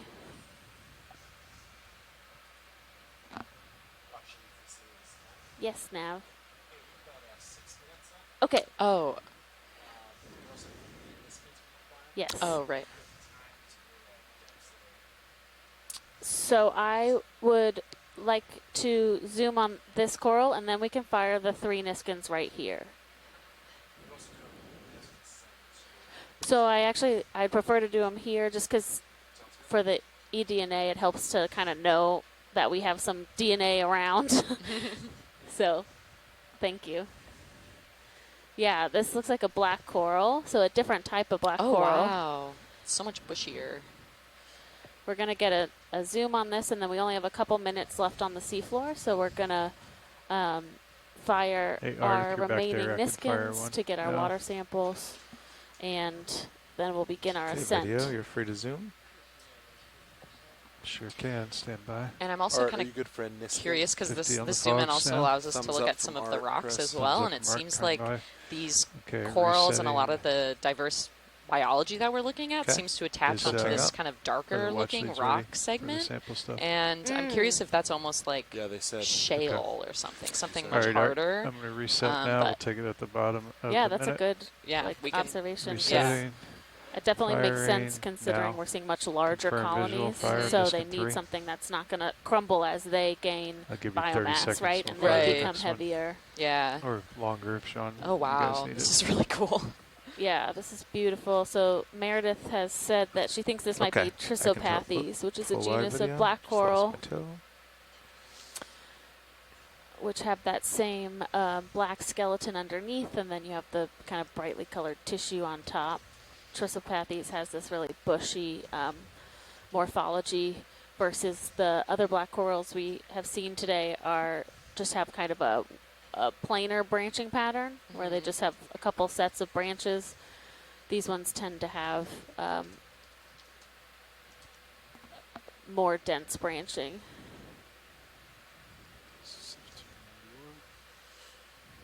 Please pardon the interruption. Your conference contains less than 3 participants at this time and will be disconnected in 2 minutes.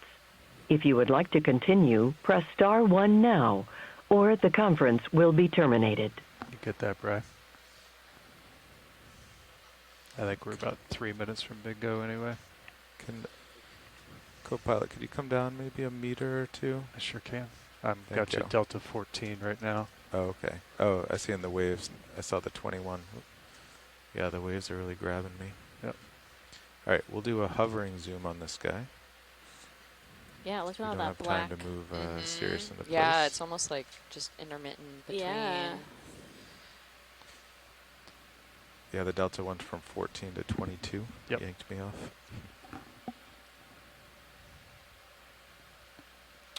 Not enough time for a move for you guys to feel it. Yeah. Please pardon the interruption. Your conference contains less than 3 participants at this time and will be disconnected in 1 minute. If you would like to continue, press star 1 now, or the conference will be terminated. Yeah, I'm actually thinking that those dark bands, I'm wondering if that is shale, which can kind of is more compacted mud. So instead of that unconsolidated mud that we've been seeing, at the top of the minute. Oh, okay. Okay, video. 3, you can go in here. 2, 1. fire. Visual confirmed, Niskin 4, fire. Oh, that was Niskin 4, Niskin 3. Don't go too tight because I am hovering here, being yanked around. That was 4. That should have been. I think we missed one. Wait, where do we have the Niskin cam? Oh, it was 4. Dang.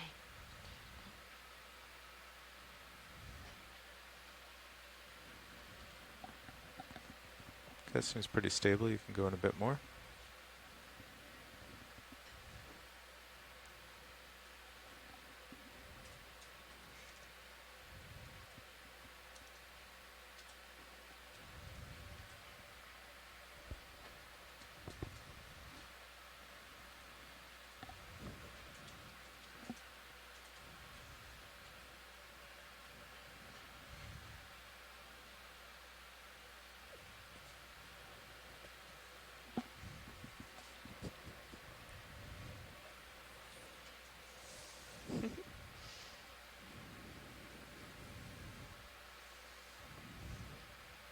Yeah, that's great footage. You can see how small the polyps are in relation to the other black coral we were looking at earlier. Okay, go wide.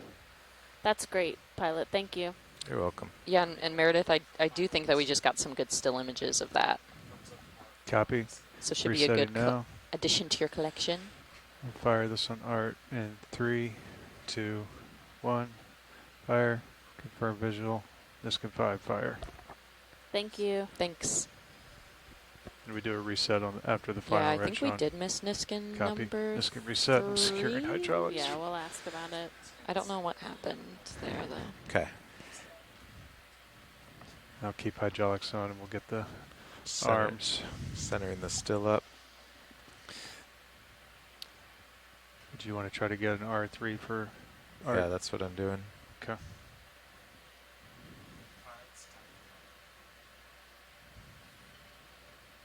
Art, you getting anything for the R3?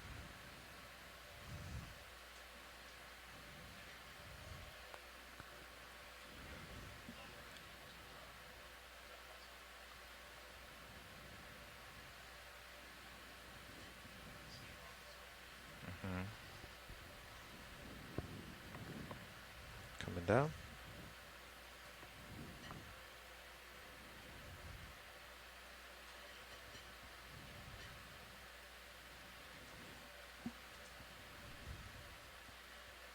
I could take your rotator if you want, Carl. That's good. Okay.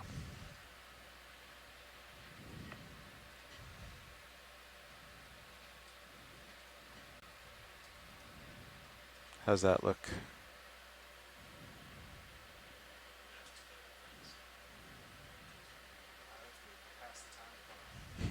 Okay.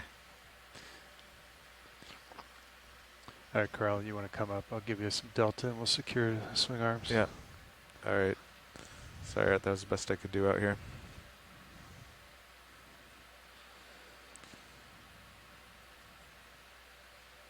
Okay, coming back.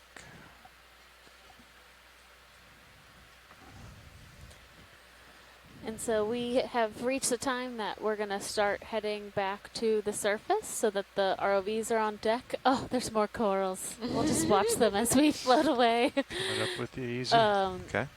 But we have had a really nice dive today, and we're able to see a number of geological features as well as interesting biological communities as we moved up this canyon wall. And we started today at around 1,730 meters, and we are headed back up from around 1,590 meters. It's delta 20. I'm going to hold there. We definitely saw some transitions as we went up, changes in geomorphology as well as biological assemblages.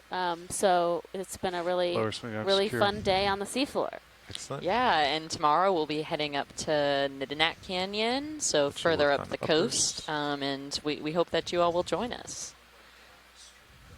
Yeah, we will hopefully be diving around the same time tomorrow, and weather permitting. Right, weather permitting, will always. have 2 more dives on this expedition, and then, like we said, we'll be in Seattle with the Okeanos Explorer at Pier 46. Yeah. I've got to take 3/4 for out. a public tour All right, event. swing So arm if secure. you are local to the area or you want to Ryan, make look a okay, trip Sean. over to Seattle, you can come take a tour of the ship and see the We'll go vehicles secure hydraulics at this and time. meet some of the people that get to work Drop back aboard secure. this wonderful vessel. Yeah, Right, and that'll that's be Delta on the 22 there. 29th from Okay. 10 to about 5. We'll keep coming up. So we will Sweet. sign off for now, Yeah, I and mean, I we'll could just drive hopefully away from the be back train with you and under tomorrow. Woohoo! Yeah, your call. Okay. Whatever you want to do. You want to start backing there here? Yep. I'll Okay. back. I'll follow you down. And I'll turn to port. Yep. And then we'll be streamed properly, and we can.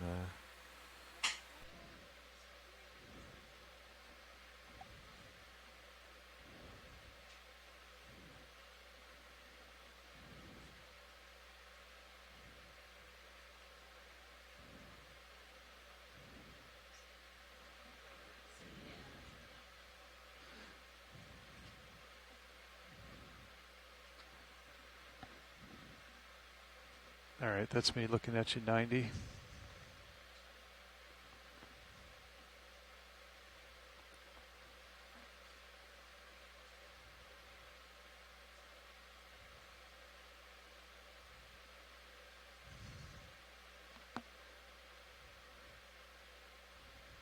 I can spin whenever you're ready. Starboard, right?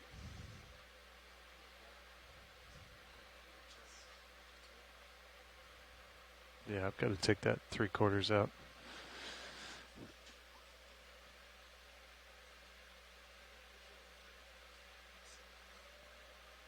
Okay.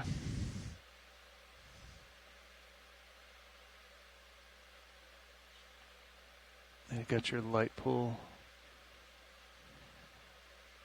I do not have, okay, I've got visual on the aft. Yep.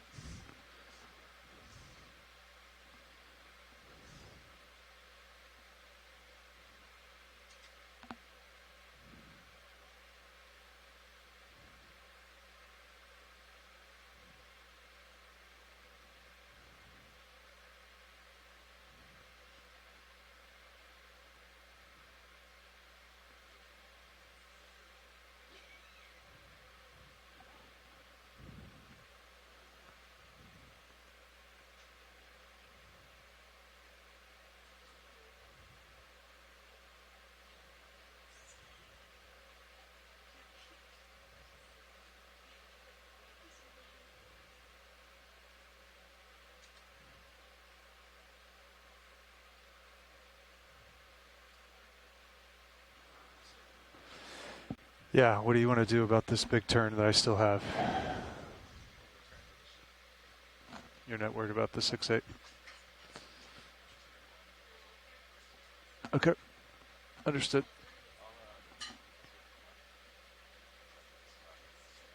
Okay. Sounds good. You tell me when you're ready and we'll start coming up.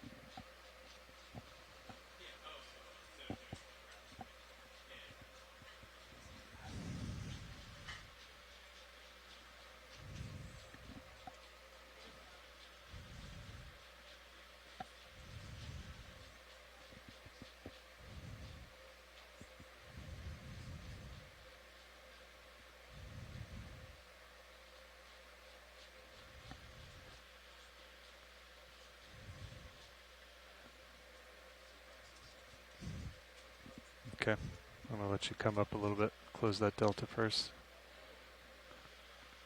Auto head disengaged. Okay.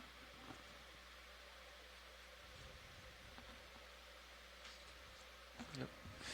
Spin it up now.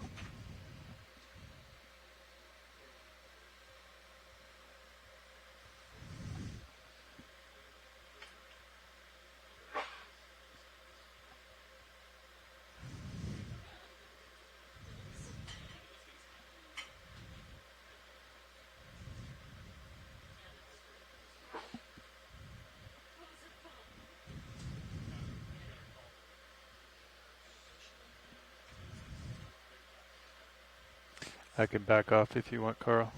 Let you catch up, or Okay, I've got 30 right there, but I can come off of that if you want. Here, I'm gonna come down. Yep. Yep.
Go ahead, Nev.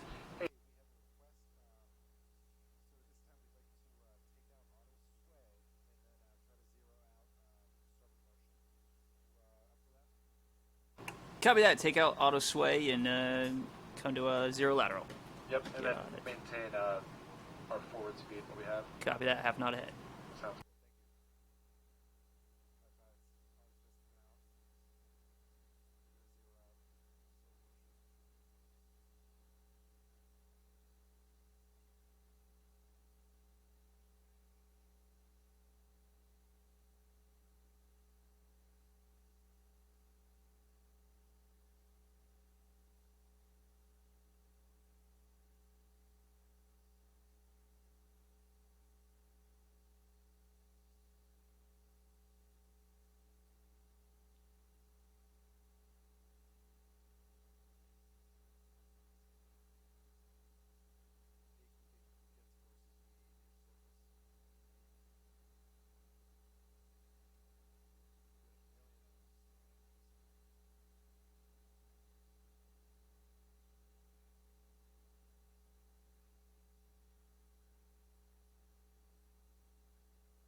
Nav bridge. Hey, at this time. You got it. Thank you.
Nav, dive super, comms check. Nav has dive super loud and clear. Loud and clear, Nav. Pilot, dive super, comms check. Pilot has dive super loud and clear. Loud and clear. Pilot. Winch, dive super, comms check. Loud and clear. Loud and clear, winch. Bridge, dive super, comms check. Dive super bridge here, loud and clear. Loud and clear, bridge. Deck boss, dive super, comms check. I have you loud and clear. Loud and clear, deck.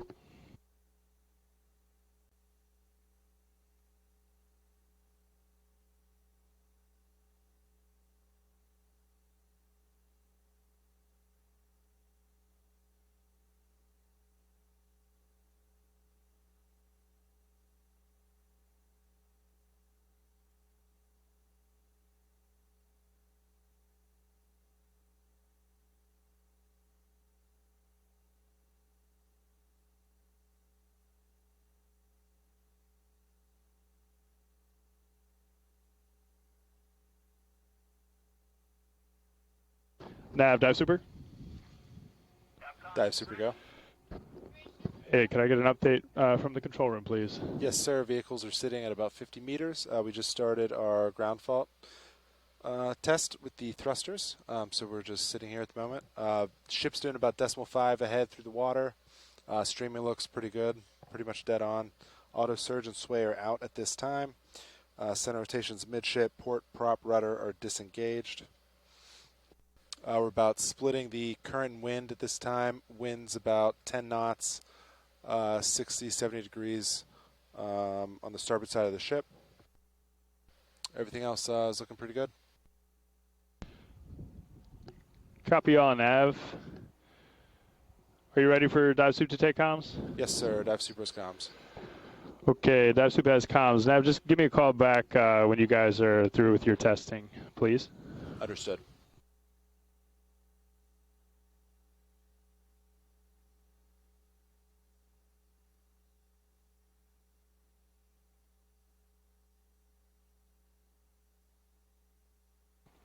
Bridge, dive super. Dive super bridge. Hey, could I get an update from your perspective, please? Yep, ship is heading 260, primarily into the swell. Winds are off the starboard bow, approximately 8 to 10 knots. Coast looks clear, no navigational hazards ahead of us for recovery. Copy all. Thank you, Bridge.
Nav dive super.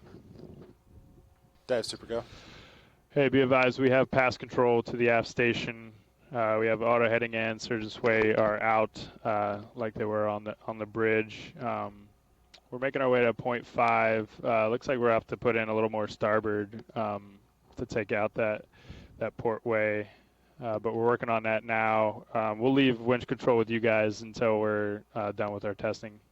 Copy that.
Dive super, this is Nav.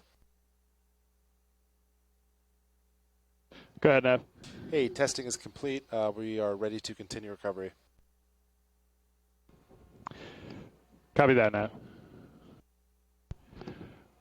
Winch, dive super. Go dive soup. Let's pass control to the aft station, please. Control passed.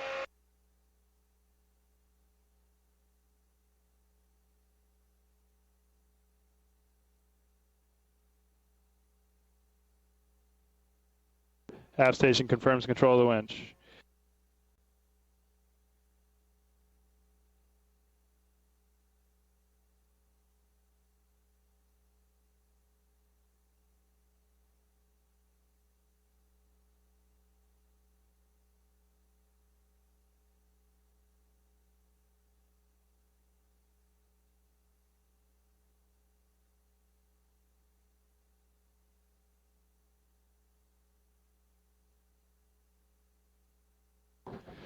Pilot, dive super.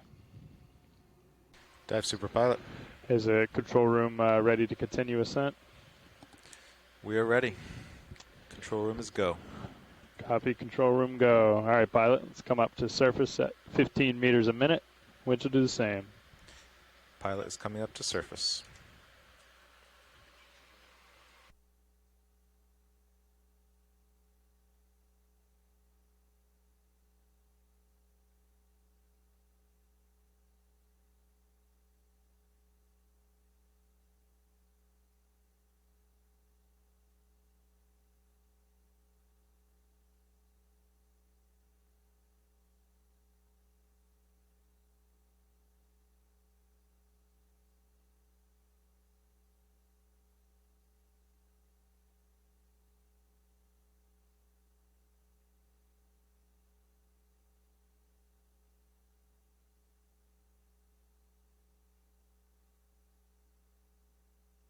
40 meters, wire out.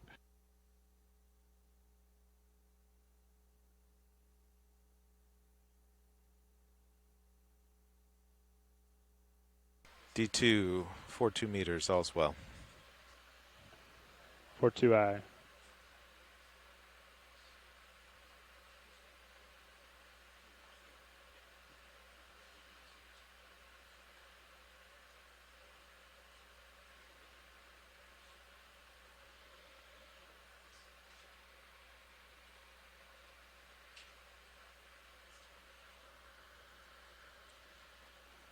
.30 meters, wire out. D2, 32 meters, all's well.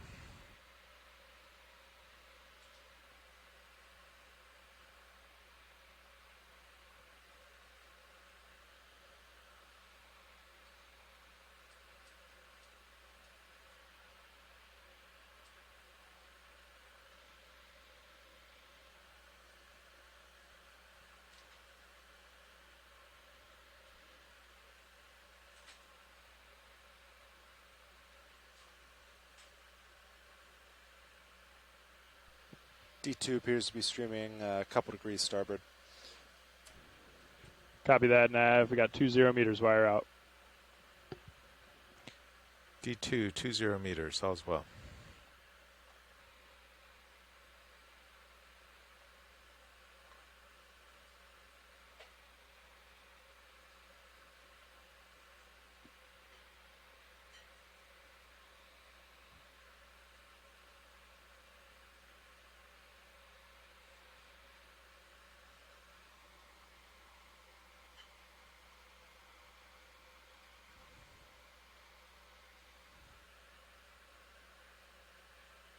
.10 meters, wire out. D2, 13 meters.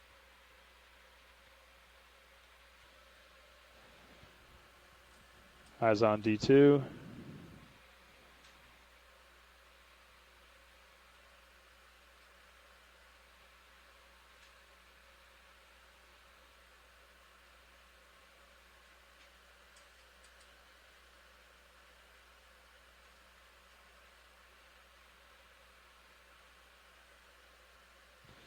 Winch all stop, standing by for streaming.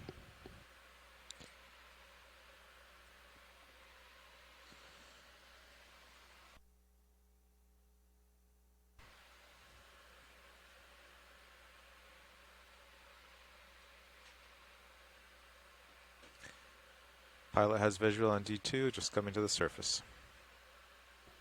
Good copy, pilot.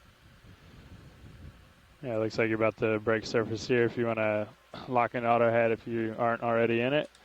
Inverser ship. Auto head locked in. Copy.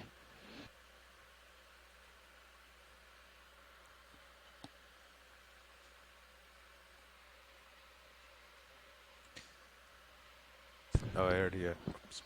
Okay, deck. Shimmy looks good. Let's recover Sirius. Pilot, if you could provide some slack in the tether, please. Pilot copies. Ship will maintain our forward speed.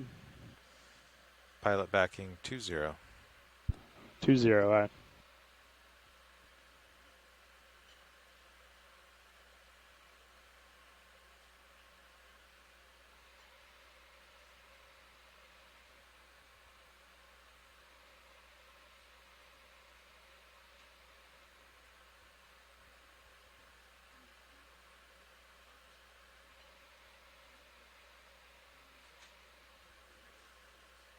Pilot backing 30.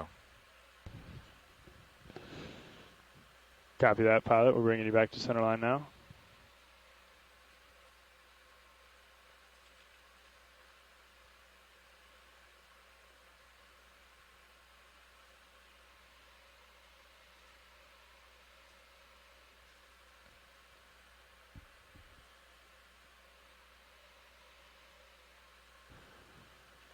That's looking good on slack, pilot. Let's just maintain that. Copy, holding 30.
Might have to increase your aft way, pilot.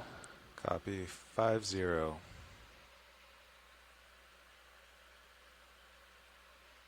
Good visual on tether. Copy.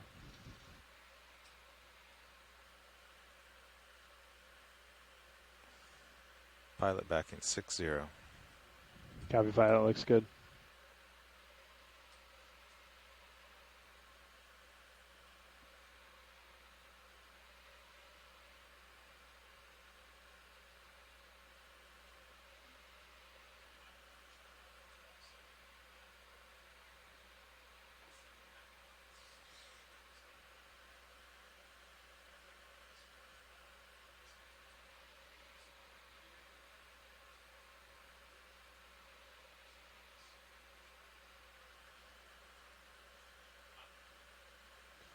That's looking good, pilot.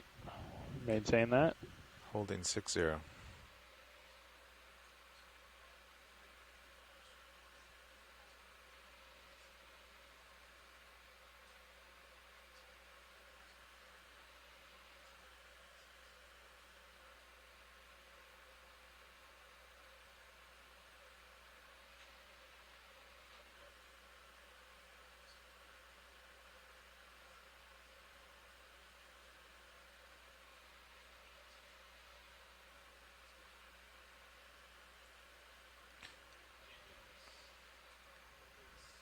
Pilot easing to 50. Copy that, pilot. Yep, forward straps on. Easing to 40. Sirius HD is clear.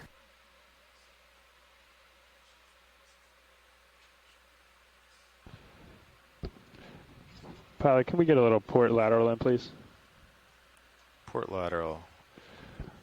Winch, take back local control. Done. Deck, disengage A-frame. Thank you. Backing 30. 80% port lateral. Copy, pilot.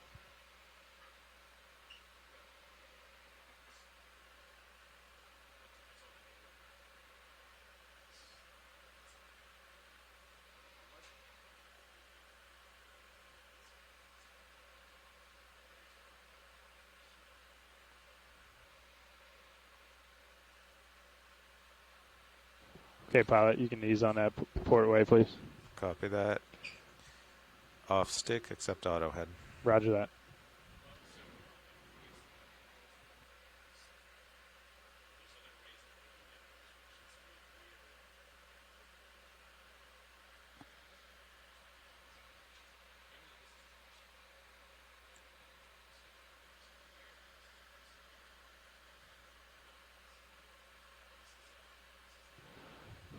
Okay, pilot lines are getting a little close. Let's go ahead and take out auto head, please. Auto head disengaged.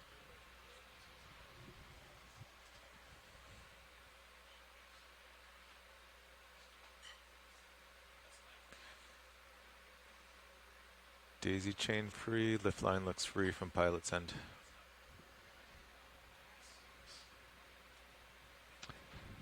I think we have a might have a turn in the deck boss. Jared says give it a little slack.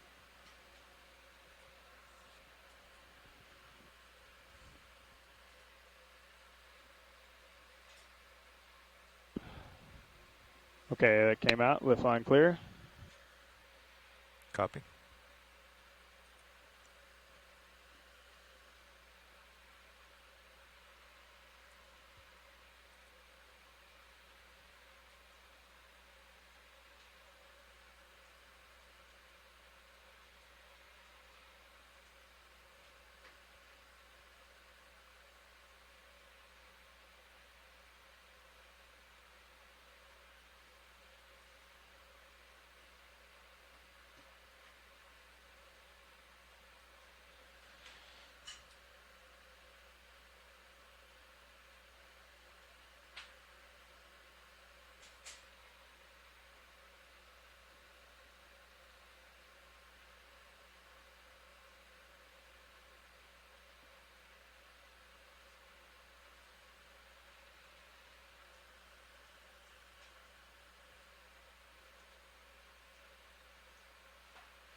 Okay, pilot, you're tight on the line. Let's go ahead and lock in auto head. Inverse the ship, please.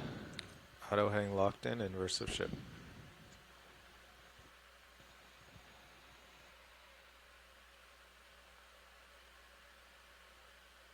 Just come back straight from there, pilot, please. Copy, backing 20%.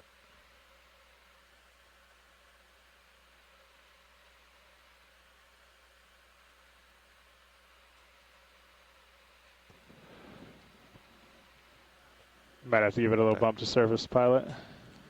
Backing 40%, bump to surface. Looking good, pilot. Backing 50%. 50I. And let's get a little starboard lateral in, maybe too. Copy, lateraling to starboard. Backing. Good visual.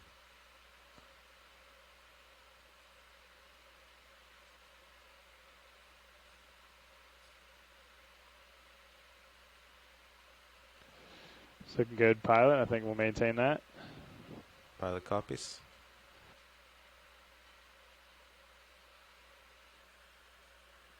Backing 30%.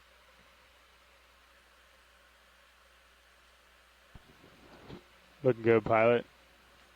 Might have to give it a bump to surface. I think you can ease on your starboard. Copy. Off starboard, bumping to surface. Yeah, looking good. You might even have to give it a little, drive. Port, yeah, and then turn if you can before you're picked. And pilot off stick. Pilot off stick. Auto heading disengaged.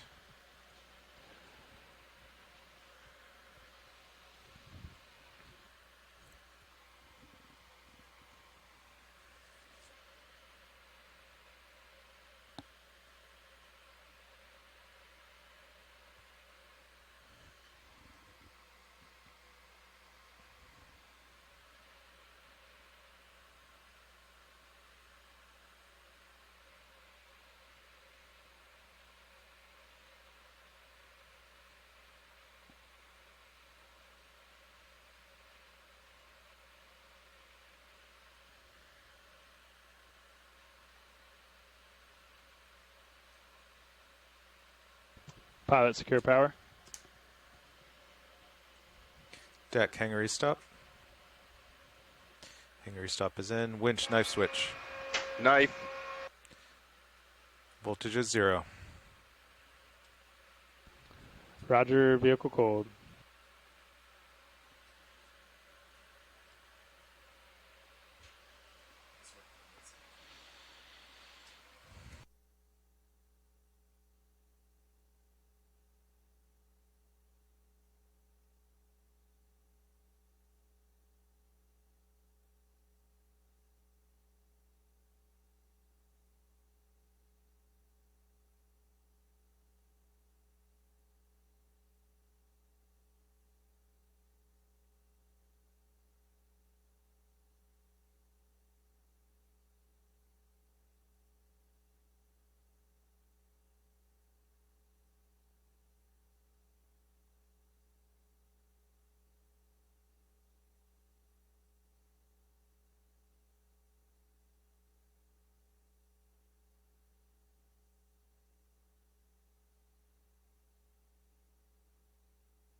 Winch, dive super. Go ahead, dive soup. Hey, you can go ahead and shut down the HPU if you haven't done so already. Maybe just hold off on fans until we're done on the back deck, please. Copy, dive soup. Pilot, dive super. Dive super pilot. Yeah, nice work in there. Control room. Side straps are going on. You guys are free to go off comms. Come down and help out post dive. All right, good job, dive super. We're heading down. Roger.